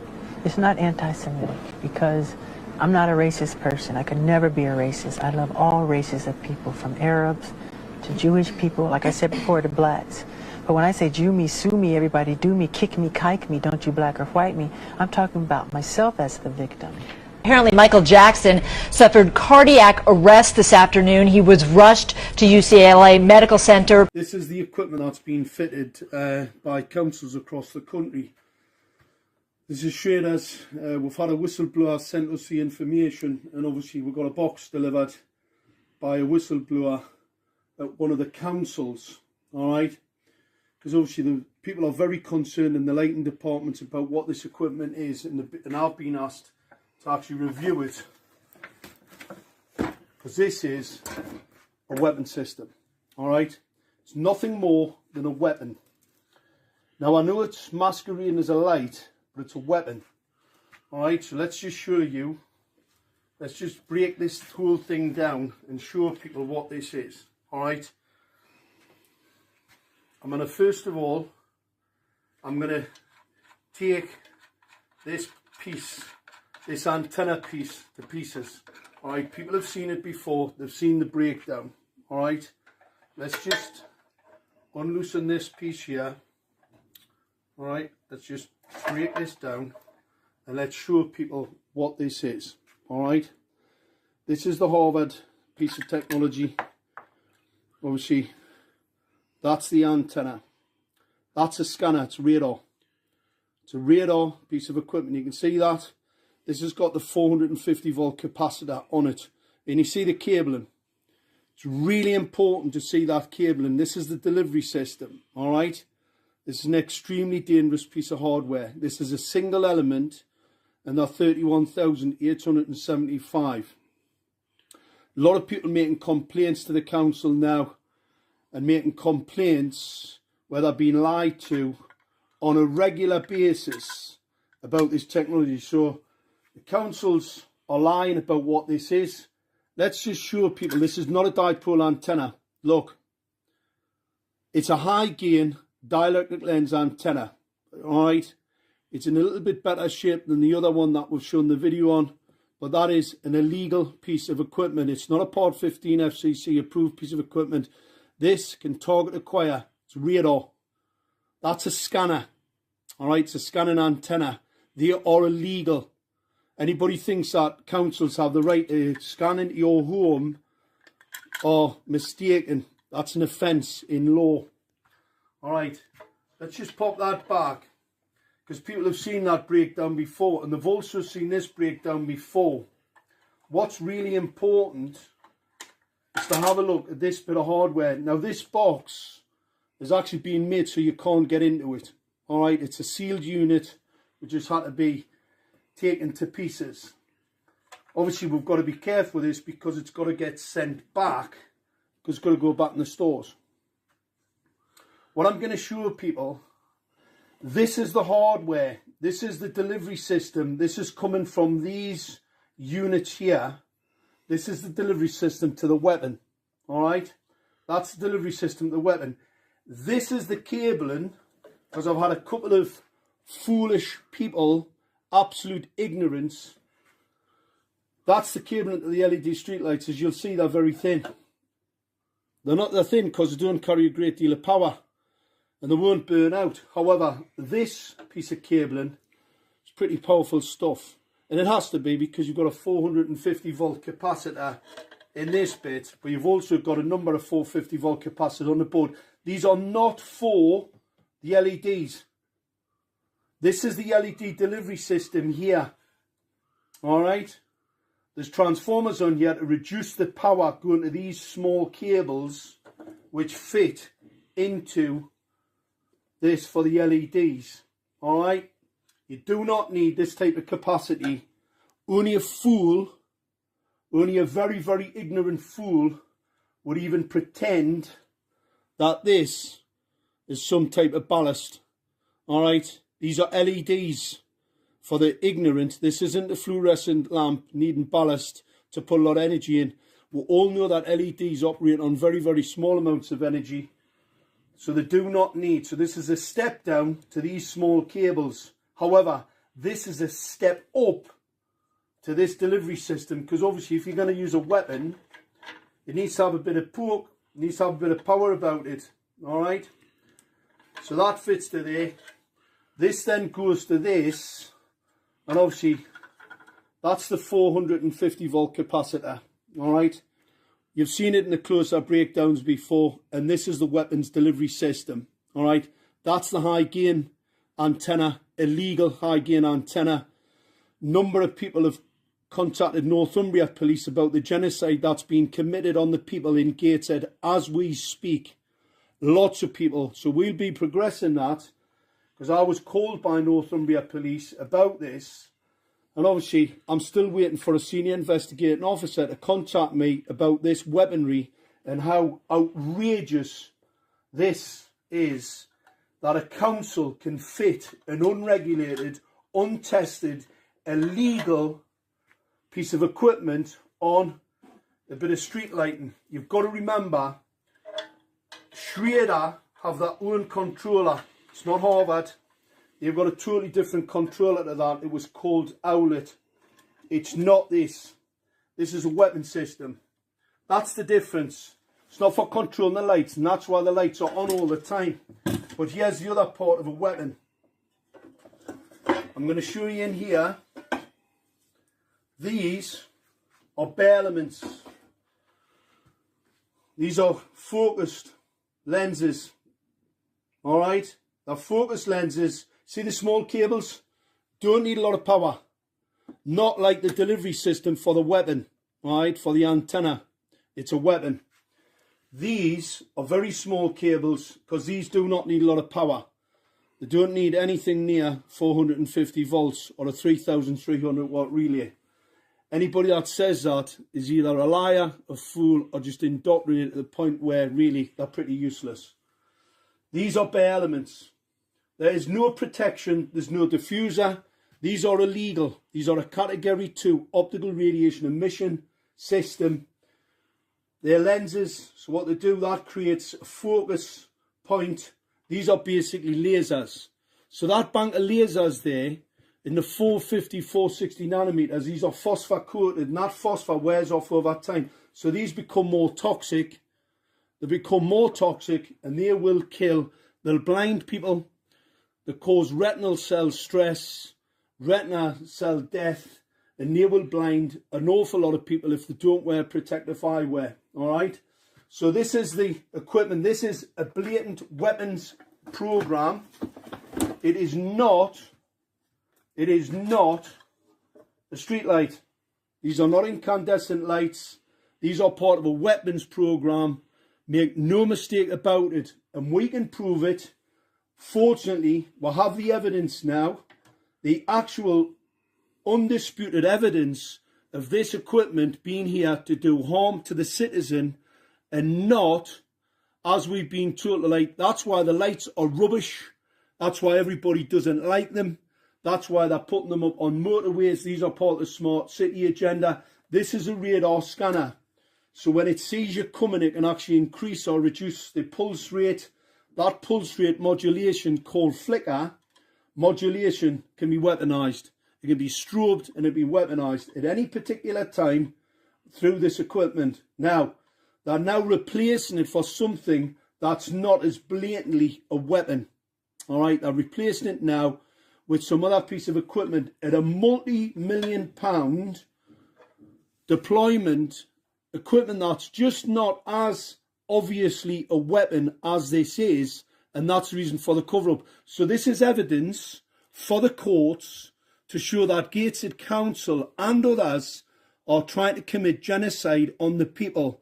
I'm still waiting for Northumbria Police's senior investigating officers to come and see me so I can avail them of all the information in relation to the assault and the harm that this is going to be caused to the people. This is unbelievable. This is uninsurable technology, right? Councils have a duty of care to the people. This is untested, unproven, experimental in breach of the Nuremberg Code. This is absolutely outrageous how this has actually ended up happening. And what we must do, people have to get involved, wake others up. This is not what you've been told it is, or what the people who are fitted have been told.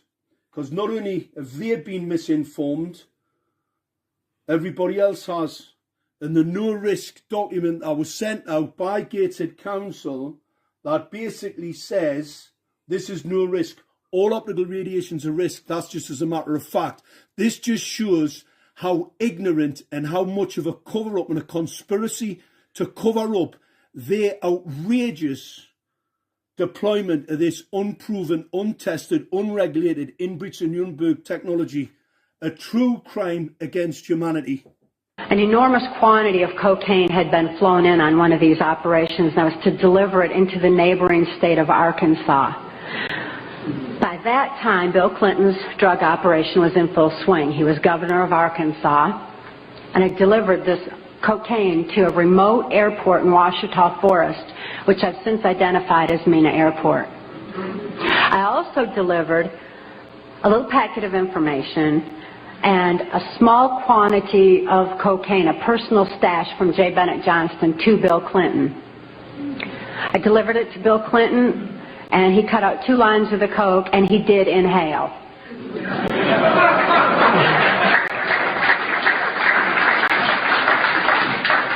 That certainly wasn't the only time I saw Bill Clinton using cocaine. My sexual experience with Bill Clinton was extremely limited, in spite of the fact that I was a sex slave. It was my experience that Bill Clinton is bisexual, leaning far more towards the homosexual end. All I've ever seen him involved in was the homosexual activity, with very limited experience with him myself. Whereas my experience was much more prevalent with Hillary Clinton, because Hillary is also bisexual, leaning more towards a homosexual end, and it was she who accessed my sex programming to fulfill her perversions.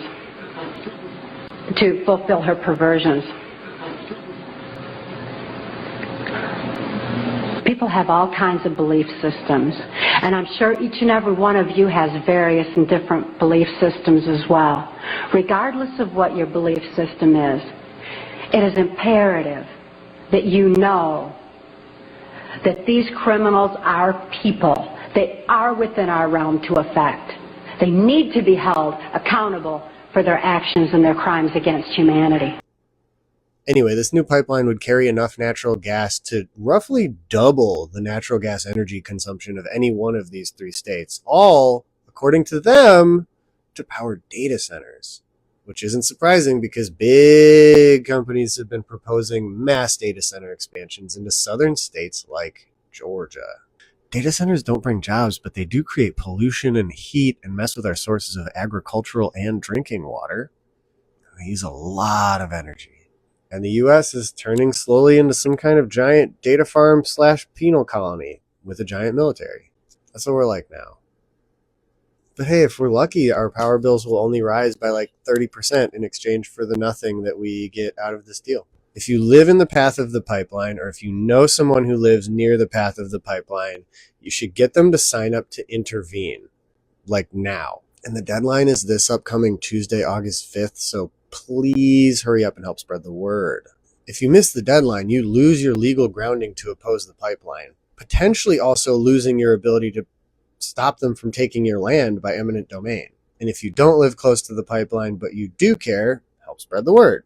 Also, like calling your representatives and telling them that you're aware and concerned, that's free, costs no money. Or even better, you can call Kinder Morgan or Southern Company or FERC.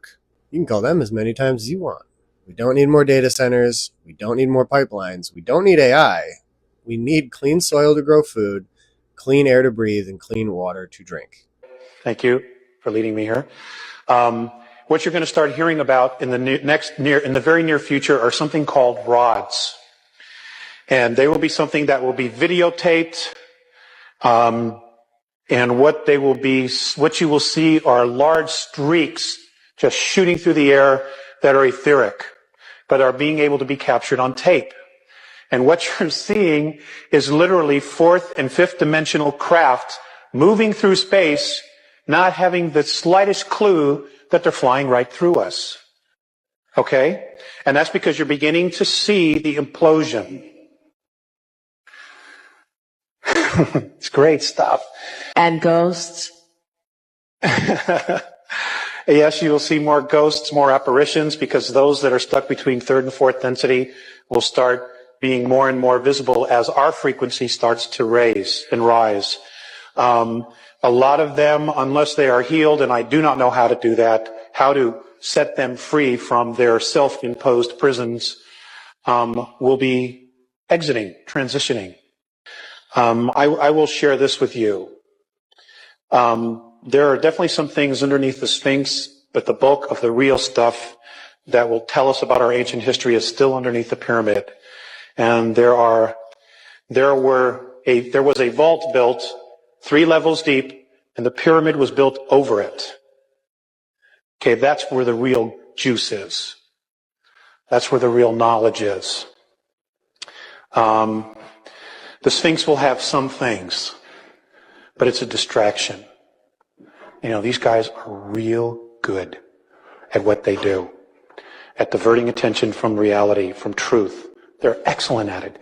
If they put that much energy into telling the truth, God, we'd all be out of here. We're going to truly find out who we are genetically. Information will be coming from all corners of the earth from contactees. There will be more and more contacts, and they will tell us about the 22 different races and more of our history.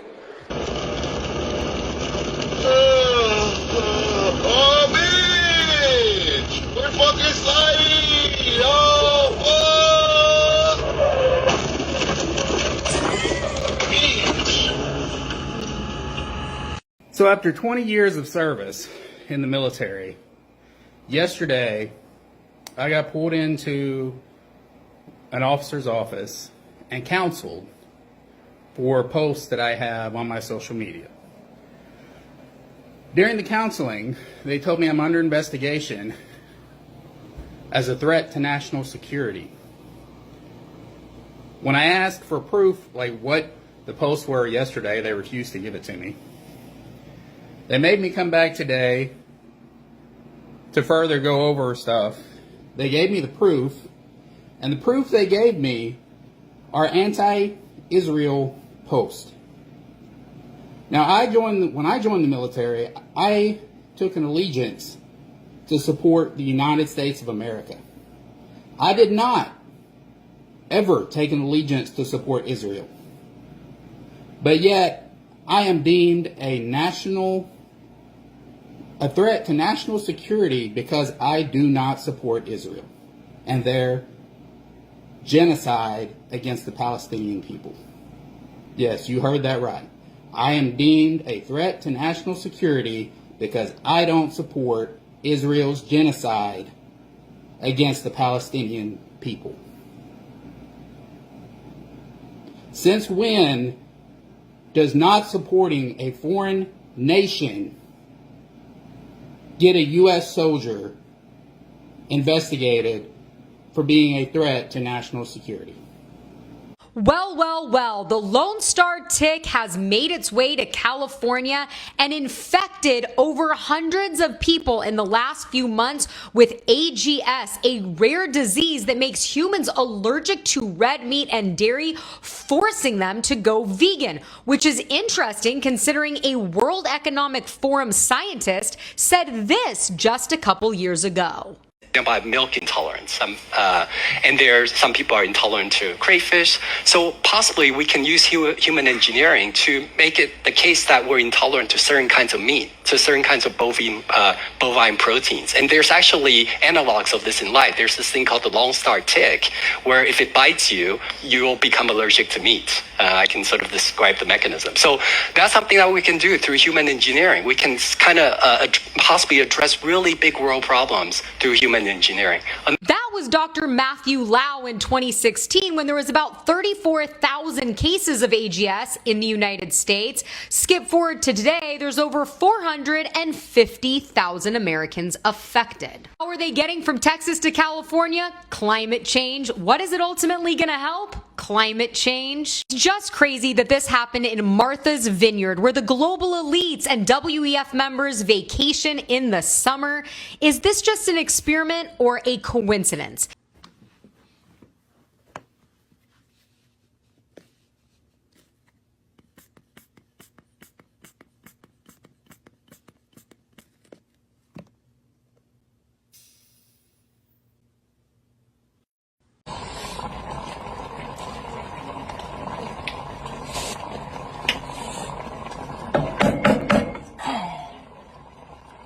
A1 micro. He is ruining the game for everyone, man. This is not fair. You should not allow this. There needs to be a rule that bans. Look at his face. This guy just knows he's cheating the system. They can't reach it. They're in wheelchairs. There's no way for this guy to make a play on the ball, on the serve. He's not even going to give him one chance to... Oh, my goodness, man. This guy needs to be banned immediately for being way too smart and way too good at this. Hey, yo, Mexico check. Un doble vaso con un 4 jarabe morado, sodalo dada con hielitos pa' tirar relajo, dándola ya no por lo tanto que yo consumido, es regular, esto no lo digo por presumido.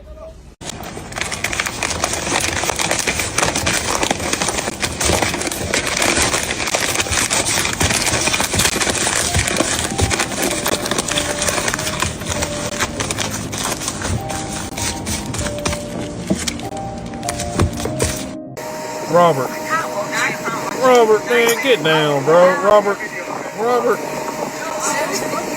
Damn, Robert. Look at this video right here. Robert, you got the weed in your pocket. Damn it, Robert.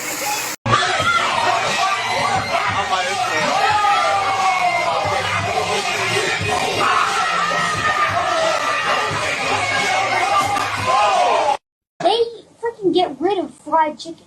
I wonder. Hospital's nice. Something you would eat. Okay, you need to calm down with that. You can't make fried chicken jokes. I don't care what condition you have. Mi shi na